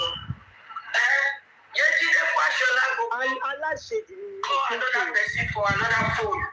Make them hear wetin we talk for the WhatsApp group. Yeah, today, that only group. Okay, if you want me to speak Yoruba, they are right, yes. Yes. So the name to one is Ọmọ kẹta ló mọ́kọ́ nìyí. Òun ni. Mo ń pè ní bí ẹ̀mí ló dáhùn. Mi ò fi bẹ́ẹ̀ sí ní mo ní bẹ́ẹ̀ ti sùn. Dájúdájú ni ó sọ̀rọ̀ pínkì lọ́wọ́. Mo ti délé ìsìn ti àgbà. Make I switch to Ẹ̀gbá. Ẹ̀gbá rẹ̀ ní. Ọmọ Ẹ̀gbá rẹ̀ ní. Ló ti ń pọ̀ o. Yẹ́sì pọ̀ jù ló lọ. So Yorùbá rẹ̀ ṣe ní Yéjídé Fáṣọlá. Pínkì ló jẹ́. Ẹ̀gbọ́n gómìnà Fáṣọlá. Ó fẹ́ ẹ̀gbọ́n gómìnà Fáṣọlá torí owó. Ṣóyè yín. Òun ní ìyàwó kẹrin ló lọ ṣe ń bẹ̀. Ó wá bí ọmọ kan. Ní kò bímọ fún o. Kò bímọ fún o ti gbàgbé. Irọ́ Fáṣọlá kọ́ ló bímọ fún. Ó bí Tinúkẹ́ ìwọ̀n àti Tinúkẹ́ ìwọ̀n Canada lọ́wọ́lọ́wọ́. Ṣọ́ọ̀rọ̀ pé Fáṣọlá Yéjídé Fáṣọlá ló bá wà kó máa gbọ́. Ó ká tí wèrè tèkútélé tó bá sùn kò dìde sí kò máa gbọ́ mi.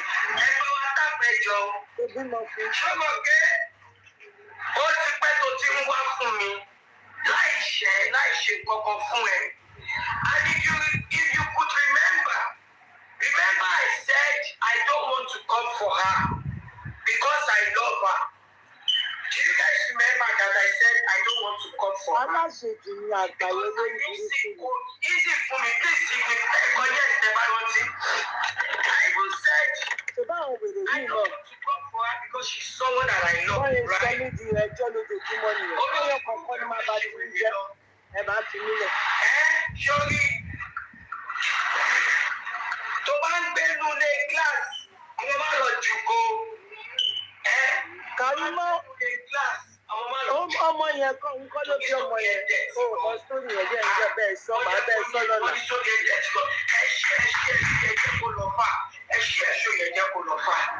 It's for Yéjídé Fáṣọlá tonight. Olórí burúkú ọmọ ìyá Ìjẹ̀bú. Yéjídé Fáṣọlá ọmọ ìyá Ìjẹ̀bú. Wọ́n bẹ̀ máa gbé voice note káàkiri aláìlójútì ní mọ̀ bí tágbàlagbà ti ń ṣẹlẹ̀ yàtọ̀ yìí. Àwa ní WhatsApp group. Jẹ́jẹ́ ni mo jókòó. Ìwọ olórí burúkú Yéjídé Fáṣọlá ìwọ ló kọ́kọ́ báàdì mi sí WhatsApp group. Mo dẹ̀ wọ bẹ̀. Ọmọ yóò jẹ́ lò ó dẹ̀ ń wá káàkiri. Ṣojú wọn tiẹ̀ òkú lọ̀tá ẹ̀ òkú ní ọ̀tá ẹ̀ tí ò mọye tí alákọ̀ọ́dá. Òkú ò mọye tá ó ní òkú lọ̀tá ẹ̀ ṣẹ́gbọ́n.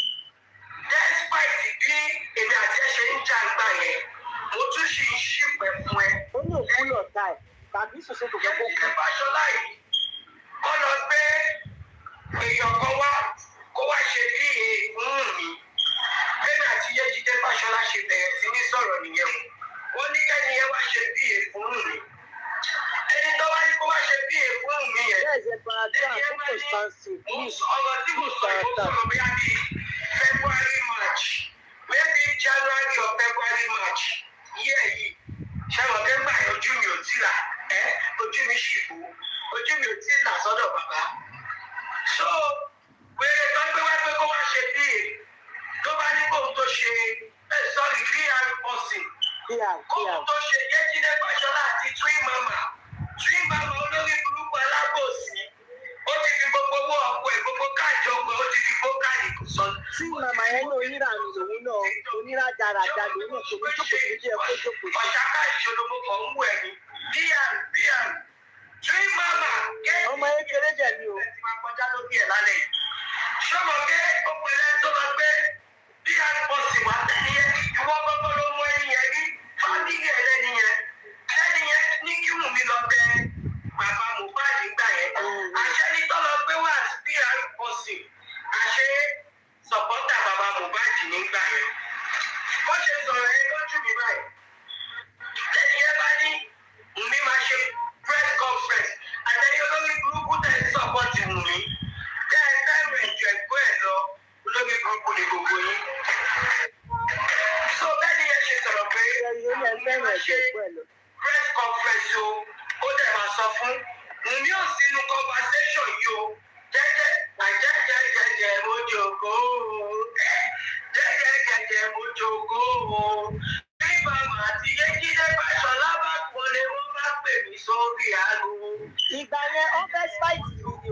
yẹn ló kú òdò bẹ́sítáìtì wa ó bẹ́sítáìtì ní àti àwọn onílàjà àti àtúwà bẹ́ẹ̀ yẹn wọ́n tẹ́bọ̀ ni èmi náà ló wá padà sọ fún mi iṣẹ́ tí náà ló wá padà sọ fún mi bọ́ ṣe tẹ́bọ̀ wọ́n ṣe dá $100 wọ́n ṣe dá $10 iṣẹ́ tí náà ló wá sọ.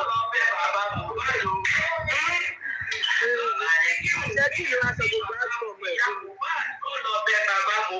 Ayẹ̀ṣẹ̀ tí ìtì bàjẹ́. Mo ò bí ẹnìkan tó pọ̀ sí. Mo ń bọ̀ mi tí dè. Mo ń bẹ fáìlì ẹ̀ hàn.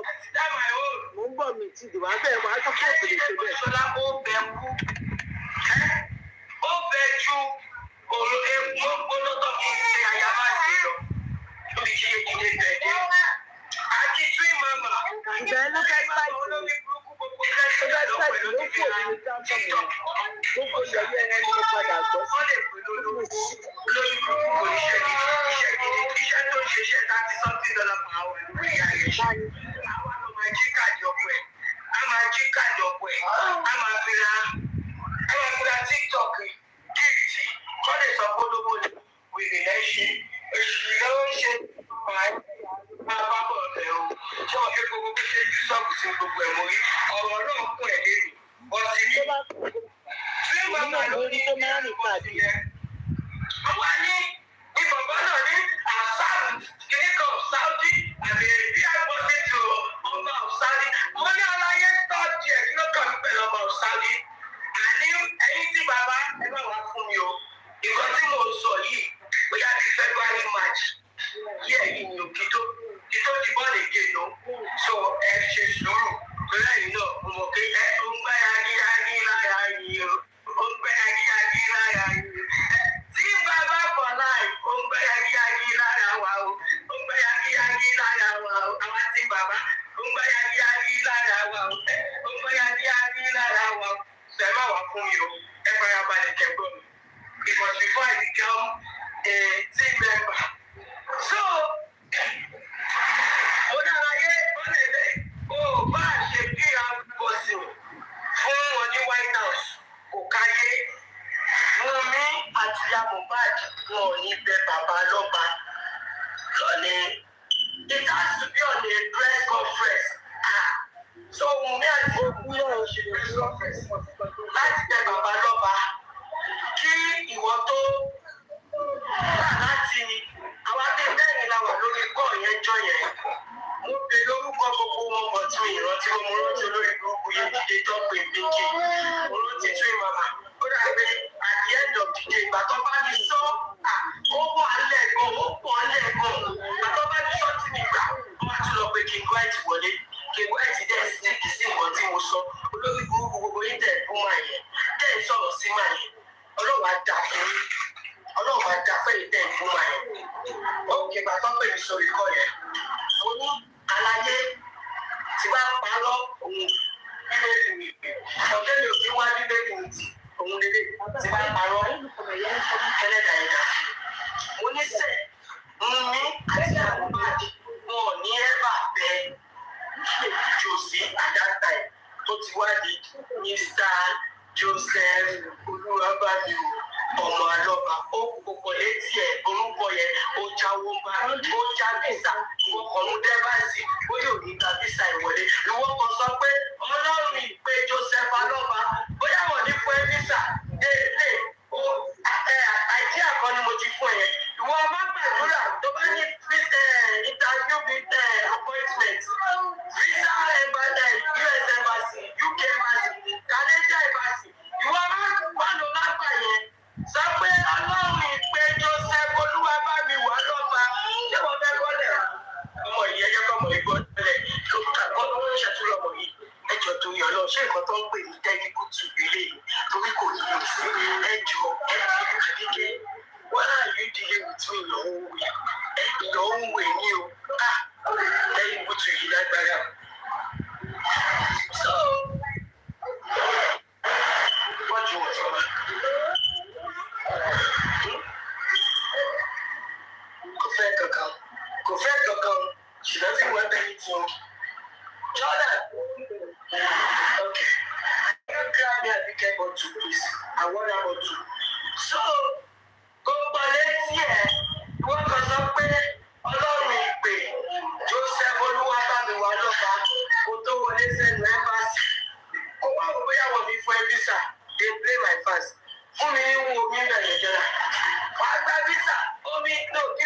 that one. Give me that one.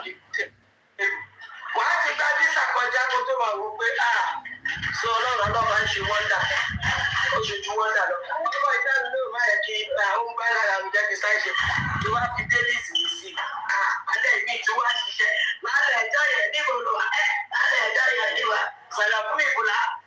sọ̀rọ̀ fún ìbùlá ẹ̀yẹ ọ̀dá yẹn yóò wà wẹ́kọ̀mù daily platform ẹ wà wẹ́kọ̀mù ọ̀rọ̀ yìí náà kọ́ yìí o olórí burúkú tó wà lọ́dọ̀ ilẹ̀ ìrùpẹ̀ kéèyàn mọ́ra ẹ gbọ́ wíwìrì alẹ́ yìí àti ẹ̀dẹ́ yìí dà ní síìmù mi kẹ̀ nígbà tó kún fẹ́ parí àdékẹ́ síìmù mi à ń fún yín lọ́rọ̀ sọ ẹ̀rọ dàn lálẹ́ daily platform you can stream me for free ọ̀fẹ́ ní bẹ́ẹ̀ sanwó fún ọmọ lórí burúkú nìyí ọ̀rọ̀ wa náà ló sanwó ní ìfẹ̀sí ọ̀rọ̀ wa náà ní òpadà tí wọ́n ká. ẹ̀yin tèmi láyọ̀ tó class nfm ọ̀rọ̀ wa ló sanwó ní ìfẹ̀sí ọ̀rọ̀ wa náà ní òpadà tí wọ́n ká.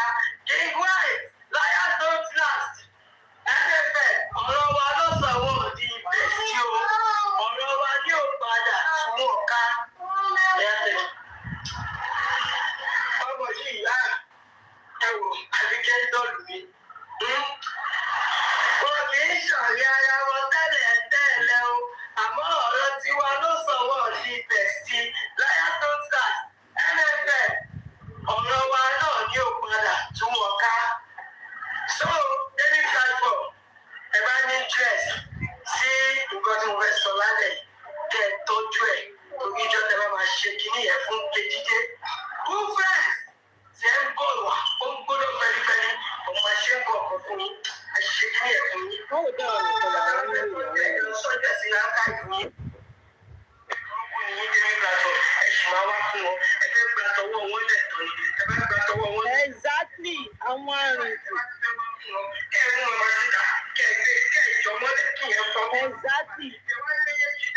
Ẹgbẹ́ lórí mama síta. Títì yẹn ni lójú gbà mí. Ẹgbẹ́ lé wọn lórí ẹ wá fún wọn jẹ dáadáa. Àwọn olùfẹ́jẹ̀ta ẹ̀ ṣẹ́tí títì wá fún wọn. Títì àgbàlá lójú gbà mí sí fún wọn nítorí wọ́n fẹ́ béèyàn kọjá. Lọ́mọ rìn káàkiri. Èmi nìkan lọ́lẹ́ bá jà ọ́. Three mama. Àbí three mama. Wọ́n náà àwọn defeat. Ẹ defeat mi. Like you guys were many like I don't know understand. Lórí fóònù yẹn. Ìtànà face me one on one. Ẹ̀yin náà mọ̀ pé ayé ń fẹ́ bàjẹ́ sí mi lọ́wọ́. Ọ̀bọ yẹn bínú ó bọ́lẹ̀ kọ̀ọ̀ká yé ó ń gbá lórí nǹkan ní nítorí pé máa jẹ màálù kì í pé màálù ń bọ̀dà tó bá ṣe bí àrùfún ẹlòmíì àṣẹ bí àrùfún tó ló bá sọ pé ó ṣe bí àrùfún ọba Saudi Arabia kìíní kan kìíní kan. Òkúrò ìjọ tó ń sọ ìgbésẹ̀ ó ṣe bí àrùfún ó ṣe fún wọn wọ́n ṣí tíìbì sí aláàbò. Títí ò sọ fún mi o. Ṣé tí ló wá sọ fún mi? Àìjẹ́ òkè òwe yìí tẹ̀lé ara ẹ̀yìn bá ẹnu ti yá inú ìmú tó mọ̀. Nígbà wa ìlú wa sọ fún mi. So, bí ṣáàtà ó bínú bọ́lẹ̀ kíríkan àwọn tó kù jẹ́ àlá Bíkì àti Twin Mama wọ́n jẹ́ láti patronize mi pé kí Wùmí lọ bẹ́ẹ̀. Ó lọ bẹ bàbá náà àti ìyàwó bàjẹ́. Mo wá ń jára mi, mo wá wò pé ó bá rí ẹ̀ àrò fún mi. Wọ̀ ó kọ́kọ́ ṣẹ́yìn ọ̀tá ti kẹ́ ṣe fún mi. Ṣẹ́yìn Adékẹ́, if you keep respecting me, then you have to get that. So wá wò pé o fẹ́ ṣe bí àrùn fún mi. Wọ́n kí Wùmí àgbà wọn gbọ́ tí mo jẹ́. O fẹ́ ṣe bí àrùn fẹ́yọ̀. Ọ̀gá yẹn kọ́kọ́ lọ bẹ ẹni tó ń bá jà lọ. Make it make sense na àbúrò burúkú yẹn bí àpọ̀jù Arabia. Tí màmá ṣàlùbínú tóbi pé ó tó pé òun ló ní ẹni yẹn ní ojú ṣe. Ó yà tó bọ̀bọ̀ yẹn ó tún jọ ìwà ìdí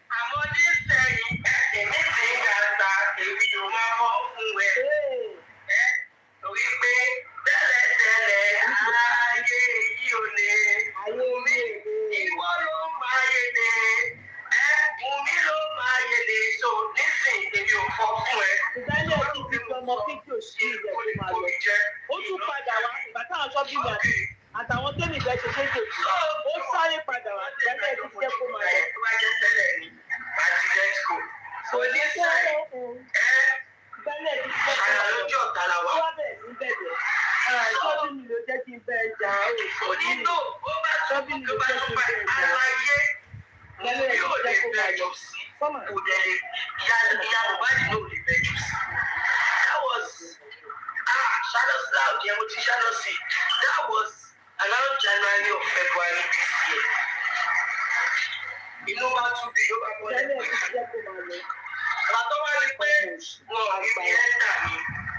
Bí kí bá gbé King White wọlé, pé kí King White sọ fún mi pé wọ́n lọ bẹ jù sí. Ẹ̀rọ kẹta ìwé King White ló fẹ́ ṣe press conference. So wọ́n wá wò pé ẹni yóò sọ̀rọ̀ press conference.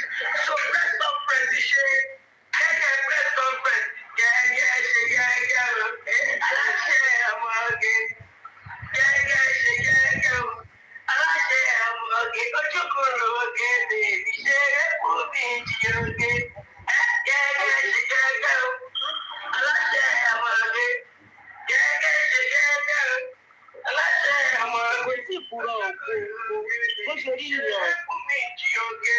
gbogbo ẹ̀ lápò. wọ́n bá ti press conference tí wọ́n enter King White press conference. Àtọ́ sọ̀rọ̀ press conference King White lókè. Wọ́n á ní King White nǹkan tá a sọ kẹ́ tó dé kọ́ nìyẹn o. Nǹkan tá a sọ kẹ́ tó dé ni pé máa yí máa organize press conference. Lórí press conference yẹn ó máa wá sọ fún Wummi àti ìyá Mohbad pé kó apologize sí bàbá Mohbad and that was January or February 2024. King White wá ní kí ló ṣẹlẹ̀ ìbò nìyẹn ti ṣẹlẹ̀ mo ní kọ́kọ́ bá mi sọ nìyẹn o mo ní mo dẹ̀ ti bá wọn po wèrè kí wọ́n tó pè mí wọ́n kò pẹ̀lú bá mi sọ̀rọ̀ lọ́tún ṣe pè mí wá King White nínú pé we are not there yet pé last week ni bàbá ṣì sọ one or two things. Aṣáájú sọ ọ̀rọ̀ yẹn mi ò fọwọ́ sí gbogbo táìmù yẹn ó dà pé mi àti Wummi ní issue back to back mi ṣàfọwọ́ sí. So wọ́n wà disappointed kí màmá ó bínú lẹ́wọ̀n pé ọkùnrin yẹn òun ló mọ ẹni yẹn tó pé pé kí pé káwọn jọ mú sí mi lórí but bí mo ṣe wà yìí ti bá pọ̀ ẹ́ ọ̀gá adé dúró lórí àkọlé ẹ̀ o ò lè fọ́ọ̀sì mi ṣe nǹkan tí ìbá fẹ́ ṣe nǹkan tí bá fẹ́ ṣe máa ṣe ìbá sọ fẹ́ pé no ni you can't force me because I know my rights o ò lè fọ́ọ̀sì ọmọ kékeré tí mo pọ̀ sẹ́yìn mi ò lè fọ́ọ̀sì ẹ̀ ọmọ ráìtì ẹ̀ so bó ṣe jẹ́ nìyẹn ní ìgbà fún wọn. From there bí kí wá bẹ̀rẹ̀ sí ní pè mí ó ṣáà máa ń pè mí ó máa ń pè mí. And also I find myself inside that WhatsApp group because they talk àmọ́ pé tá a bá ti ń sọ̀rọ̀ bí kì í máa pe àwọn èèyàn at the other end of the call a ní kọ́ máa gbọ́ nǹkan tá a sọ with another phone. Kéṣe ẹ̀fà yẹ ẹnu jíjà wọ̀tà. So wọ́n fẹ́ tọ̀ ká bá ti ṣe tán lórí ikọ̀ yẹn á pe àwọn àṣàlà ọ̀rẹ́ àwọn low lifers àwọn tó ń pè low lifers àwọn ìlú òyìnbó sọ mí dọ̀tun àwọn Túndé gbà mí àwọn ọmọ wọ̀ṣìwọ́ṣì tó ìdí òru máa jẹ́ gúnlẹ̀ tí wọ́n jàjà kó mọ́ tọ́nà opportunity tó fún wọn ní olórí burúkú yóò ní nǹkan tí mo ṣe ní ayé òkú fẹ̀sì yẹn o àmọ́ tí ẹ̀ẹ́dì kọ́ọ̀lù báyìí máa wà lórí kọ́ọ̀ pẹ̀lú ẹ̀ máa bá wá ní resources fọmọ ẹ̀ places that she can go tó ti máa get ẹ̀ ó fẹ̀sì òní ló ṣe báyìí fún ìyẹn kan láti wọ́n dá fún ẹ̀. bí iṣẹ́ búkẹ́sì náà mo sì ń bọ̀ lórí ọ̀dọ̀ mo ń ṣú ẹ káàkiri mo ń ṣú ẹ kí n rí tó ti fún mi tó ti fi kọ́ pé ó yẹ ló máa dá fún ẹ everybody bá ti kó lórí kọ́ọ̀lù báyìí ó fẹ́ tó máa wẹ̀ mí màá fẹ́ wá resources places tó lè lọ láti ní pé kọ́ ẹ̀kọ́ ọmọ ẹ̀ nínú ọ̀pọ̀ your state. wọ́n ní bí ìjà àgbà ayé rẹ̀ state ẹ̀ o sọ ayé ẹ̀ máa bàjẹ́ o sọ county ẹ̀ fún mi màá wá táìpù wọ́n ní ìlànà ìdí níṣẹ́ olùsí tí ò lè dájà rí kò dájà rí àti kó máa wéyàn fúra. olórí pọ̀ rẹ̀ ọmọ Yorùbá ti yàtọ̀ òròjú ló ṣe é ipò bí ìtò yẹ kó lọ wàá sọ pé ó ti jìnnà jù wàá sọ pé àwọn àdúgbòlà kò yóò bí lè gbé tó bá tẹ̀lé ni mo sẹ́ẹ̀dì kọ sí o. kò dájà rẹ̀ kó máa wáyé ìgbà ògbà ló ní Monday màá tún wá wà pẹ̀lú ẹ̀dùnkún ní Monday pé sí ẹgbẹ́ pé yóò aláwọ̀ ẹ lọ síbi tí mo ti jẹ́ lọ́yọ̀ ẹ máa gẹ́ẹ̀tì ẹ̀ òkú fọmọ yìí o èmi ni mo tún máa fi fóònù pé kó tó gbé bọ́ọ̀dì ẹ̀. nígbà tẹ́lẹ̀ mi don't rub the mud with her olórí burúkú ni àwọn ọlọ́rọ̀ the mud with her. ó dẹ̀ tọkọ lọ́kọ. mi ní jẹ́ kó ní ìsinmi tó bá dákẹ́ bá sọ tó bá dákẹ́ kò ní ní ìsinmi. another black version of ẹlẹ́dẹ̀ ọlọ́jà ọlábàjì ẹ lọ pé ẹlẹ́dẹ̀ funfun ọlábàjì ní bèrè mama sínú. ẹlẹ́dẹ̀ funfun ọlábàjì òun bèrè kúfẹ̀ sẹ́wọ̀n kẹlẹ́dẹ̀.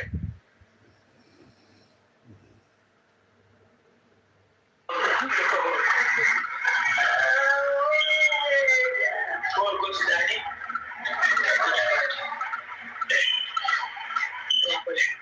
Want something? What you want? What do you want? Decide what we're going to do. Want something? Yeah, wait till you see the clock on.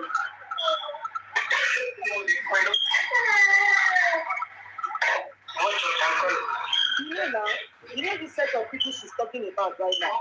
Kò tiẹ̀ rí wọn, kò tiẹ̀ ká sí wọn. Àwọn ló kún kiri pọ́ǹtì mọ̀kọ́ táwọn ṣe, àwọn ló kọ́ wọn kiri. And people do not understand.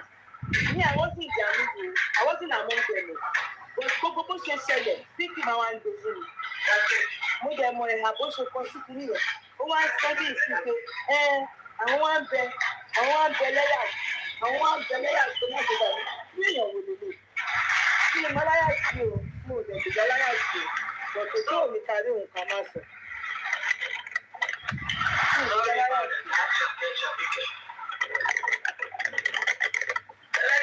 Àní wọ́n jọ sọ̀rọ̀ ni, they were all good together. Tẹ́tírí eléyìí baby elephant aláwọ̀ dọ̀tí náà eléyìí. Kí n ṣèrò bí ẹni tó pọ̀ ṣe kan lọ́mọ yìí. I have a daughter. To remind you, àti àìsàn ọmọ wọ́ọ̀dù ni ìyàwó òkúrò. I said no.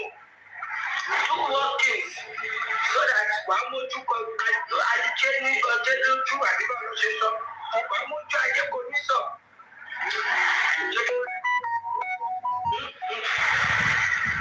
Ṣébí ìbàdàn fi ṣe kíní fún mi lélẹ̀.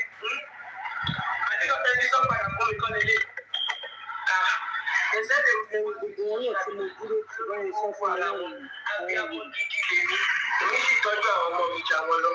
Àwọn olórí burúkú lè ṣe report náà. Ṣé social media ya wèrè ní? Ṣé social worker àwọn ya wèrè bí tí wọ́n ní? Wọ́n ya wèrè bí tí wọ́n náà. Láti gbogbo yẹn kò jẹ́ ìmí. Okay. Who first we call all our tatafo friend after our call? Bí mo ṣe gbé wá òun ni who first máa ṣe. Ṣẹ́ni dínkì tiẹ̀. Láì nìyẹn máa ṣe. As we dey talk wey we dey do tatafo like that, dínkì sef go connect another friend. That one sef go dey lis ten to our tatafo. Live ẹ̀kúlórí gbogbo ní dínkì. Mo kàn rí pé ó kàn rí kọ́kọ́ what is now? Oya come. Jordan, don't take our own. Ṣé bí o come and ask for your own? Oya come. Jordan, go and take your own. You guys in your snack today. Oya take that's your own. Right there. That's your gun in there. On the freezer. Jordan, on the white freezer. What are you going to say? You're welcome. Oya go. Okay. I love you. I love you too. I love you. Yes, you make it really cool. Bí ìyẹn ṣe lọ nìyẹn. So, Yéjídé, ṣé you see this Yéjídé ẹ̀? Tatafo ẹ̀ pọ̀ gan-an. Ó dẹ̀ kúrọ́ fún. Tatafo gan-an. Ṣáà ìgbàláì. Ṣé ẹ bá ní Yéjídé Fáṣọlá? àṣé ìyàwó ẹ̀gbọ́n fún jíjẹ ọkọ ni wọ́n jíjẹ Samuel ó ti níyàwó mẹ́ta ìyàwó ẹ̀gbọ́n Fáṣọlá ẹ sọ fún Kàrímọ́ kò bímọ fẹ́ gbọ́ Fáṣọlá o. ẹ bó ṣe fá ètò ó tún mi fún ẹ Yéjídé Fáṣọlá bó ṣe fá ètò ìyàwó kẹrin ló lọ ṣe torí owó. wọ́n fẹ́ lọ torí owó ayé ẹ̀ ò mú mi rárá ó lọ ṣèyàwó kẹrin ó bímọ kan ṣo fún wọn ó dẹ̀ mọ́ ọmọ kẹrin ó fi dàbí ọ̀làwó. She won't call you Jordan. Won't call me Jordan. What did she call you? Won't call me Jordan. Okay, go.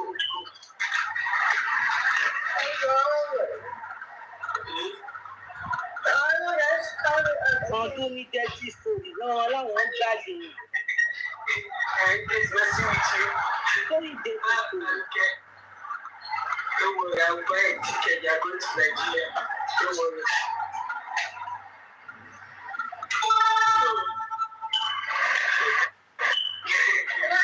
What is it? I want you to buy me a bubble gum. Òbí mo fún ẹ̀gbọ́n Fáṣọlá ìyẹn ó kọ́kọ́ bí ìyẹn tó lọ fẹ́ máa yìí ó lọ da ilé wọn wọ́n pátá rẹ̀ ìyẹn fẹ́ lọ ìyẹn lọ ọmọ sáńdọ̀ tó ń bọ̀. ayé òun mi ò yẹ kí lè ìyàwó kejì. Wife number 1 is promotion, wife number 2 is a promotion, wife number 3 is promotion, wife number 4 is Yéjídé Fáṣọlá, Fuji house of promotion. Wife number 1 is promotion, wife number 2 is promotion, wife number 3 is promotion, wife number 4 is Yéjídé Fáṣọlá, Fuji house of promotion. Wife number 1 is promotion. Wife number 3 is promotion. Wife number 4 is Yéjídé Fáṣọlá. Ìyàwó kẹrin. Ó fi àpò. Ojú gbà ló ti fọ ẹ̀ kéèkì. Ó bímọ kan ṣo fún wọn bẹ́ẹ̀. Ṣé wàá rán ọmọ kan ṣo tó bí yẹn? Kéèkì ọmọ kan ṣo tí kéèkì yìí bí ẹ̀ tí ó kẹ́ ó fi balẹ̀ ọlá jẹ́. Ìgbà tó pamọ́ yìí. Yéjídé Fáṣọlá, go and read her stories on Google. She wants to be popular. I will make you popular. Type Yéjídé Fáṣọlá on Google. Òun ló ń jẹ́ Pinky, ó ń jẹ́ Grandma Jimmy. Damage she was. But all those things you saw on Google, it's self-inflection. Oh. She did that to herself so she can get a duro. But that one actually beat her. She purposely stabbed herself and lied on the Fáṣọlá family. You know I did not come for you guys. Pinky, wọ́n ló bèrè tó bẹ́ẹ̀. Ṣé wọn kó tí tó bí 2 weeks sí tó ti wá fún mi? Tí mo ṣáà sọ pé mi fẹ́ wá. Aláìṣèjì rẹ̀. I know but I don't want to come for her. Lọ́ọ̀bù rẹ̀ wò. Ó ń lògùn fún ẹ ló ṣe wá fún. Olórí burúkú ó ń lògùn ó ń gbọ́wọ́ bó ṣe wà yẹn. Ó lè ṣì. Ó gbọ́ Ọlọ́run bẹ̀. Ó gbọ́ ọwọ́ wà bá Ọlọ́run bẹ̀ wò. She lied. Báwo Fáṣọlá ló ṣe òun bẹ̀ àwọn kọ́? Ó ń lògùn ni o, this kind like her. Ọmọ òṣèlú. Bó ṣe wà òun ló máa pa bọ níbí ìdá. So Yéjídé Fáṣọlá ló máa pa ayé òun ló máa pa bọ̀. Àwọn gbogbo wò láìkàrà wọn. You can't share his God with you. You had your own God. You can't share with wọn láìkàrà wọn sí òun náà. Wọ́n pa wọ́n pọ̀ wọn abẹ́ bá nìkan. You can only have láìkàrà wọn. Wọ́n bá ṣáì. Ayé ìdí tiẹ̀ wọ́n máa bára wọn. Àwọn tó lè jọ lọ ní ìṣàlà àwọn òwèrè. Àwọn ẹgbẹ́ kí lọ kọ́ ṣe. Gbogbo wọn ní ọlọ́kọ́ lé. Ebi kan pa ọkọ ẹ̀. Ìyẹn ọkọ mẹ́ta ló lọ. Bíkì pa ọkọ, ìyẹn pa ọkọ. Ìyẹn lé ọkọ mẹ́ta lọ. Èyí bọ́ ní bí àjàkáyé, ìyẹn rọ́kọ lọ sẹ́wọ̀n. Rí the likes of people tí wọ́n ti ẹ̀ tẹ̀lé. Ọlọ́run ló yọ mí. tí mi fi rádaràda jọ wọn títí tó kò gbọ́kọ lọ́wọ́ mi. Ẹgbẹ́ kí lọ́kọ ó ṣe, ẹgbẹ́ kí lọ́kọ ó ṣe. Àwọn òwe ló ń dùn tàkàkó yìí ló sàbí dùn tàkàkó. Ṣé tó jẹ́ Túndé Fáṣọlá o? Yéjídé Fáṣọlá, Yéjídé Fáṣọlá. Yéjídé Fáṣọlá. Ẹgbẹ́ kí lọ́kọ ó ṣe. Wọ́n máa ti sọ fún ọba ṣùgbọ́n àti kọ́ wa máa ní àwọn ọkọlọ́pọ̀ lọ́wọ́. That Yéjídé Fáṣọlá, her name is Stinky. She also get grandma. Gbogbo ọkọlọ́pọ̀ ló ń dó ní Kùbẹ́ẹ̀kì kìlọ̀. Ṣóòlì jẹ́kìwé jẹ́. Ó ti máa ń pín dídò pẹ̀lú ọmọ yìí. Yéjídé Fáṣọlá. Yéjídé Fáṣọlá yọ̀tọ̀tọ̀ làwọn. Ṣẹ́jú eléyìí, ìyàwó òkòkò yìí eléyìí, ìyàwó òkòkò yìí, ìwọ ọmọ ọgbọ́n ọkọ. Gbogbo kan tó ṣe bá ti máa sọ ìgbéjáde. Ìyàwó òkòkò yìí kẹ́ ẹ̀ wà lóòrùn ìgbéjáde. Mo ń bẹ ẹsẹ̀ ìjẹ̀ sí ìkàwé, mo ń bẹ ẹsẹ̀ ìjẹ̀ sí kí a ní ogun ẹ̀. Wà lóòrùn ìgbéjáde.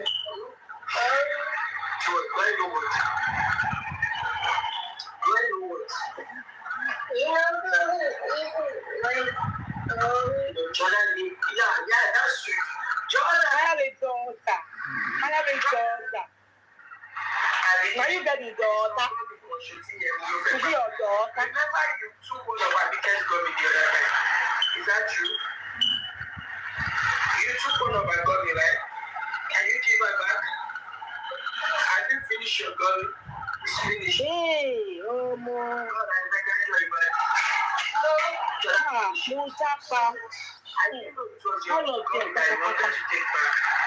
Èyí tó kọ́ sálọ bílẹ̀, èyí tó kọ́ lọ sẹ́wọ̀n, èyí tó pa ọkọ̀, èyí tó bímọ fún ọ̀pá, bàbá mẹ́ta ọmọ mẹ́ta, ó tẹ̀lé ọ̀dẹ́ tí láì bùkà. Ọmọ ìlú mú ọkọ̀ tó yẹ. Ọmọ máa lẹ́nu láti fún mi sọ̀rọ̀.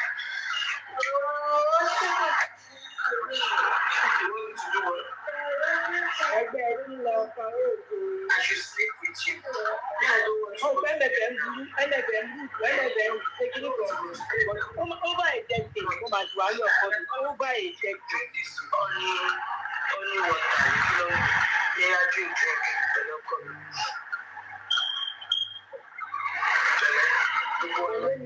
Sorry o. They say I be careful. Don't worry. Just get that. That story bad, go. You get it, go.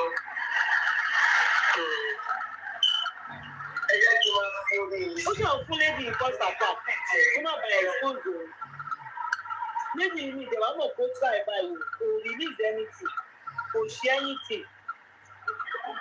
No, no, máa kọ́kọ́ gbọ́ wọn síta. I think she's gonna be the one that will draw them out first. She's taking her time.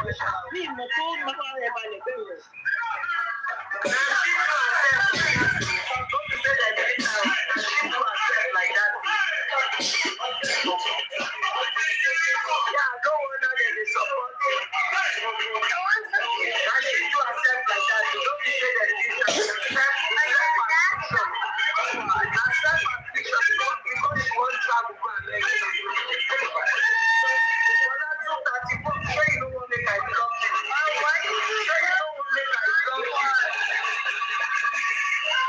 No, the guy beat her now. Bàbá yẹn ń lọ lóòótọ́. Ó wá lè fi kún un. Bàbá yẹn ń lọ. Bàbá yẹn fẹ́ lọ kàn. Bàbá yẹn ń lọ. Ṣèbí sórí ìdílé fẹ́ kẹ́kẹ́.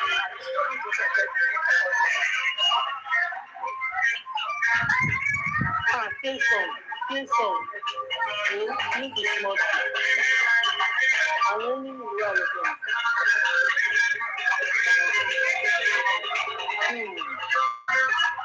Thank you, thank you. Ẹnìgbà ọjọ́ yìí mi pa. Àti òní láìpẹ́. Ẹnì kan láì gbàyè mi. Má gbàyè mi.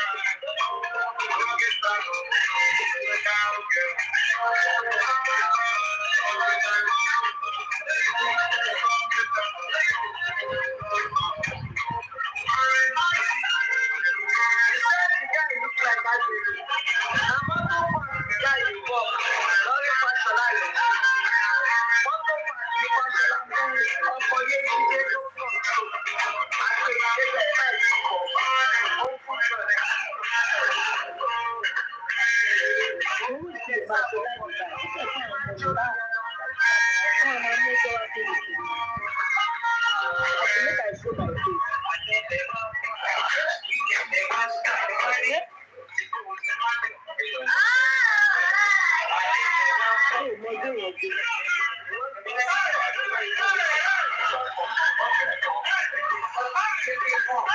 Bíkí ọ̀gá máa, àwọn ìkọ̀ọ̀kan náà ní àti píkì àti kámà olóúnjẹ bẹ̀. Aláìlójútì òkè. Tí mo rí ní other place tó ń play kíní fún ọba mi náà yé léjì ti bàjẹ́. Just because you want to win somebody ó bẹ̀ lójú tì mọ̀. Àwọn yẹn ò ní máa wẹ̀ níjọ́ tó pe èèyàn sórí láìní tó fẹ́ ba yé òun jẹ́. Ìyẹn ò ní máa wẹ̀ yẹn máa pẹ́ ṣẹlẹ́yà màmá, ṣẹlẹ́yà girama, ọba ti ṣẹlẹ́yà tó. Wọ́n ti bá yín mú gbogbo ẹ̀ sọ́wọ́ wọ́n máa fún yín létà. Tó jẹ́rìí yẹn, ìyẹn tó ń fi jẹ yẹn. You no dey forgive person na.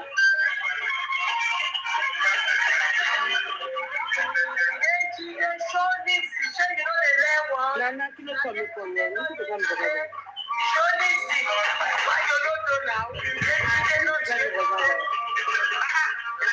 Ọ̀rọ̀ fún ìgbà tó kọ̀. Kí ló dé fún àbọ̀ kọ̀? Kí ló dé wà? I no dey stress myself again. No way I fit do I do I dey sick. When I dey go.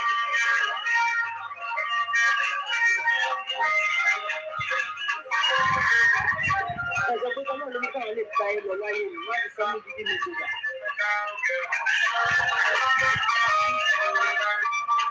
Ẹ ti lọ, ẹ máa lọ, ẹ ń ṣèkì. Orin náírà máa ń délé mi.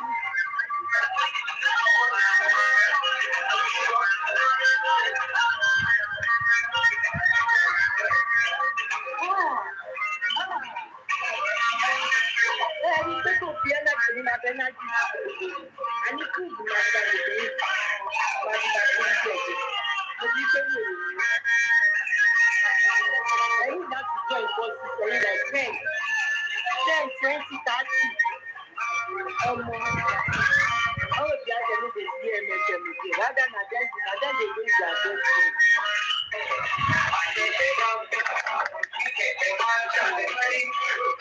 No brother no go hear MSM again. I stand.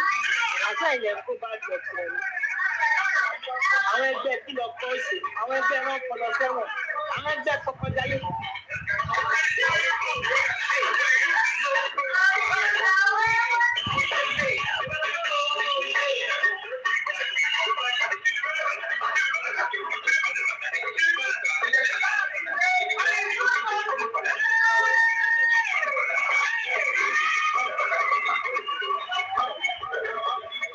Mama kí ni kí n ṣe tí ìtọ́jú rẹ̀ sọ fún ìmọ̀ ìdílé?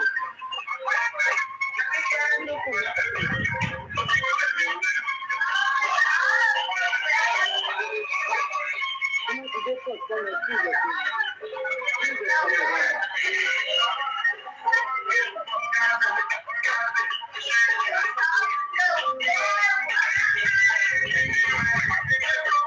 Ébídé ẹ̀ ló yí blẹ́sì. Ìyẹn yí blẹ́sì ojú òtún. President ayé ẹ̀ka òun ni Bọ̀lìbì. Ayé Bọ̀lìbì ń ta. Kí ni tó ṣépè fún Bọ̀lìbì? Ilé òògùn yìí àfi ìjà. Tó máa ń sọ̀kan nígbà ọ̀rọ̀ mi tó fi máa dúró. Ayé Bọ̀lìbì ló ta jù. Ọlọ́run ṣe tó bá mi kárí ẹ̀sìn. Kí ni òun àpò máa ní tìjú? Gbogbo ní platform ló ti ń jà kiri. Wọ́n ti sọ fún ẹ pé kó má gbé dára lọ́dọ̀ àwọn ọmọ ẹ̀.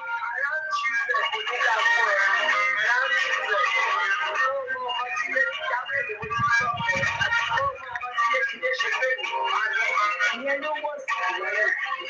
Fífi lè òdo fífi ní àkànà ní fífi. Ọ̀sẹ̀ rí Bọ̀lìbì. Wọ́n ṣètò fún ẹ̀. Kò lè bá dàgbà náà. Kò lè bá dàgbà. Ó sàmà máa wá àwọn èèyàn.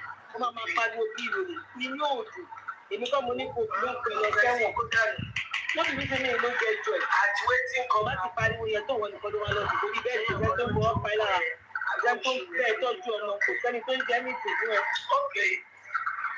Ìwọ nìkan àti tí ìlú ti máa dúró tí máa máa fi ẹ̀.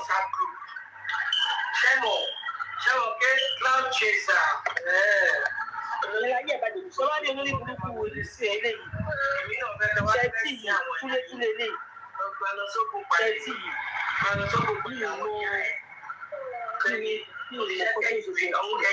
Àwọn jẹ́ dàbí pé ó lọ skul tó wà àkókò a máa fi ìlú ìyàwó òkòwò adé gbé sórí ẹ̀wà nìyẹn. Ẹ̀sìn bá ti ṣe ìlúmọ̀ tuntun, àwa ṣe gẹ̀ẹ́sì. Sọ pé ò fẹ́ mú bọ̀, jẹ́kìjọ máa mú papọ̀, kájọ máa mú, jẹ́kìjọ máa wà lára. Gbogbo ẹ̀yin yòókù, mò ń wọ̀tí ní ẹ̀jẹ̀. Orí mi máa burú sí mi lọ. Aṣáájú wọ́n sáré gbogbo yẹn. Ìyá ọkọ̀ ìlú rẹ̀. Wọ́n lè dá kí n fẹ́ mẹ́fẹ́ mi lọ. Bàdé kò sí lè ṣe sí àfihàn sí iṣẹ́ àkọsílẹ̀. Ní kí wọ́n ṣàwọn wọ́n lọ tọ̀. Wọ́n tí gbajúmọ̀ wọn máa ń wà ní ẹ̀yìnkùlé yẹn tó máa ń fi páànù ṣe gbajúmọ̀ wọn. Àwọn aláìní ilé mi. Ó lọ tọ̀ lẹ́kùlé lórí gbajúmọ̀. Wọ́n bẹ̀rù. Tó bá ṣọ́ra. Wọ́n pọ̀ bẹ̀ sọ̀rọ̀. Ògùn palálẹ̀ kó tó dúró. Ìjọba dúró ní gbajúmọ̀ ní páànù ẹ̀. Ọ̀nà ìyá kọ́ máa ń èyí àrùn ìpínlẹ̀ ṣẹ̀dí àrùn rẹ̀. Ẹgbẹ́ náà ní kíṣì máa wà. Àrùn ìpínlẹ̀ ṣẹ̀dí àrùn rẹ̀. Wọ́n ní abọ́ àti sábà ló ń ṣe. Àrùn ìdíníyàn ó ní ìbẹ̀rù tó jẹ́ kí n ṣàní. Ìwọ́n náà máa tàbí ọdún ìwé tí ìlànà ẹ̀yọ́. Kọ́kọ́ sílẹ̀ sálẹ̀. Oníwà lọ́kọ̀ ìrẹ́lẹ̀ sálẹ̀. Mo ń bọ̀ wá bẹ̀rẹ̀. Àìmọye àyàn ló wà ní WhatsApp group rẹ̀ tó jẹ́ pé for your own safety ojoojú owó ló máa dá wọ́n kàn lọ sí police station kan lé wọ́n fún ẹ ní VIP treatment kó àwọn tó ń ṣe ìpẹ̀lẹ́ yẹn kó àwọn tó ń ṣe tiẹ̀ lẹ́yìn yẹn tó kàn ní kó lọ station wọ́n fún ẹ VIP treatment wọ́n ní kọ́lọ́pàá tẹ̀ yẹn dédé o rò pé oṣooṣù yorùbá ọ̀fẹ́ ló bá dé ohun àwọn tó take care gbogbo responsibilities yẹn àbí I didn't bother to ask òfin pé wà ẹ ló dá débẹ̀ tọ́bi fún ẹni kí ló ń pè ṣé kọ́ńkọ́ ìkọ́ni ẹ ló dá débẹ̀ tọ́bi fún ẹ̀kọ́ ìkọ́ ìtọ́sí kọ́ńkọ́ ìgbé wálé ìgbé. So ìwọ́sẹ̀ fàgòsí that group was not fàgòsí. Anything bá ṣẹlẹ̀ medical care medical expenses some of expenses tó jẹ́ pé wọ́n kàn máa rí pé ó kàn wá fún ẹ for free tó nímọ̀ kúrò kan ló ń dáwó so nǹkan tí group yẹn fi wà ní. Kíkì òróró gidi dáṣà o. A máa ṣe gbogbo ẹ̀. $57 owó jíbe kíkì òróró dáṣà. Just for safety ṣá. Ṣé ìjọba wà lórí group yẹn? Jíjídé Fáṣọlá ó máa ń pe àwọn ẹlòmíì pé kọ́ máa gbọ́ ìkọ́ tá à ń sọ. Tí Wummi ṣe dẹ̀ ṣe máa ń ṣe àdé fire go consume them now. Bí Wummi ṣe máa ń ṣe kíní yẹn fún mi behind closed door. Màá wá pe àwọn yẹn torí most of wọn tẹ̀lé mi lọ. Èmi mo máa sọ pé mo kúrò jù lọ. But èmi náà kéré tó yẹn náà but sista mi máa ń pè ọ́ àwọn sista mi tó fà yìí àwọn my beautiful sister ó yàtọ̀ sí ṣàkúṣàkú Yéjúdé àti búfẹ̀sì yẹn ó ṣọlí tó bá pè òbúrẹ́wà ònìyàn ìwọ ló yẹ kó máa jẹ́ bẹ̀ ká má sọ pé pọ̀ nìyàn búrẹ́wà búfẹ̀sì ló ń jẹ́ bẹ̀.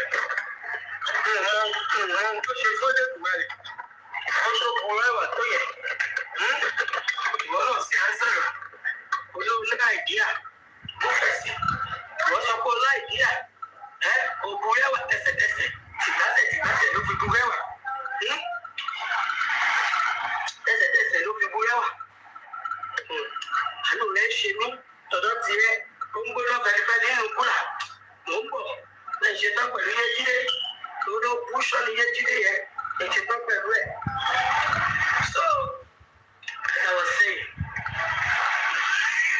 I just want sọ̀rọ̀ ẹ máa ṣe gbogbo ẹ̀ tó bá ní ìdílé o ara àwọn nǹkan tó ń ṣe tèmi nìyẹn o tèmi náà mọ bẹ́ẹ̀ bí ti ṣe ń lọ ó ṣàmọ̀ pé nǹkan kan ń ṣẹlẹ̀ látọ̀dọ̀ láyà stone class àtọ̀dọ̀ mi òun ọ̀tí ìbíyà ńlá kú tèmi ìdáyà dúpẹ́ wọn ìbíyà dúpẹ́ dá ó wá confront wa ok àwọn ṣàṣe nọ́ọ̀mà tiwa lọ mi láì kìbi tí kébù yìí wà kébù kébù yìí lọ ọlọ́run ẹni tẹ́ ń ṣe lọ́ọ̀dì àbí kí lọ́ọ̀ pé jọ́lẹ̀ ń ṣe o.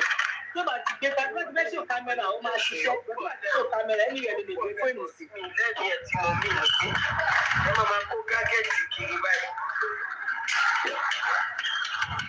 láti fẹ́ ṣe kámẹ́rà yóò gbé rẹ́ẹ̀dì o. iṣẹ́ lẹ́yìn náà ṣe wọ́n ṣe sọ́nà tó tọ́ èyí tẹ́ bá ṣe sọ́nà tó tọ́ tẹ́ fi bá tèèyàn jẹ́ torí owó pẹ̀lú míì ó máa lóun blọ́ọ̀kì lọ́wọ́ tó bá tọ́mọ èèyàn jẹ́ tẹ́mi ọmọ ìyá dúpẹ́ tó kọ́yọ̀ sínú oló ṣọ́ọ̀ṣì ìyá dúpẹ́ kọ́yọ̀ sí prayer size ìyá dúpẹ́ that's a blessing what must more fight for their peace. I'm so proud of you, Mama.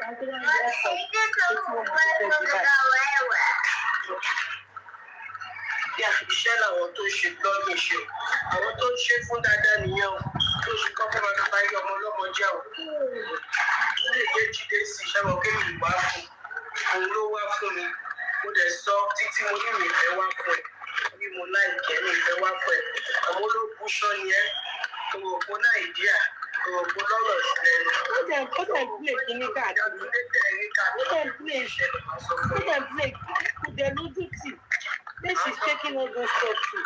Àgbàlagbà ní kọ́kúròṣì ní kọ́bọ́ọ̀dù mi ní sí ẹ̀sìn olórí burúkú tèmi ṣorí jọ́tọ́ kí ìyá dúpẹ́ kú ewu ọmọ sọ pé ìyá dúpẹ́ kú ewu ọmọ lọ́ti sorúkọ wọn fò lọ́dọ̀ àwọn tèmi wà wá máa ń ṣòṣù ojú tì mí ọ̀yọ̀ bíyà ìdá fún ẹ olùkú ló máa ní ojú ẹ̀jẹ̀ tó bá jẹ́ ìmọ̀ sẹ́yìn sí kí láti olú máa ní ojú ẹ̀jẹ̀ wáyé ìmọ̀ sẹ́yìn sí so káwa lórí WhatsApp group yẹn.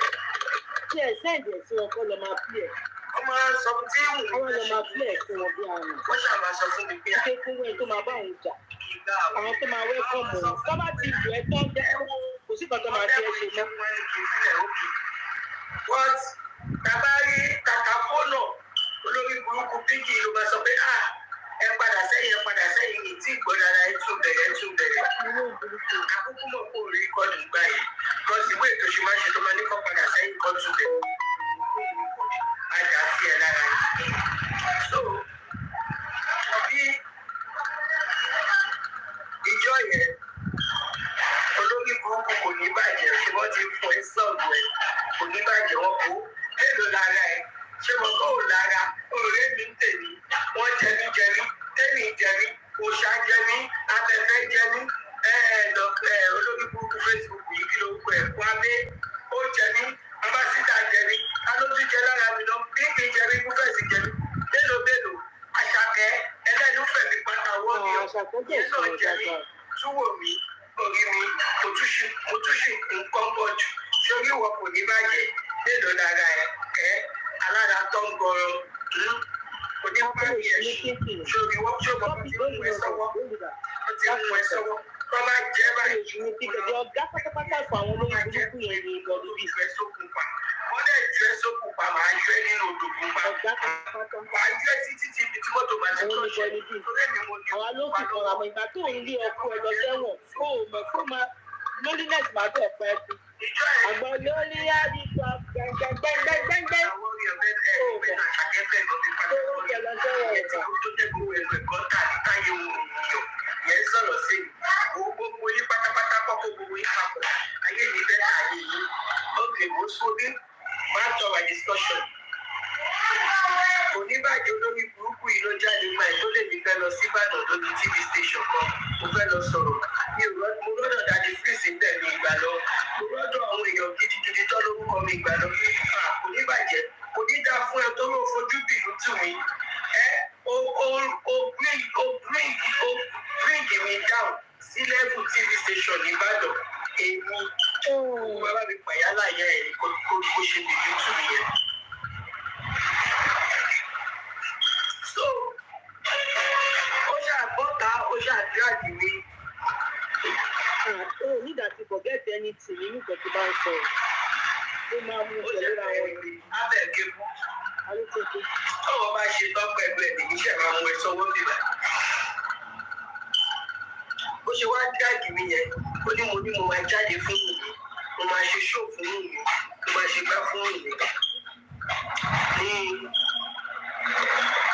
ìyá Túndé ló kú ṣọ́ ẹ̀gbọ́n òfò ẹ̀gbọ́n àdánù. Ìyá Túndé bá sọ pé ìyá Túndé bá bẹ̀rẹ̀ sí ní da voice note bò mí. Tó bá ń da voice note bò mí ní orí fóònù. Ṣẹ̀wá ní gbogbo voice note yẹn. Àwọn nǹkan tí ìyá Túndé fẹ́ wá sọ níta gbangba nípa mi nìyẹn. Mo dẹ̀ gbọ́ voice note yẹn mo ní àgbà ó lédè ìṣẹ̀lẹ̀ sí mi. Ìmọ̀ bá tí gbogbo wọn tó ìwé mi yín ká ìṣẹ̀lẹ̀ sí mi. Mi ga fi kan ṣe méjì. Ẹ̀kọ́ gbọ́ o. Tó bá wà ní marriage tó sọ pé wọ́n ní kọ́ ìwé work together with your husband. Mi ò fẹ́ mọ bọ́kù ẹ ṣe lówó tó lè sọ pé wà tọkù ẹ ẹ ṣe jọ wà nílé. Bí ilẹ̀ fẹ́ mọ bó ṣe lówó tó ṣe báyìí pẹ̀lú ọkọ ẹ. Torí fámìlì ẹ tó lọ ń gbélé ọkọ ẹ lórí yẹn ìjọ tó wà máa yan ṣókì lẹ́sẹ̀ báyìí kò ní sọ fún ẹ. Fámìlì ẹ tó lọ ń gbélé ọkọ ẹ lórí yẹn ìjọ tó wà máa yan ṣókì lẹ́sẹ̀ kò ní sọ fún ẹ. Ẹ fi tèmi ṣàríkọ́ ọkọ àtìyàwó. Àwọn ilé ara kan wọ́n kú. You be violent children. Mo send voice note yẹn sí. Ọ̀nà òsínlẹ̀ mo send ẹ̀ sí. Ó gbọ́. Pàtọ́kọ́ mi dé àtúwájọ gbọ́. Ọkọ mi ní òun ti gbọ́ ọkọ̀ tó tẹ́lẹ̀ lójú báyìí lọ́wọ́ nǹkan sọ ni. Mo ní gidi. Mo ní kó tó dé láti Nàìjíríà. Làwọn ìyá Túndé àti ìyá Wùmí lọ ti send so many things tóun ti gbọ́ ohun nǹkan sọ pé this is nothing. Oni, are you for sure? Are you for real? Oni, yeah, sure, it's nothing. And the suspect. Wọ́n para. Wọ́n pe emergency group call níjọ yẹn. Gbìlọ́jọ̀rẹ̀. Ṣẹ̀rí kan tí àwọn pípọ̀ yìí ṣe sí mi. Tó bá yá, ẹ sọ pé mò ń bínú. Kìnìkan. Ó ṣàlè kí n má bínú. If not, and that was June, way back in June. Money came out, you know, came out to go. Shemo, èmi trust wọn ni. Mo trust wọn ni. Mo wá mú gbogbo voice note yẹn. Mo send ẹ sí ìwọ 1, 2, 3, 4, 5. Gbogbo voice note yẹn shout together. Mo send ẹ sí pé èèyàn 5 àbí no èèyàn 6 or 7. Including a family member pé ẹ wo nǹkan tí àbúrò yìí ṣe wá block ìyá Túndé. So àwọn voice note dẹ́ ń gbọ́ níta nípa ìyá Túndé. Àwọn nǹkan tí ìyá Túndé fẹ́ wá fi jáde mi tó bá yẹ kí mo jáde fún mi. Èmi ò dẹ̀ ẹ́ bá sọ pé mo fẹ́ jáde fún mi. Èyí tí mo ṣe lẹ́nu ọjọ́ mẹ́ta ìgbẹ́ ẹ̀yìn gan tó bá ṣe pé àwọn fúnra wọn ò drag mi. We won't get here. How did we even get here? How did we get here? Wàhálà ẹ̀ ó pọ̀ lẹ̀ ẹ̀ ní ìwò tán ẹ̀ ó gbá lórí mi ẹ̀ wàhálà ẹ̀ ṣe rí switch yẹn switch orí mi ó tó 6 ẹyọkan lẹ̀ ṣì tán ẹyọkan tẹ̀tọ̀ yẹn wàhálà ẹ̀ kẹlẹ̀ tó débi tí 5 tó kú wa ó lọ fún àpagọ̀. Okay. Èmi ò mọ̀. Mo kàn ń ṣe láìsí tèmi lọ pẹ̀lẹ́yìn tèmi lórí TikTok. Mo kàn rí tí Jídé Fáṣọlá dáàgì mi. Ẹ̀yìn dáàgì yẹ Jídé Fáṣọlá. Bíńkì mi ìmọ̀ ẹ̀rí. Bíńkì ta ló mọ̀ yálà ìyá ẹ̀rí lọ́yọ̀ọ́ bí ìmẹ́kọ̀ọ́ ẹ̀rí lọ́yọ̀ọ́. Màá tún máa sọ́ọ̀bì máa pé I don't want to drag you. I love you. I don't want to drag you. Olórí burúkú yóò gbọ́ ọ. Súpà mọ̀ ọ̀bẹ kalẹ́mà àbẹ́ká ẹ̀rọ rẹ̀ kò gbọ́ ọ. Wọ́n fẹ́ para wọn nìyẹn. Èmi nílẹ̀ Yorùbá. Leave me o, no go there o. never reach me.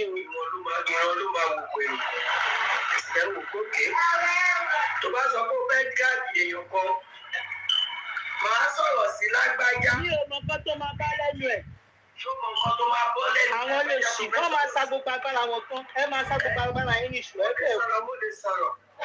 wọ́n máa pariwo. Ṣé mo ké mo sẹ́ni voice note yẹn sí gbogbo wọn? Olórí burúkú Bíńkì àti Rufus lójó ìyá àdàgbà jẹ́rà fún lójó ìyá àgbáyé. Wọ́n ń ṣe lábẹ́lá káàkiri lórí platform. Wọ́n ṣí ẹ̀ pẹ̀lú tẹ́lẹ̀.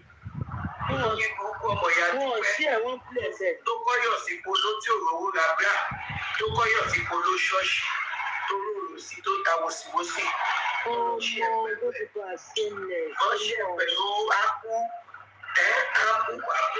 akú yíbo ẹ̀mọ́ kí lórúkọ bọ̀bọ̀kọ̀ báyìí tó máa ń jẹun. Fada kìíní kan ṣé prophet àbí kí ló pẹ̀ kò ju tí nígbà ìlọ ó lè jẹun kú ó máa fi búrẹ́dì jẹ lá ó lè fi búrẹ́dì jẹ òkèlè náà. Any why now? I don't know what you mean by why now. Skit báyìí ló máa ṣe. Ó máa mú búrẹ́dì àti jẹ ilá àti ẹ̀bà papọ̀. Irú àwọn oúnjẹ bẹ́ẹ̀ yẹn. Èèyàn kan sọ pé ṣé transgender kan ni ápù ni? Kò ṣe transgender Rolex. Ẹ mọ bí Rolex ṣe máa ń jẹun. Ọlọ́run máa jẹ bẹ́ẹ̀. Don't help me thank God say go to go. Bẹ́ẹ̀ ló ṣe máa ń I don't know that they are that brutal. títí bẹ́ẹ̀. Wọ́n wá kígbe ṣàánú ajé. Say all of them go. I don't want to tell you. Tẹlifíṣàn wọn kígbe ṣàánú ajé. Kò ṣàgbọ́ síbẹ̀síbẹ̀ kò ṣàṣàwà padà di ápù káwa rí dá padà sí epo sí ìtiwà dá padà ẹwọ sí ẹwọ ṣe soft like today. Never enter me too much. Ìjàpá tó sọra nǹkan tó dá ló ń jẹ. Ìdè trump ti ìjàpá tó sọra èèyàn máa jẹ owó nǹkan báyìí. Ẹni tàyè tó bá ṣe gúúpù wà nínú ayé. Èmi ò ní gúúpù àwọn ní gúúpù ẹ̀ka bara wọn. Káwọn ló máa sọ̀rọ̀ lẹ́yìn. Mo ṣàrí pé gbogbo wọn kọ́kọ́ bẹ̀rẹ̀ ní fíìmù fún mi máa kí ló ń sọ̀rọ̀ òṣèlú ìjọ ọ̀sẹ̀. Ẹ kó sì lọ́jọ́ ẹ mọ̀ ń gbowó ń bẹ̀. Nínú voice note Yàtúndé náà láti fún Ìjàpá tó sọra ní orúkọ bàbá àbèjì. Mo ṣàyẹ̀yẹ tí bá sọ pé bàbá àbèjì ẹ ti mọ ibi tí bàbá àbèjì ti jáde. So gbogbo yín pátá tí mo ṣe dáadáa sí ìjẹ́ ti gbé tọ́jú mi. Ọlọ́run máa sọ fún mi, bọ́lá tó sọ fún yín máa kó fún wọn màá bó. Bí ẹ ṣe jẹ lọ, àmọ́yé Jídé Fáṣọlá, sórí ẹ̀ la fẹ́ tú ti lálẹ́, alóbìnrin tó bẹ̀ lórí burúkú ọmọ ìyá Ìjẹ̀bú. Alóbìnrin tó bẹ̀. So, ṣẹ́ríyé Jídé Fáṣọlá, ó fẹ́ ṣẹ̀sọ́ lórúkọ ọkọ Jídé Fáṣọlá, ẹ̀gbọ́n Fáṣọlá, ìṣe Fáṣọlá gọ́ọ̀nà, ẹ̀gbọ́n bàbá àbèjì ló ní ṣe orúkọ ẹ̀gbọ́n Fáṣọlá yẹn ó jẹ́ orúkọ ẹ̀gbọ́n Fáṣọlá ṣe gbọ́dọ̀ tó wà lẹ́yìn gbogbo bá fẹ́ táìpù lọ́sẹ̀ sókun pé mọ̀lẹ́tẹ́ ó tó mọ̀lẹ́tẹ́ ń wúlò do me I do you ni o jẹ́jẹ́ ni mo jókòó tó ń drag me ìgbà tó dẹ̀ wù mí kí n dá wọn lóhùn mo dá wọn lóhùn so orúkọ And this set of people they are just they are useless like very useless set of people. Ìyàwó kẹrin ló ṣe. Èèyàn kọ́kọ́ ni gbogbo yín máa dáwọ́ bo ẹ̀ nílé ìṣẹ̀sán lẹ́gbẹ̀ẹ́. Ní ọwọ́ àǹfọ̀tì tiẹ̀ tó máa ṣorí burúkú. Ìyá tó bí Yéjídé, ìyá Ìjẹ̀bú. Tó lè ṣe afọ́jú tó fúnyàn láfọ́jú.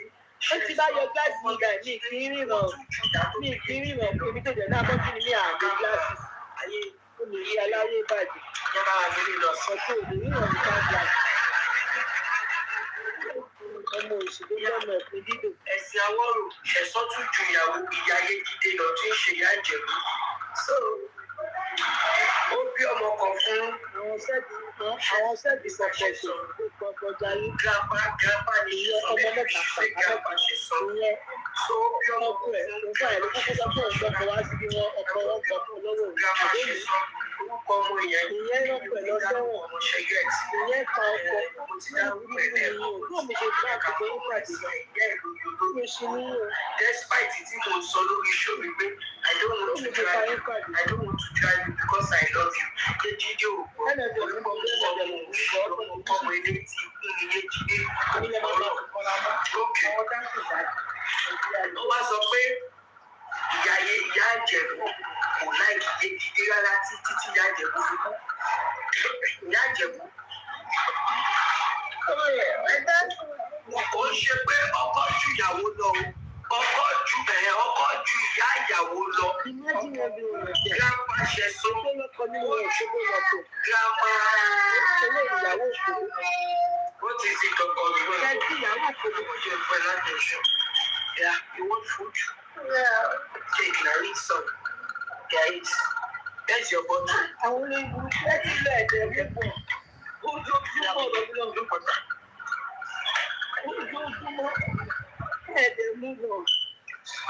Àwọn ọmọ akọ́ ìmọ̀dà bìbìrì yìí. You good? You good? I love you. Wanna go check on daddy? Go check on daddy. Go check on daddy for me. Go. Ask daddy for me. So, no, tó bá jọkọ̀ lójú ìyàwó lọ, kò sí ní dídọ̀. But grandpa ṣe sọ ojú ìyá ayé jíde lọ.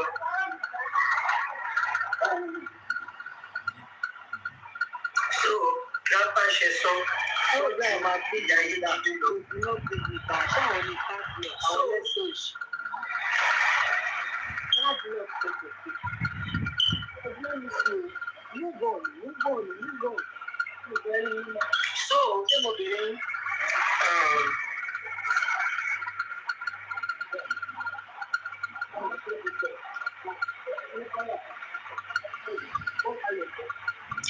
So, ṣe wá rí ṣe sọ yẹn Ìkòròdú ṣẹgẹt Ìkòròdú lọ ti wá ọmọ Ìkòròdú ni wọ́n ṣóyè yín ọmọ Ìkòròdú òun ló mú ká kọ́mẹ̀tì o aláìmú ká kọ́mẹ̀tì tó bá ṣe bí mo ṣe ń sọ̀rọ̀ mú ká kọ́mẹ̀tì o torí òun bá ń wérò. So àfikọ́ra kó lu ẹsẹ̀ ìdẹ̀wò bọ́ ọtí ẹ̀wà jẹ́ kí yé jíde dúró òun lórí gbogbo ìgbà ní yé jíde ẹ̀yẹ jíde. So ọmọ Ìkòròdú ni ṣẹ̀sọ́ yẹn ọmọ Ìkòròdú ni ṣẹ̀sọ́ ṣẹ̀sọ́ ló kọ́kọ́ jẹ ṣu àwé o ṣẹ̀sọ́ is the first of all ló kọ́kọ́ jẹ ṣu àwé yé jíde olùkọ́kọ́ jẹ ṣu àwé tó dé àkọ́bí ẹ̀ fún. So pẹ̀lú wá rí pé góòdìgà ni yé jíde ìyá ṣẹ̀sọ́ bá sọ pé wẹ́ẹ̀nì fẹ́ ọmọ mi wẹ́lẹ̀ dúró àwọn tó ń gbé mi mọ̀ jẹ̀bú sọ wẹ́lẹ̀ dúró níbẹ̀ wẹ́lẹ̀ dúró wẹ́lẹ̀ fẹsẹ̀ sọ yéjídé ẹ̀rẹ́ ló mọ̀ pé wẹ́lẹ̀ fẹsẹ̀ sọ wẹ́lẹ̀ dúró níbẹ̀ wẹ́lẹ̀ dúró bí. ìyá ṣẹ̀sọ́ bá ti wèrè bọ́lẹ̀ fún yéjídé wọ́n bá kẹ́rù yéjídé bọ́ta wọ́n dẹ̀rù olórí burúkú síta nígbà tó dẹ̀rù olórí burúkú ẹ̀ síta because ṣẹ̀sọ́ yẹn náà ò fẹ́ fẹ́ ó ń take advantage ṣẹ̀sọ́ ló fi fẹ́ ṣẹ̀sọ́ fẹ́fẹ́ ìyá ṣẹ̀sọ́ ṣàṣùjù ìgbàlẹ̀ pèsè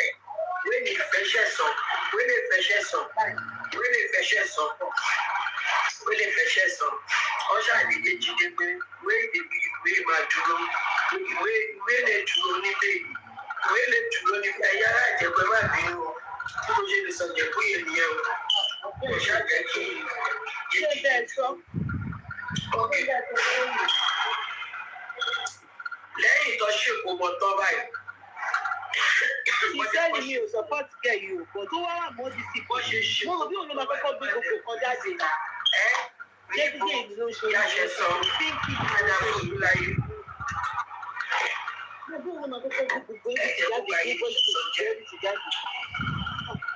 Ṣé rántí pé lórí show King White Ejide sọ pé King White tún fẹ́ pé ọkùnrin kan ló bírèkì àtò wọn pé ọkùnrin kan ṣo yẹn pé King White lẹ́ni kejì tó bírèkì àtò wọn ẹ bá ń gbọ́dọ̀ kú ṣẹ̀ pé kí ló pa wá sí King White kò tó sọ pé kó fẹ́ ra gbogbo lọ́wọ́ King White tí bàbá ó fẹ́ ra tí bàbá ń bàbá lóhùn ṣe sọ ló kọ́kọ́ bírèkì àti Ejide tó fi bìbìrì sí gbòòrò ajá àdìgbò lóge lọ́jọ́ tèmi.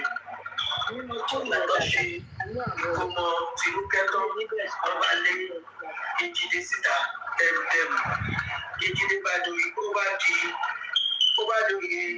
tẹrùtẹrù làbùké wọ̀gbẹ́. Okay. Bàbá Ṣẹ̀san máa ń ta ẹ̀lẹ́tíríkù àti wáyárìn. Ẹ̀mọ̀ tó máa ń ta ẹ̀lẹ́tíríkù àti wáyárìn ṣíbí yẹn. Karima, wọ́n ti kọ sórí yẹn sínú ìwé. Ọkọ mi wà. Wàhálà èkó tó mi lọ máa kọ́kọ́ ní dábàá. Ohun burúkú dìgbò mo tàkà sórí. Ohun burúkú dìgbò mo tàkà sórí o. Ohun burúkú dìgbò mo tàkà sórí. Ohun burúkú dìgbò mo tàkà sórí o. Ohun burúkú dìgbò mo tàkà sórí. Ohun burúkú dìgbò mo tàkà sórí o. Bí a ṣe sọ ṣe ìjọ́ọ̀jì ẹ̀yẹ o. Bàbá Ṣẹ̀san ṣì ń ṣe. The guy is good. Bàbá Ṣẹ̀san wá fún gbàtọ́lé Ejide kúrò nínú ilé Ṣẹ̀san.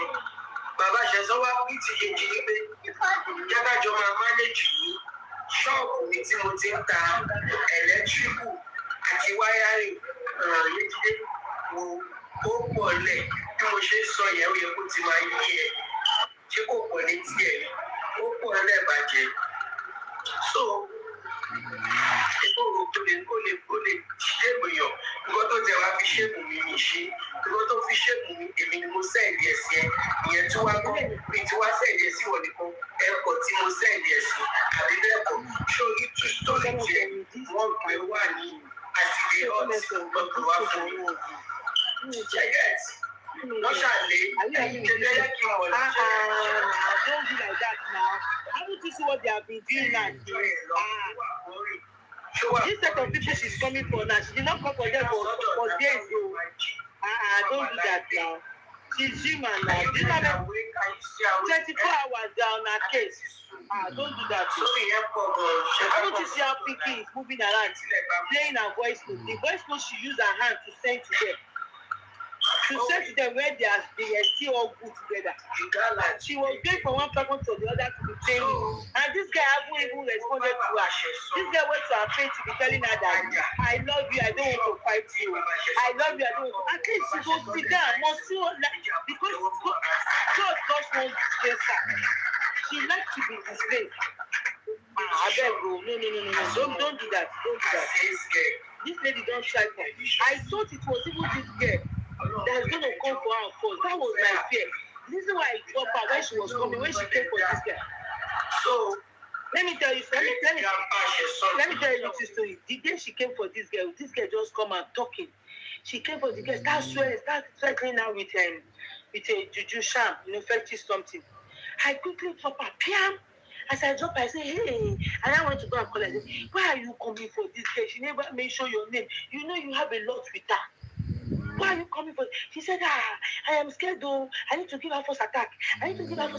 So that she will not mention my name. I said, but wait now. Wait. I never knew that it took this girl this long to mention her name or anything. The day this girl will mention her name on her platform, the lady said, and I love you. You know I've not come for you.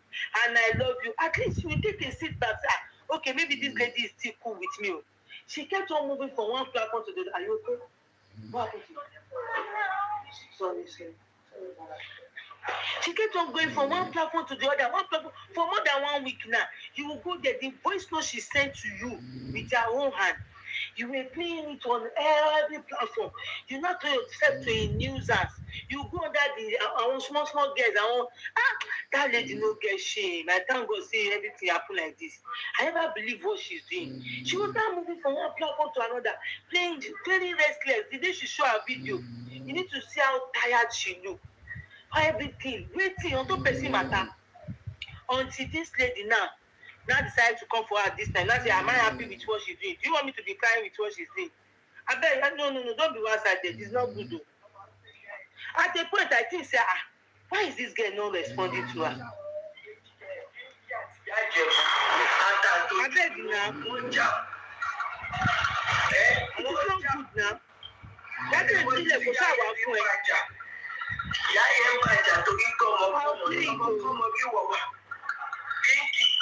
She's not. See, that lady no get shame. Thank you, it's someone that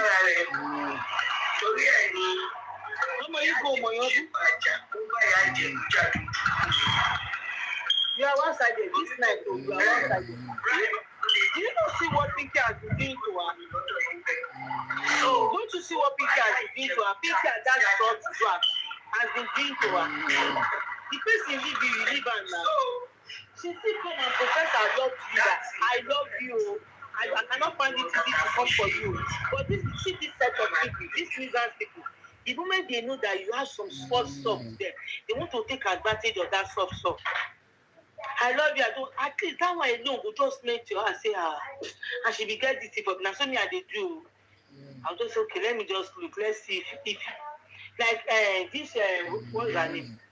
That draft that I came for yesterday or 2 days ago. As I come for her, my sister, you don't answer me. I don't get conscience with that. As that Goofus, you know, she was one that came for me first. She opened her platform first for people to drag me. Meanwhile, I don't have anything with this girl. Nothing. I don't have anything against her. Nothing. I never knew I don't get anything. She opened her platform for me for people to drag me. When I drag her just that one day, go carry her girlfriend, her boyfriend come. I noticed she did not answer me. I don't get conscience with that. Say me too much. I don't leave her with that. I can't wait. Say, okay, let me see whether she will come for me before I come again. That is me for you. I don't get conscience. You have been coming for somebody. The person did not answer you. You can't leave her now. But they want to, and this set of people, these nuisance, they cannot fight alone. They join forces. I want shameless set of people. I want husbandless. The one will send the husband away. The one will be 3 husbands did there. The one will send husband to go there. The one will kill husband did there. When I come, they talk. You guys now, imagine me and them now. They have moved on. I know very soon. I'm supposed to be there say, why you people move on? Now, dancing on their page, now my matter they could talk. On their page, now, if I just come in like that, I'll just come over there. I don't want to hear people. Am I aggravating? If I come there, they're not going to see anything to discuss. How can you open page basically because of me? And I say, I know they miss me. Miss me at Yahoo. You really won't call. Miss me. That's why I just pay for the first one. If that one never mention my name, that one know the deal. So what it be? They cannot stay me. Stay you white. Ignore waiting. I know they ignore them. You know they ignore ourselves. Do you remember where everybody talked to me that I should ignore these people? And I ignore. And so all of them come to say they don't defeat me. All of them come for me. All of them come at the same time. All of them, all of them come at the same time. They say we go send them inside. Go and bring that page down. Go and do this. That is the same set of people we are doing things together. And I found out that they have been doing good behind me. And they still come. They will come in, come and open your page, and we are missing, where are you? I will come and open page. All of them will go, just for them to disgrace me that nobody is on our page. They will go on another page and be inviting the remaining people on my page. I later got to know all this stuff. Then why are you guys with me if you do not love me? If you do not like me, why are you guys? Why are you? Now they go say, yeah, especially this one, Yahoo impotent, Yahoo Koboy. Where are you? She go take her strategy. They say, I don't want to go to that Jakaye platform. That body B is too fight. I don't want to be on a platform. Please come and open your page. I open my page and see what I can come. I won't lose. This time around, please, let's not be one-sided. These people do too much. These guys profess our love to them. They see the flag. And you see that Pinky gets dirty. Pinky ọ̀rọ̀ ẹjọ́ ìjọ púpẹ̀ ọ̀rọ̀ ẹjọ́ ìjọ ẹ̀yìn bọ́ọ̀lì bí yẹn Àjàkáyé nìyẹn yẹn ló wọ́n pẹ̀lú ọ̀sẹ̀wọ̀n torí benefit. And now you people let me, no problem. I know the ones I discarded. But you see the people one wey dey carry for body, bye. But when you open my page, you don't have anything meaningful to talk about. What if people are ashamed of yourself? Just me. When you guys said no obsession, you guys say you are not missing me. That means you cannot do without me. I swear with my life I do not miss you. Because what is important?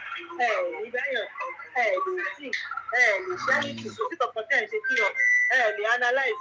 Ṣàkíní burúkú lẹ máa ṣe. Àwọn aláyé bàjẹ́.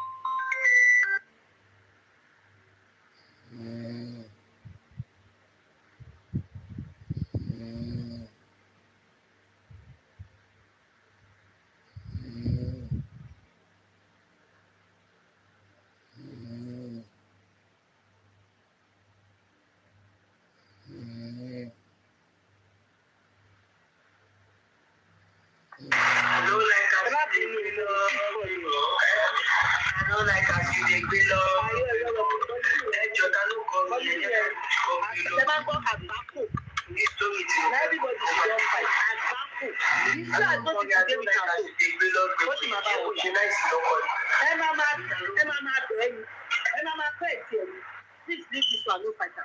Please don't do this. You know what you do, don't do. Please take it, let's go. Bí òṣà ni kí ló fà sí ẹ̀mọ́ ẹ̀kọ́ tó wálé ní ìkàgbà ẹ máa bẹ̀rẹ̀ mo dúpẹ́ kó lọ mo ti nísìnyí àgbàtì àwọn ọ̀fà ìgbéníṣẹ́ ẹ̀díkà ní ìṣòro méjì ẹ̀sìn máa lóye àtẹ̀tẹ̀ ó lọ mo ti nísìnyí wọ́n ti dọ́kọ̀ the first person ọ̀yà má bínú ti tó ọ̀yà ó ti tó ọ̀yà tó bá ti gbá ìjẹ̀lẹ̀ kan ọ̀yà leave them ìgbà ìjẹ̀ wọn sí them nínú àwọn pẹ̀sìkò tó bá ti wá ní pé mo sùn báyìí àwọn gbájú wọn bí wèrè.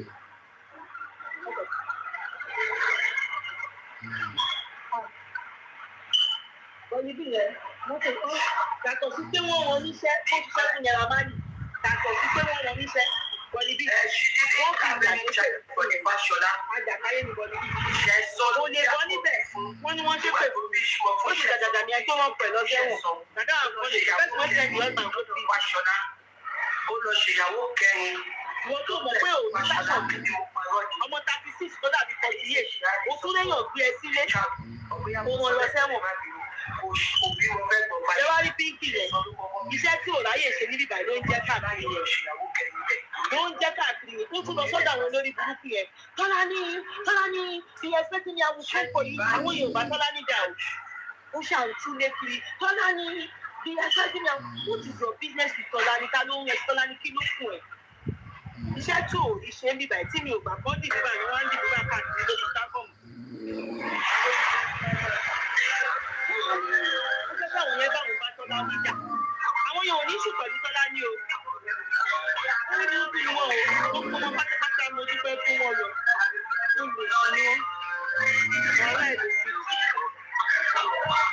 Gbogbo wọn ti mọ̀ yín àbí tẹ́ bá lọ sí èyí orúkọ yìí. Wọ́n ti mọ̀ yín. Let's say this person belongs to you. Why do you wait for that day? That day, that's the Why did you wait for that day? Why that day?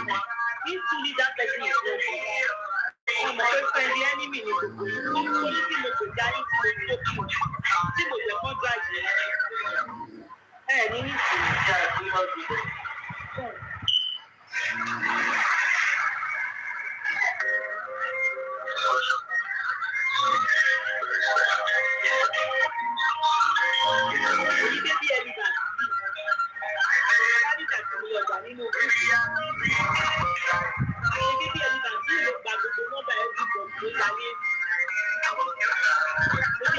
Ìyàwó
I didn't see it. Why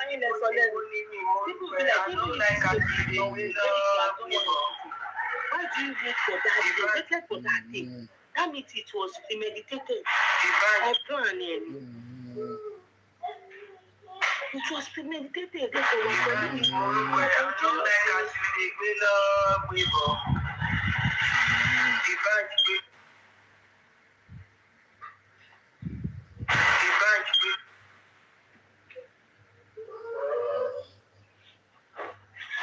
They are not just ashamed. Imagine Pinky moving from one platform to the other.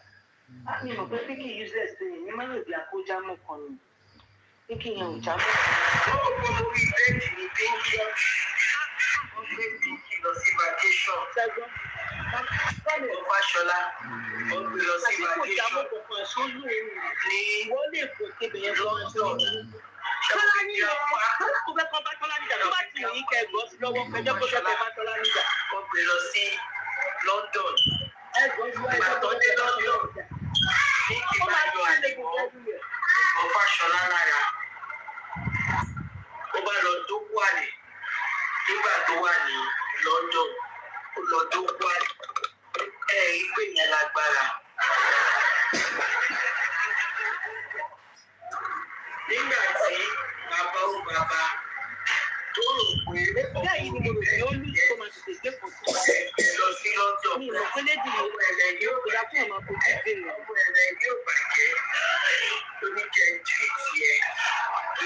So when you now go to London,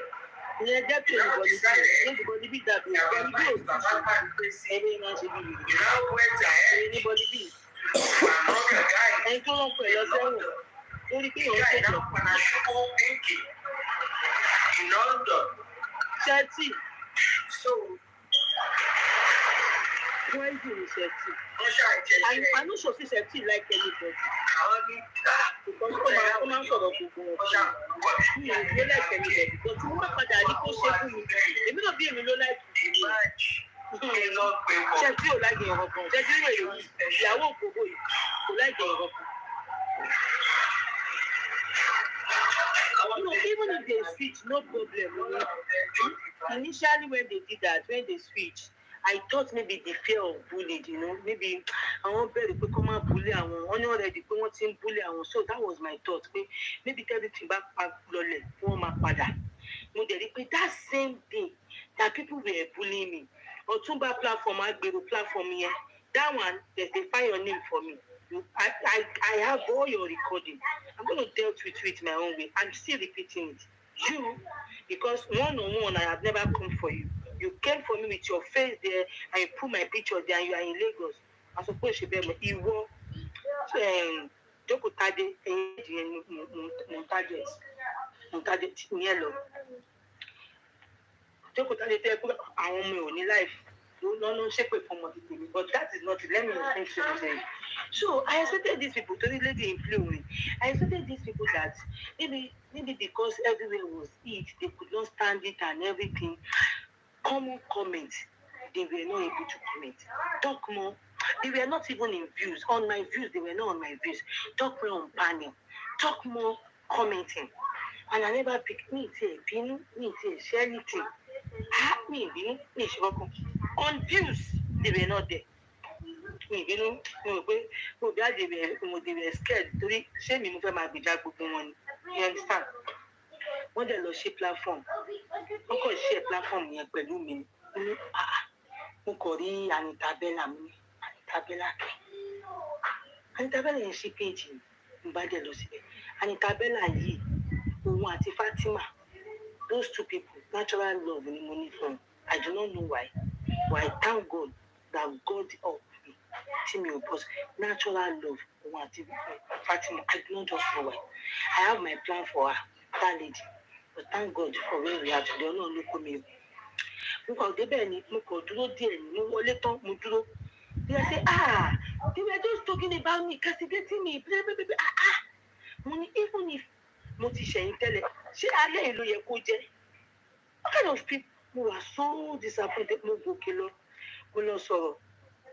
They were doing really broken. If I think they believe you hate me, yes, they speak. Now they hate to me because I did not deliver their job. I did not deliver this Chef T, Pinky, and Bolibi, those three people. They were close to me because of that. They brought a lot of stuff to me. That was why you see sometimes if I'm talking, I'll tell them we are not looking at the personality right now. Kiniko. They were the one I was referring to. One day I need to, when this lady, this chef, there was a time she used to give me money gone. After giving money, they go and say, do you think this fight we are fighting is right? I think best play one of our voice notes if I best finish then or not. Do you think this fight that we are fighting is right? Do you think this Mama, please. Do you think she will come behind one day and I say, who is sending you to me? I asked her, who sent you to me? Who sent you to me? You see, let me tell you something. Let me tell you the obvious one she did last. The obvious one she did last that let me not say that one. Let me not say it. That one she wanted to instigate me.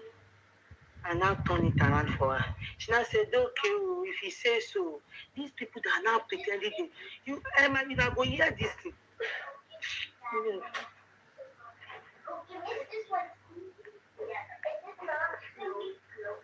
Yes, trading can go.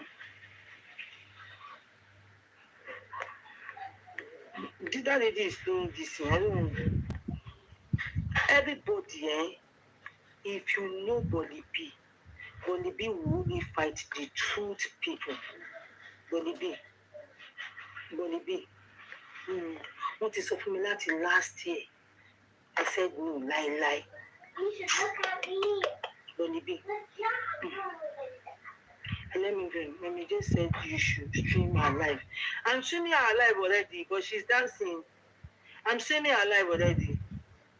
Let me film shaking boss. You can shaking boss. She's dancing.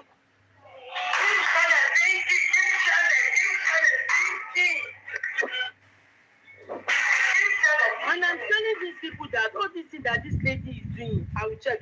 They did not like they did not like this person, no.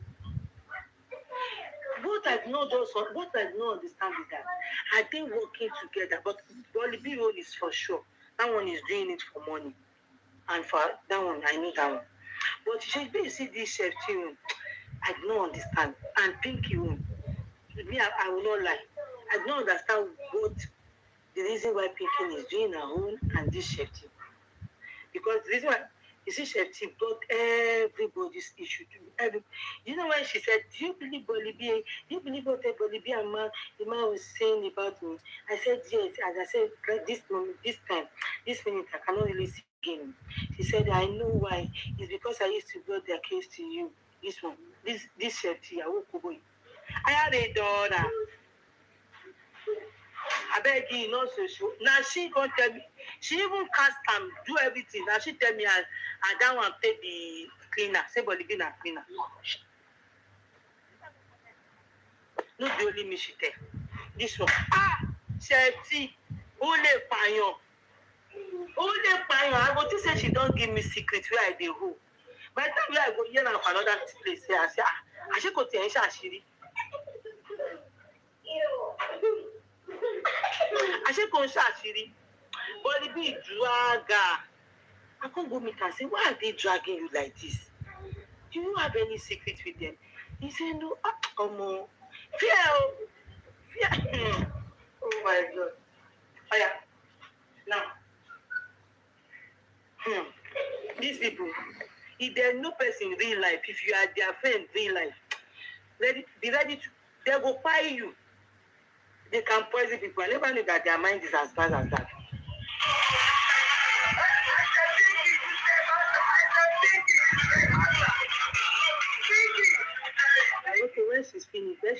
You see, this lady on Pinky case, I will not blame her. She really tried for Pinky. Me, who like Pinky doing? I will try for Pinky. But then Pinky, no man love me. No man love me. But all I should take to be by. And meanwhile, Pinky was scared. Oh my, you might trash him, Mushi. Oh my, trash him. Oh my, I'm just surprised that she was just drag us some week ago. She been says a take dragger. Oh my God, they dragger. Maybe they call her baby elephant. I want a dirty. They dragger. I was now wondering, what do you have with these people? Why did they? Because I just celebrate her birthday. I just celebrate her. Then actually they do flyers for us. And there was certain time then she used to send money gun to me. I said, no, let's no small issue. And I don't even know if they are lying. She said, it was because I am with you. That is why they are dragging me. They want me to follow them. You know that group that we have. They believe I have come and told you everything in that group. Blah, blah, blah. I can't say, I think she's right. I think that because she loved me. I celebrated her birthday. After celebrating her birthday, they drag her past my neighbor. Hey, what kind of relationship is they drag her past her just because you people want to join hands? They drag her past her. Me, we no can't drag you. Me that not even have anything with you. Despite being, despite knowing that you are backbiting me. I just say anyway, I just tell her, say, please, if you are doing this before, don't do it. This is not good. Why are they not accusing any other people except you? He said, you believe them because I used to come and tell you about them. I know that is why you believe in them. Anyway, I have learned my lesson. It was all loyalty. It was all love that I have for you. The thing can't touch me small, but I still can't use strong get. Say, my life, this girl won't catch me. By the time I will now look closer, do my find this. This girl don't balance. There was a time she wanted me to drag Picky. That's in Picky. I say, I don't dey pity her now, this and that. He said, no. Leave her, me dey do her small. She go lo tell me. I feel like go lo. Yeah. Omobìnrin. No be real. This lady, this one. I can say enough of all this thing. Everybody needs to know who you are. You see that Anita Bella? Now, they tell me I sit down. Maybe because she says I like the Anita Bella. To say I don't profess my love. Say, I just love this guy. I don't know why. But I don't love you again. No. I reject you in Jesus' name because you are evil. God knows that you do not deserve anything from me. That is why you allowed this thing to happen. I do not love you again. I love that Anita Bella. And so the I sit down. He carried the story. Carry the story, she live life a lot of people. But what she do, I still can't feel pity for her. Yeah. Now you could be my guest. I don't need to explain it. You'll be my guest. Oh.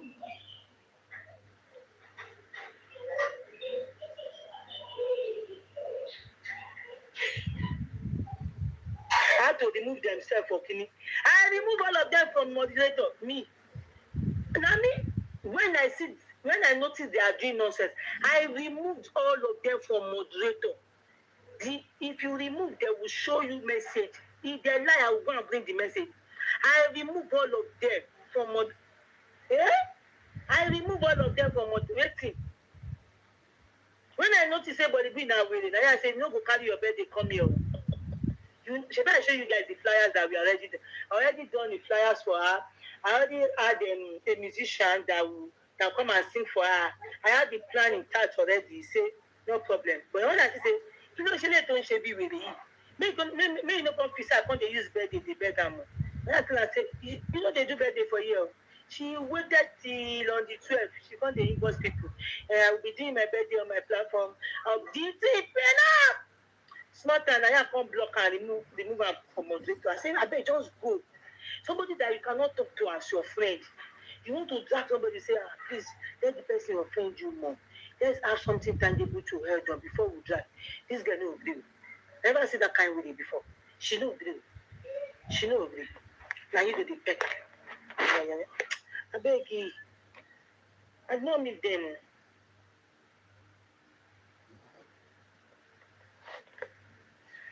Now you guys are weird. Like, why do you always have to discuss about me? Does it mean that you don't have anything meaningful? That means you are not showing the kind of person you people are. That means that is what you have been doing behind before. Whatever good that you guys are. You open your platform of 18, 19, 34 is MF. I fear these people. If it says I take fight for this Yahoo Kubu, this impotent wife, it says I take fight for her, for inside group, this one. No,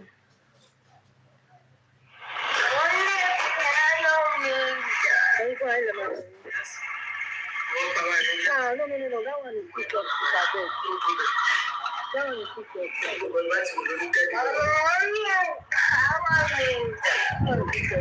Maybe that kind like I want you. Maybe because I said I don't want that I love her. I love her.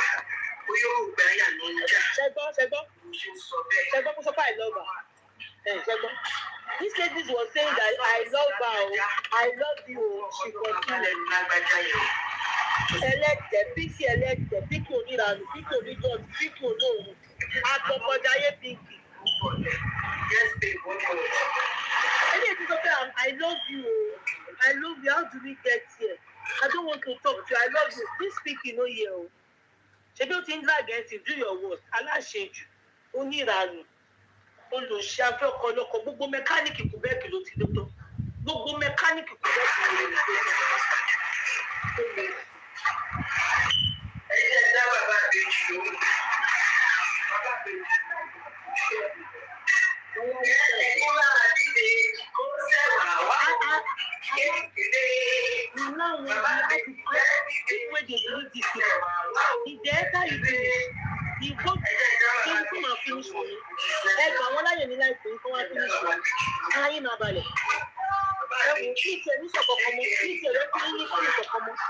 Because I want to be able to say, check your point.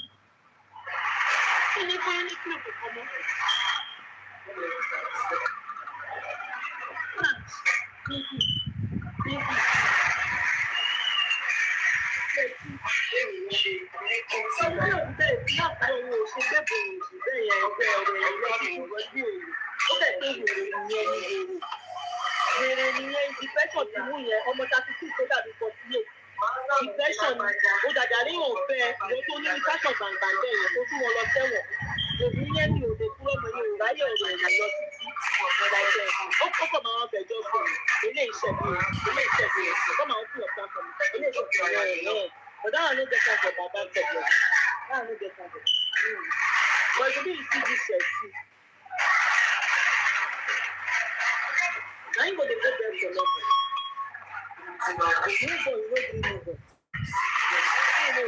Ìyàwó òkòló. I have a daughter without the lamb. You have a daughter. No.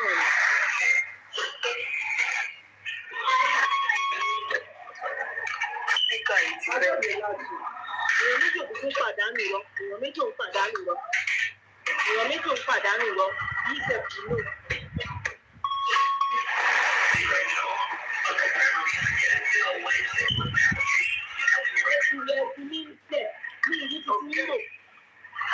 Èwo ni ìjàpá tó sọra oríkì gbogbo wíkì ìdánilé nìyẹn bàbá àbèjì ìjàpá tó sọra ìyá Túndé cannot break my home gbogbo yẹn fi yàtọ̀ lẹ́lẹ̀. They cannot break any home àwọn homeless people gbogbo àgbò àwọn ọ̀rọ̀ tí ìyá Túndé sọ yẹn rádaràdà nìyẹn sọ you want ìbejì so let's go there ó pọ̀ lẹ́ tó tiẹ̀ sí ìdèmí kankan ẹ̀jẹ̀ kan wá bọ̀ wá. Ẹni ọgbàdà aládùúgbò náà ní òkòtò ti àwọn dá ọgbà lórí ọgbà ó wọra ọ ejide nígbà tí grandpa wù ẹ́ ṣùṣù tí grandpa gbé ẹ lọ sí London pé kó lọ ṣe vacation Yéjídé wá wó ṣùṣù tó wó ṣùṣù tó lọ dókó mọ́ grandpa lára ní London tó wó ṣùṣù tó lọ dókó mọ́ grandpa lára ní London bí grandpa ṣe sọ pé láyé òun kò di gbogbo tàbí fún bí grandpa ṣe lé dédé grandma jù bí grandpa ṣe lé kúrò ní ilé nìyẹn o tó ẹni bí ó jẹ gbójú síta ká ló máa wá fi ọmọ ẹ òyìnbó ló máa fi ọmọ ẹ kò sí Nàìjíríà tó máa fi ọmọ ẹ ní fámílì àwọn kò lẹ́nu ṣe bọ́ ṣe láìpòsí tó ní gbogbo ẹ̀ fún o àlè ní o àlè tó dí ìyàwó ni o ẹ máa wọ ìyàwó yẹn jẹ́ pé ẹ máa wọ ìyàwó tó jẹ́ pé ìyàwó ló máa lo bàbá gbó ní bàbá ṣe ká mọ̀ pé Yétúndé ọmọ ilé epo tó jẹ́ ìṣúra ayé ti bàjẹ́ ọ̀ṣàlẹ̀kù nílé Fáṣọlá ẹ̀gbọ́n Fáṣọlá Lagos State Government ẹ̀gbọ́n ẹ̀ òun ní Jídé bá sí tó tún lọ sí London tó tún lọ bá ọkùnrin ní sùn while on the same trip with that man with grandpa she was on the same grandma Jimmy onígbẹ̀dẹ̀ tó lè bá wọn ìwé mọ́ grandpa ó ṣe bẹ́ẹ̀ ni ẹlẹ́gbẹ̀ẹ́ bí ó ṣe bẹ́ẹ̀ ni ẹlẹ́gbẹ̀ẹ́ ní àti wáìtì bíkì lóyá yọra mi kúrò bẹ́ẹ̀ òun kúlẹ̀ ń dà sí àbí ọ̀rọ̀ tó yìí gbogbo ló ń tẹ̀ sí ìlú ìdájọ́ sí àgbà ìwà ọ̀pọ̀ àti kúlẹ̀ ń dà sí sọ pé stop that bọ́tà kò sọ pé kò rí bẹ́ẹ̀ kò sí kò sí careful guys. Nígbà tí ẹ̀sẹ̀ ẹ̀jẹ̀ tí mo bá sí ibà mo máa ní mo máa dún ẹ pa ni mo máa ń dóyàn gan máa ń ní lọ́sẹ̀ ní pàlàpàlà wòlé wòlé. Síbẹ̀ tí kì í la máa rà fún ẹgbẹ́ tó parí sẹ́ṣọ̀n.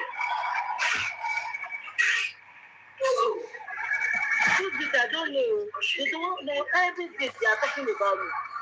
Every day they are talking about me. Every day.